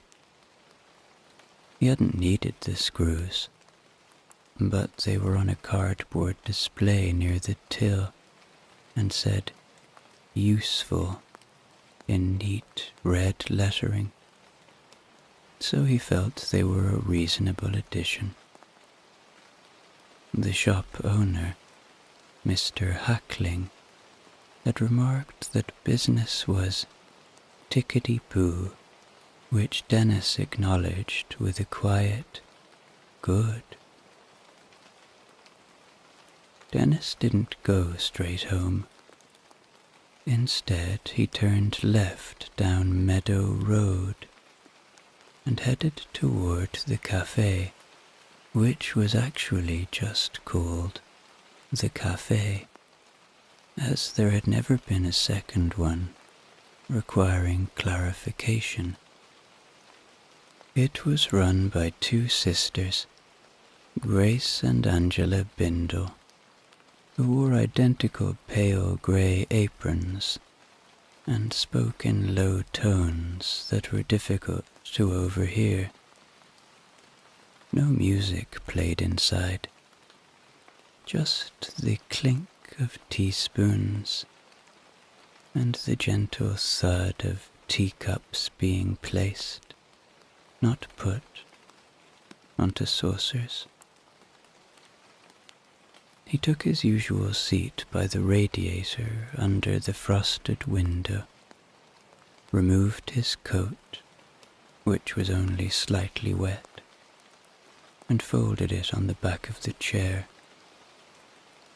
It was 12:17 by then. There was already a woman reading the local newspaper at the table across from him, Sylvia Moss, who had once served on the parish council and had a precise, thoughtful way of buttering her toast.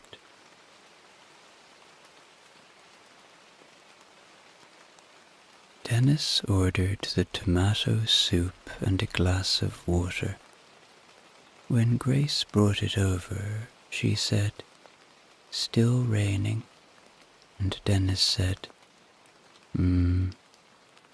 Then they both nodded. The soup was lukewarm, as expected, and came with a plain roll that tore evenly when pulled apart. Dennis didn't look at his watch until after he'd finished it, and when he did, it was 12:41. This pleased him. He liked not being in a rush. He liked knowing he'd be home by 1.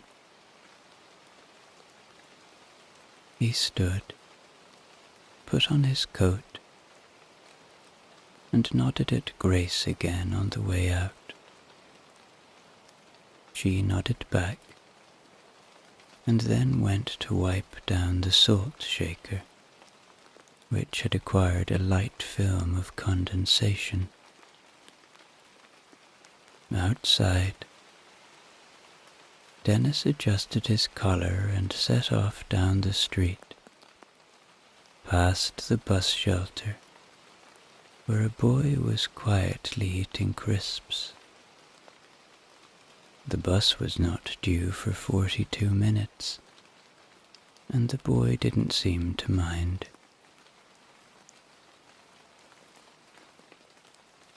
Across the road, the light in the library window glowed softly, as it always did in the afternoons. Dennis didn't need any books, but he paused on the pavement for a moment and looked at it. He found it reassuring somehow to know the library was there. Not inviting, just present, a fixed thing. At 3:12 p.m., the door of the Dumbleton-on-Sloe Public Library creaked open. Not from disrepair, but simply from long-standing habit. The hinges had been oiled in 2009 and hadn't required attention since. The person entering was a woman named Margaret Pennish, who had been coming to the library every other Thursday since her retirement 12 years ago. Today was not Thursday, but she had finished her ironing early and decided to treat herself to a change.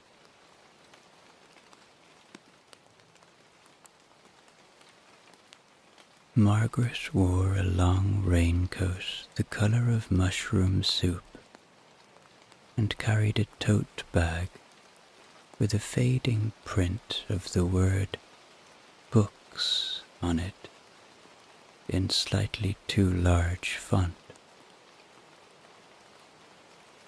She walked directly to the returns desk and placed 2 books down without comment. They were both large print biographies of people whose names no longer sparked recognition.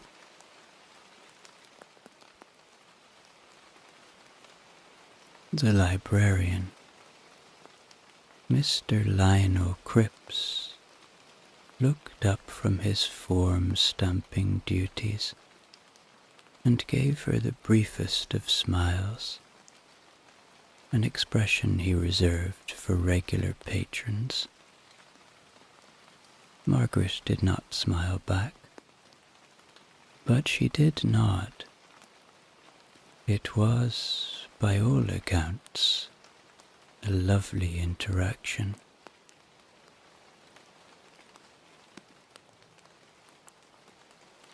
The library itself was not large. 3 rooms in total. 1 for fiction, 1 for non-fiction, and one that was meant to be for children, but was rarely used, except by a woman named Beryl, who liked to sit in the beanbag chairs because of her back. The walls were painted cream. The windows rattled slightly when buses passed, and the carpet had been described in a council report as satisfactory.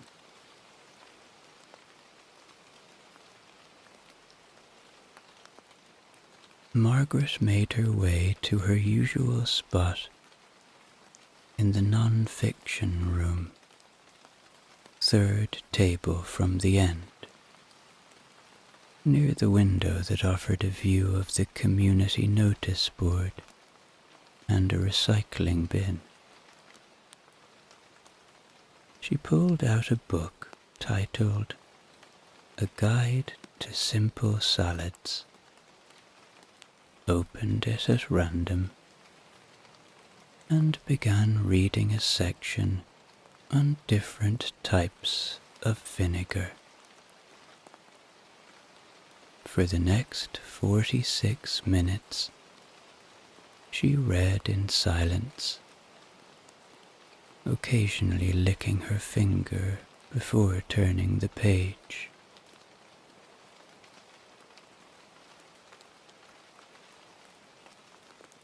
By 4:10, she had put the book back and begun wandering the stacks. She didn't need anything, but liked the idea of browsing. She read the spine of a book called Postage Rates of Europe, 1920 to 1965, considered it, and then returned it to its place without removing it from the shelf. It was this level of deliberation that made her such a careful borrower. Mr. Cripps had once described her as measured. Outside, the light was fading. The street lamps would come on soon. In the library, the overhead fluorescents buzzed softly, as if reminding everyone that the end of the day was coming. But not yet. Margaret took a seat in one of the hard plastic chairs by the window and looked out at the drizzle. A man walked past, carrying a bag of carrots. A bird landed, then changed its mind. Somewhere behind her, Mr. Cripps cleared his throat in the exact way he always did, just before closing time, and at precisely 5:29 p.m., Mr. Lionel Cripps stood up, walked to the center of the library, and said, in his usual clear but not loud voice, "The library will be closing in 1 minute." He always said this 1 minute before closing, and everyone who heard it appreciated the consistency. Margaret Pennish closed her book, not the salad one, but something about affordable curtain solutions, stood up, and returned it to the shelf where it belonged, third from the top, slightly leaning left.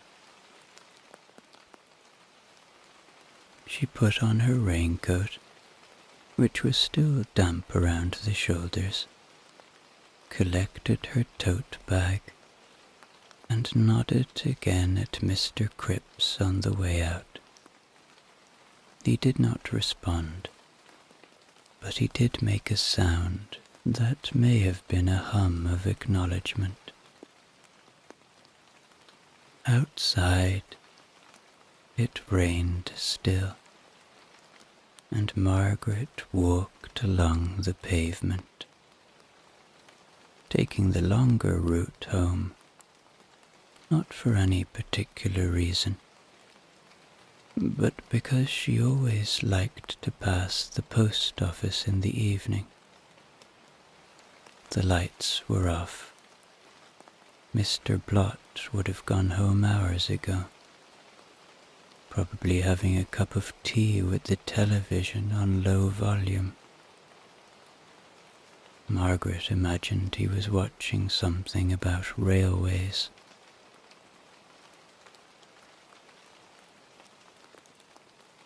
As she rounded the corner, a man cycled past slowly, not in a hurry. A curtain twitched in a window. The bakery was dark. The cat sat on a wall, not doing anything. And Margaret continued to make her way home. In the town of Dumbleton-on-Sloe, evenings happen exactly as one might expect. Street lamps glow with a faint yellow hue, spaced evenly and humming ever so slightly. No one rushes anywhere. The last bus comes through at 6:03 p.m. and a total of 3 people get off it. One of them nods at the driver. Inside the houses, lights are switched on room by room. In 17 Alder Lane, Mr. and Mrs. Clinton are finishing dinner. It's shepherd's pie tonight. He says, "That was nice." And she replies, "Good." They do the washing up together, drying each plate before moving on to the next.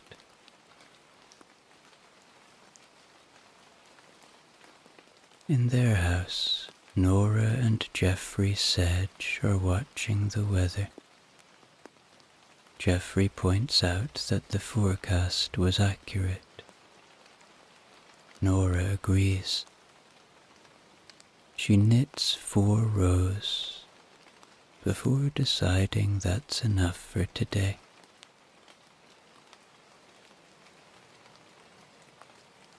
In the flat above the chemist, Sylvia Moss folds the newspaper, places it on the coffee table, and sighs in a way that suggests deep contentment, though no one is there to hear it.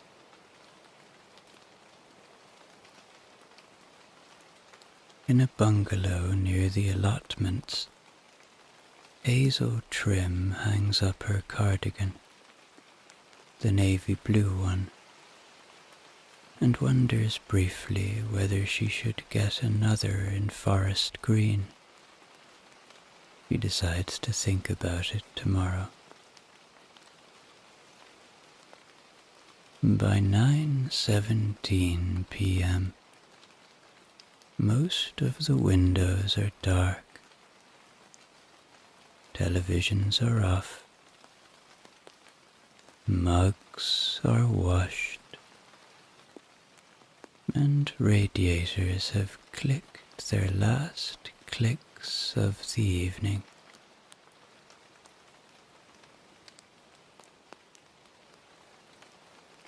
The town grows quieter still,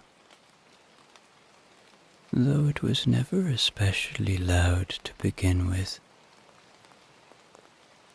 A single light remains on above the library, accidentally left by Mr. Cripps, who will notice tomorrow and feel faintly embarrassed.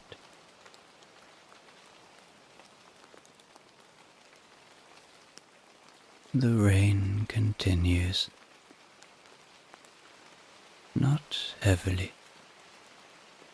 just enough to be mentioned. In every house, one by one, people get into bed, pull their blankets up to their chins, shift once or twice to get comfortable. And in Dumbleton-on-Sloe, no one checks their phone one last time, because most of them are already plugged in downstairs. Pillows are plumped, hot water bottles cool gently.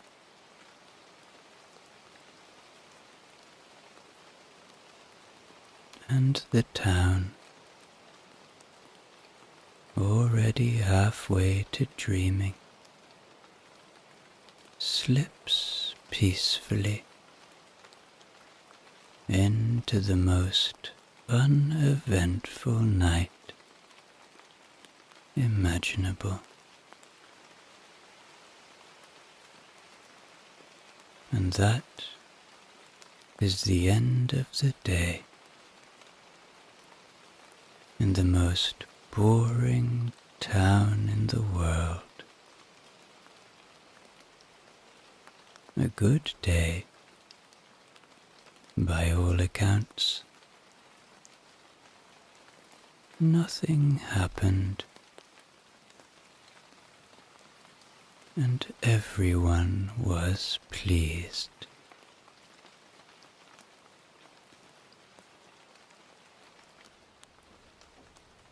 There was once a train.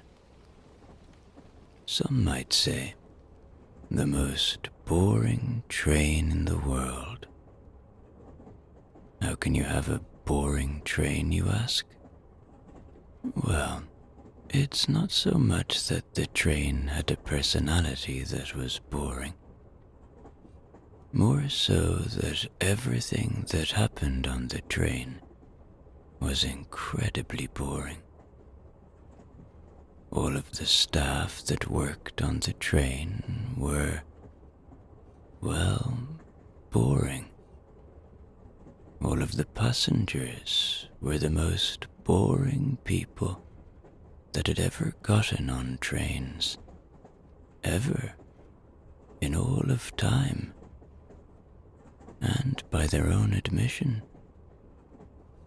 So, allow me, if you will, to begin to tell you about each of these people aboard the most boring night train in the world. The train departed from Platform 4 at precisely 10:04 p.m., a time chosen not because it was convenient, but because it had accidentally become the official time after a scheduling typo in 1973. No one ever fixed it. No one ever cared enough to. The yellow line on the platform had faded into a color that could only be described as not really a color anymore. The only person who had ever mentioned it worked for the railway paint department in 1986 and is now retired in Kent. When the doors closed, they did so in the slow, resigned way of someone agreeing to a meeting they didn't want to attend. The train moved forward at a speed that could best be described as eventually. Inside, everything had been designed to inspire mild, polite acceptance. The seats were covered in a fabric approved by a committee that had only ever once met and then decided never to meet again. The lights had two settings, on and very on. Mr. Benson, the conductor, appeared exactly on schedule, as he always did, holding his ticket puncture like a man who had long ago accepted his destiny. He didn't smile, but then again, neither did anyone else. It wasn't that kind of train.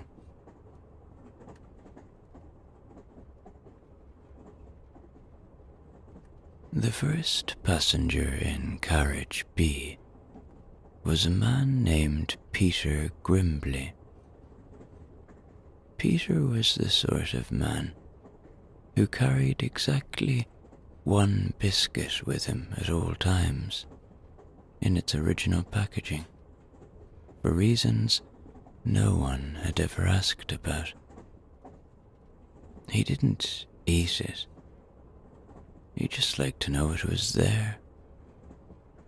Every 10 minutes, he would gently press the biscuit packet between his thumb and forefinger, as though confirming its ongoing existence.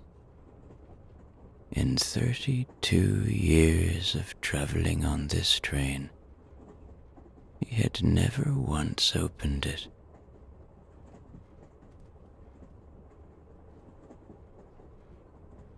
Directly opposite Peter sat Mrs. Celia Moth, a woman whose idea of adventure was slightly adjusting the angle of her reading glasses. She read the same magazine every night, issue 147 of Practical Lampshades Monthly, published in 1998. She'd never got past page 11. She wasn't stuck. She just liked page 11. Further down the carriage was Mr. Colin Drum, who had boarded this train every night since 2004, without actually needing to go anywhere. It was simply cheaper than heating his flat. He wore a beige scarf that he referred to as the One, not because it was special, but because it was the only one he owned. Colin's proudest achievement was knowing exactly which part of the journey produced the smallest rattle.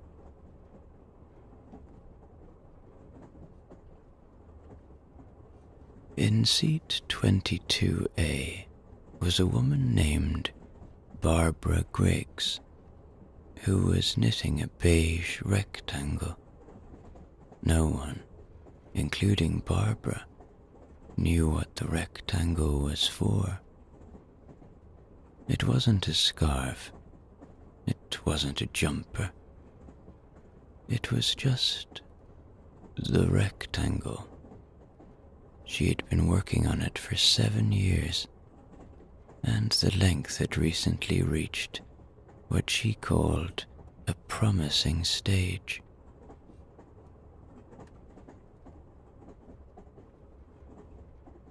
The train was, technically speaking, going somewhere. It had a destination printed on the front in blocky black letters, but no one had ever actually looked at it. It wasn't the kind of train that inspired curiosity. If you asked any of the passengers where they were headed, they would either shrug or say something vague like down the line, as though the line itself was the point. Somewhere near carriage D, a tea trolley made its slow progress through the corridor. It was pushed by a man named Gerald, who had never once in his entire career needed to top up the sugar. There were 6 tea bags, 3 of which had been there since 2012. No one minded. They didn't really drink the tea anyway. People on this train didn't drink things to enjoy them. They drank them to pass time in the least remarkable way possible.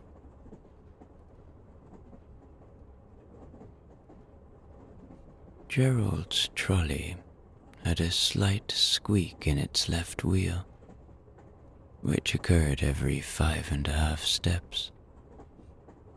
He had once, years ago, thought about fixing it, but the idea had seemed too ambitious, so he hadn't.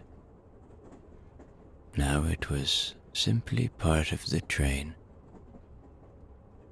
People barely noticed it, except for Peter Grimbley, who gave it a small nod each time it passed, as though acknowledging an old acquaintance.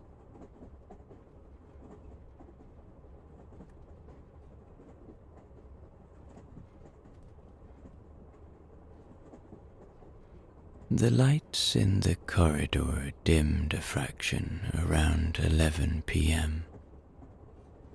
Not because anyone requested it, but because they were on an ancient timer installed sometime in the late 1970s. No one knew exactly where the switch was. It just happened. Barbara Griggs adjusted her rectangle knitting to the evening position, which meant exactly nothing except that she was now holding it at a slightly lower angle.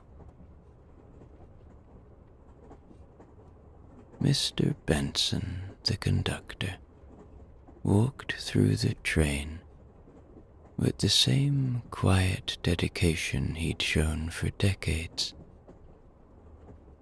He had a small notebook where he made notes that didn't matter,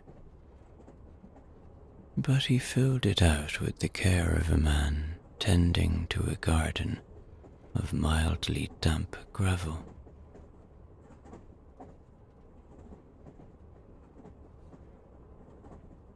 The train itself was long, but not so long that anyone ever got lost in it.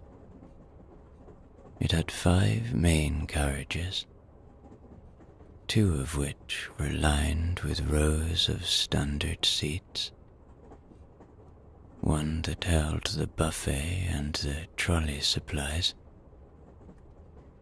and 2 sleeper carriages with narrow, softly lit corridors. The whole thing gave the impression of something that had been built a long time ago, and then carefully maintained just enough to keep going.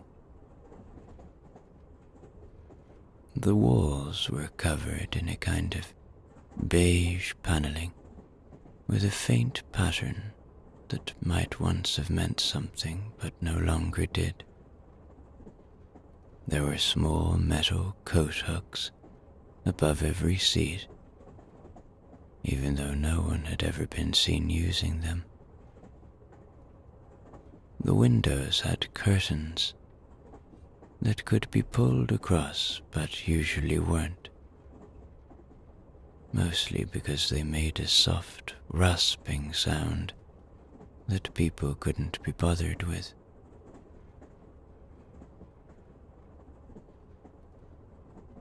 The sleeper compartments were arranged in a neat row, each with 2 bunks, a little shelf, and a fold-down ladder that always creaked in the exact same way. The pillows had that hotel-style stiffness to them, the kind that didn't really invite sleep, but didn't get in the way of it either. Every compartment had a small reading lamp with an on-off switch that required a very specific amount of pressure to work. Regular travelers knew the trick.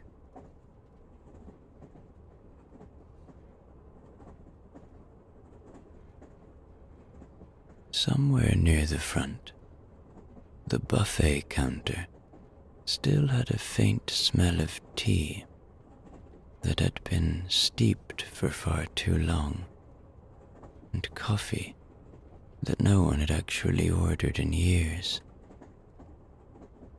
The staff didn't try to make the train feel lively or inviting.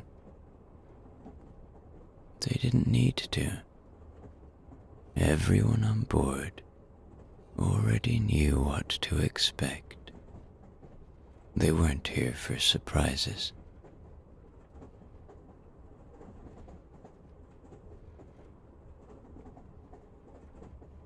Among the new passengers that evening that had never travelled on the most boring night train was the Barlow family, who had spent the entire time on the platform carefully comparing their seat numbers to the diagram on their tickets. Mr. Barlow had even brought a small torch to check the print in the dim light, which impressed absolutely no one. His wife, Margaret, had packed 3 sandwiches wrapped in cling film, each labelled just in case. They were identical. She would later spend 20 minutes deciding which just in case moment was the right one. Their teenage son, Kevin, had headphones on, but wasn't listening to anything. He was simply wearing them as a polite barrier between himself and the world. Occasionally he sighed at a volume that suggested mild disappointment, but nothing stronger. He had brought a puzzle book with exactly 1 puzzle completed, a word search from 2019. He wasn't planning to do another. A few rows down sat Doris and Frank Mallory, a retired couple who had decided to take a little trip just because. Neither of them could remember exactly why they'd chosen this train in particular, but neither felt it was worth questioning. Doris was wearing a cardigan with buttons shaped like small flowers. Frank had bought a thermos of lukewarm tea and a newspaper from 3 days ago, which he folded and refolded as though this were the main event of the journey. 2 seats behind them was a man named Neil with a very large, very square suitcase. He had insisted on keeping it on the seat beside him, despite there being overhead racks that would have fitted perfectly. When asked why, he simply said, "I like to keep an eye on it," as though anything of interest could possibly happen to it on this train. The suitcase contained mostly socks.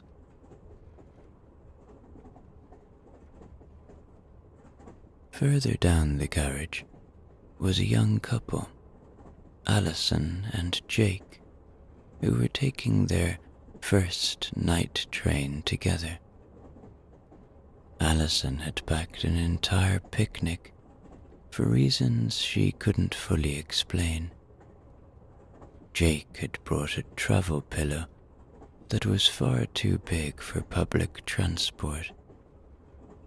They were both determined to make the journey an experience, but already, 20 minutes in, they had run out of things to say. They would later spend 2 full hours talking about whether the light above their seat was too warm or just warm enough. Across the aisle, a woman named Marjorie was knitting a jumper for a dog she didn't own. She wasn't sure why she'd chosen a dog jumper. She didn't have a dog, or know anyone with one. It had simply seemed like a sensible project. Her wool was the exact shade of oatmeal. She occasionally muttered, "Steady on," to herself, as if the jumper might do something unpredictable. In seat 34 sat Trevor, who had brought a small notebook and a pen, but nothing to write about. He opened it every 10 minutes, nodded to himself, and closed it again. At one point, he drew a straight line across the top of a page, which he seemed quietly pleased with.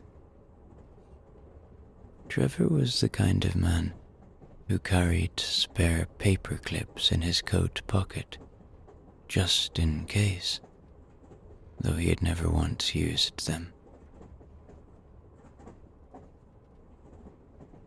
Nearby, a woman with the practical name of Linda sat with a paperback she had no real intention of reading.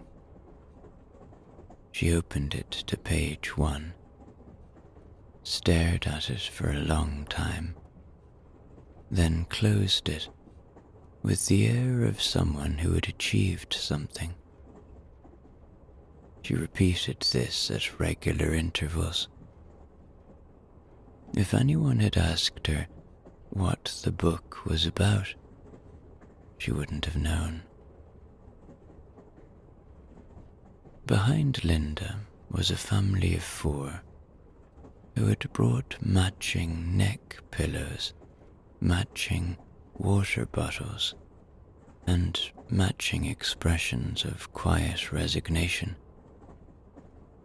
The youngest child, around 8 years old, had declared this journey the longest train journey in the world after roughly 9 minutes.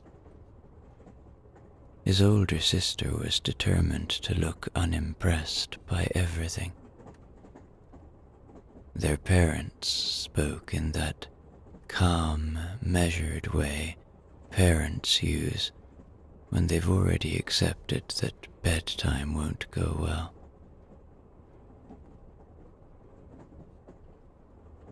And in seat 40, a man named Raymond had fallen asleep almost immediately after boarding, with his arms folded and his head slightly tilted forward, like someone who'd been practicing this position for years. He didn't snore, which was somehow even more boring than if he did. Every so often, his head bobbed a little with the rhythm of the train, giving the impression that he was agreeing with something no one had said.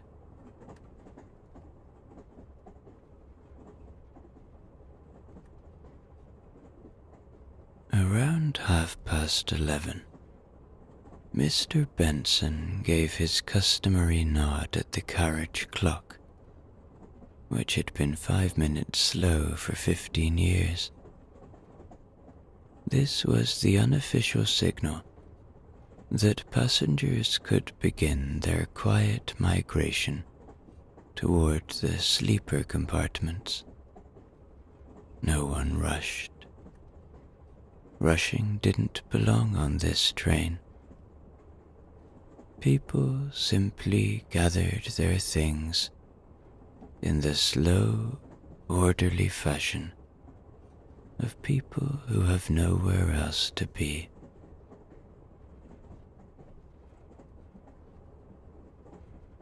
The Barlows were among the first to stand. Margaret carefully rewrapped the sandwiches, even though no one had touched them. Mr. Barlow folded the seating diagram, as though it might one day be of historical importance. Kevin sighed, as he did at every transitional moment, then stood up and followed without comment. The family moved down the aisle in a line so straight it looked rehearsed.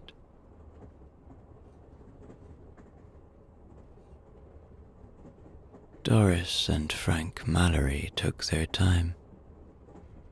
Doris placed her cardigan neatly over her arm, despite the fact that she'd need it again in approximately 5 minutes. Frank snapped the lid on his thermos, gave a small nod to no one in particular, and murmured, "Right then," as though something significant had happened. It hadn't. Neil, still devoted to his enormous suitcase, dragged it down the aisle with the determined pace of a man moving furniture no one else had asked for. At each small corner, he muttered, "Steady," under his breath. The suitcase, as usual, offered no resistance, but also no help. Allison and Jake lingered. Jake tried to fold his oversized travel pillow in half. It didn't fold. Allison stared at the picnic bag with mild regret, as if realizing that bringing 6 types of cheese for a night train might have been optimistic. Eventually, they followed the slow stream toward the sleeping cars, whispering about which bunk was the comfiest, even though they were all exactly the same. Marjorie put her knitting away, as if it were a delicate scientific instrument. She placed the oatmeal wool back into its plastic bag, smoothed it down, and checked twice that it was safe, despite it being incapable of going anywhere. She then set off, with the quiet dignity of someone escorting an imaginary dog.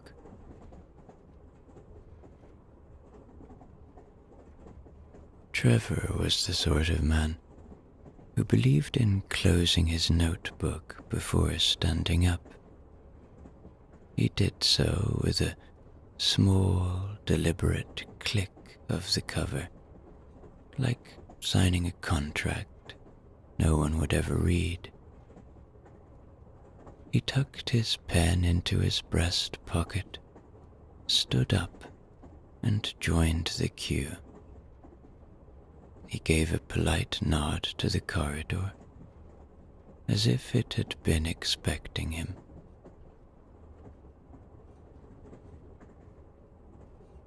Linda carried her unread book like a prize she'd won for participating. She didn't put it in her bag, just kept it in her hand, as though someone might ask her about it at any moment.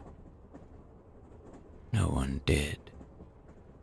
She walked slowly, reading the compartment numbers with the concentration of someone who had already forgotten which number she was looking for.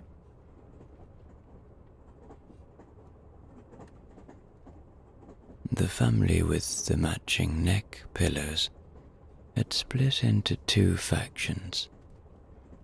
The father and son, who approached the corridor as though it were a military exercise, and the mother and daughter, who moved at a speed best described as very slightly resentful.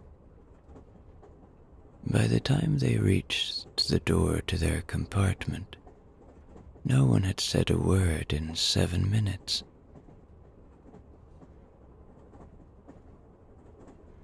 Raymond remained asleep until the gentle movement of everyone else passing by woke him just enough to lift his head.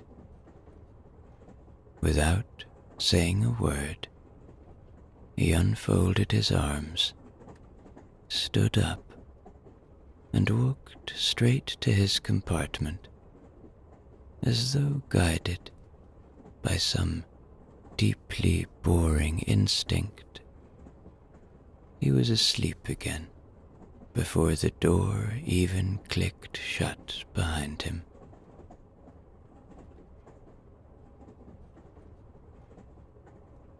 In the Barlow's compartment, Margaret placed the sandwiches on the little shelf like they were valuables in a museum. Mr. Barlow adjusted the reading light twice, not because it needed adjusting, but because it felt like the kind of thing one does in a sleeper carriage. Kevin climbed onto the top bunk without looking at anyone, plugged his headphones in with no sound playing, and stared at the ceiling like it owed him an explanation.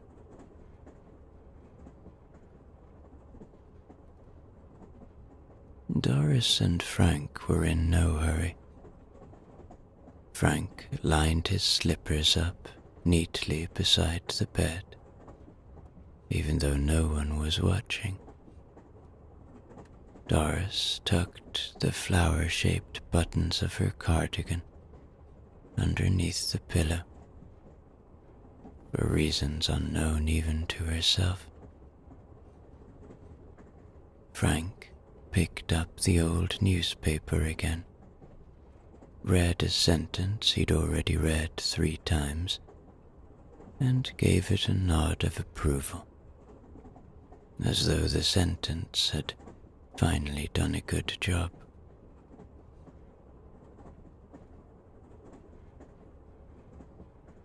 Neil placed the large suitcase at the foot of the lower bunk.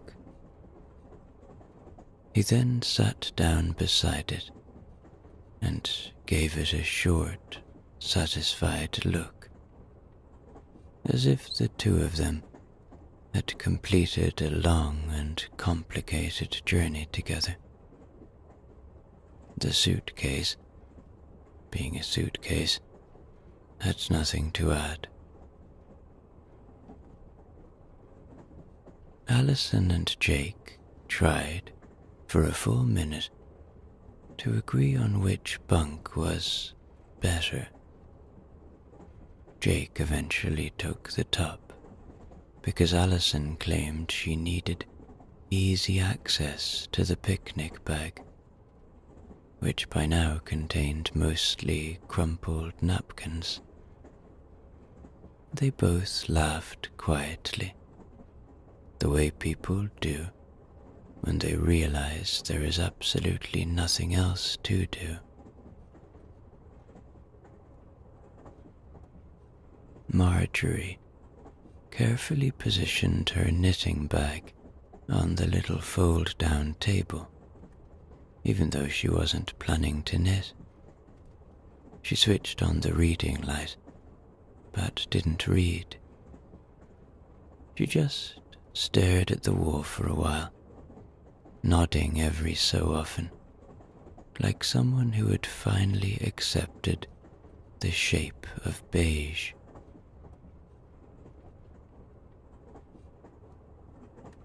Trevor opened his notebook again, drew a small tick on a blank page, and closed it with the same precision as before.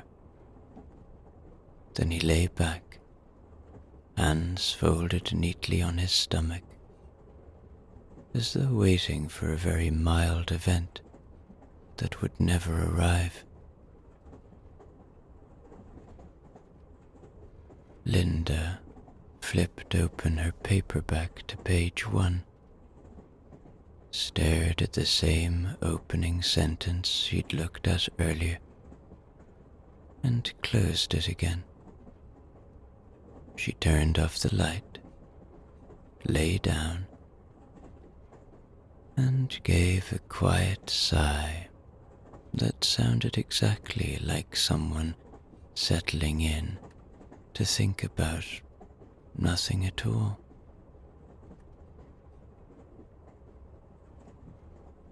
The family with the matching neck pillows arranged themselves with the efficiency of a group who had done many family trips and expected very little from this one.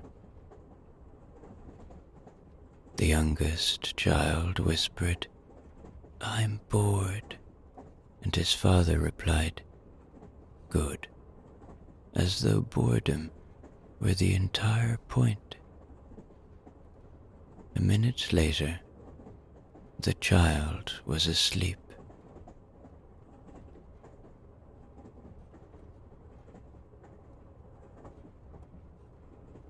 Raymond was already snoring softly, but in a way that somehow made no real impression on anyone. It wasn't the kind of snoring that disturbed. It was the kind that just existed, like the low hum of the train itself.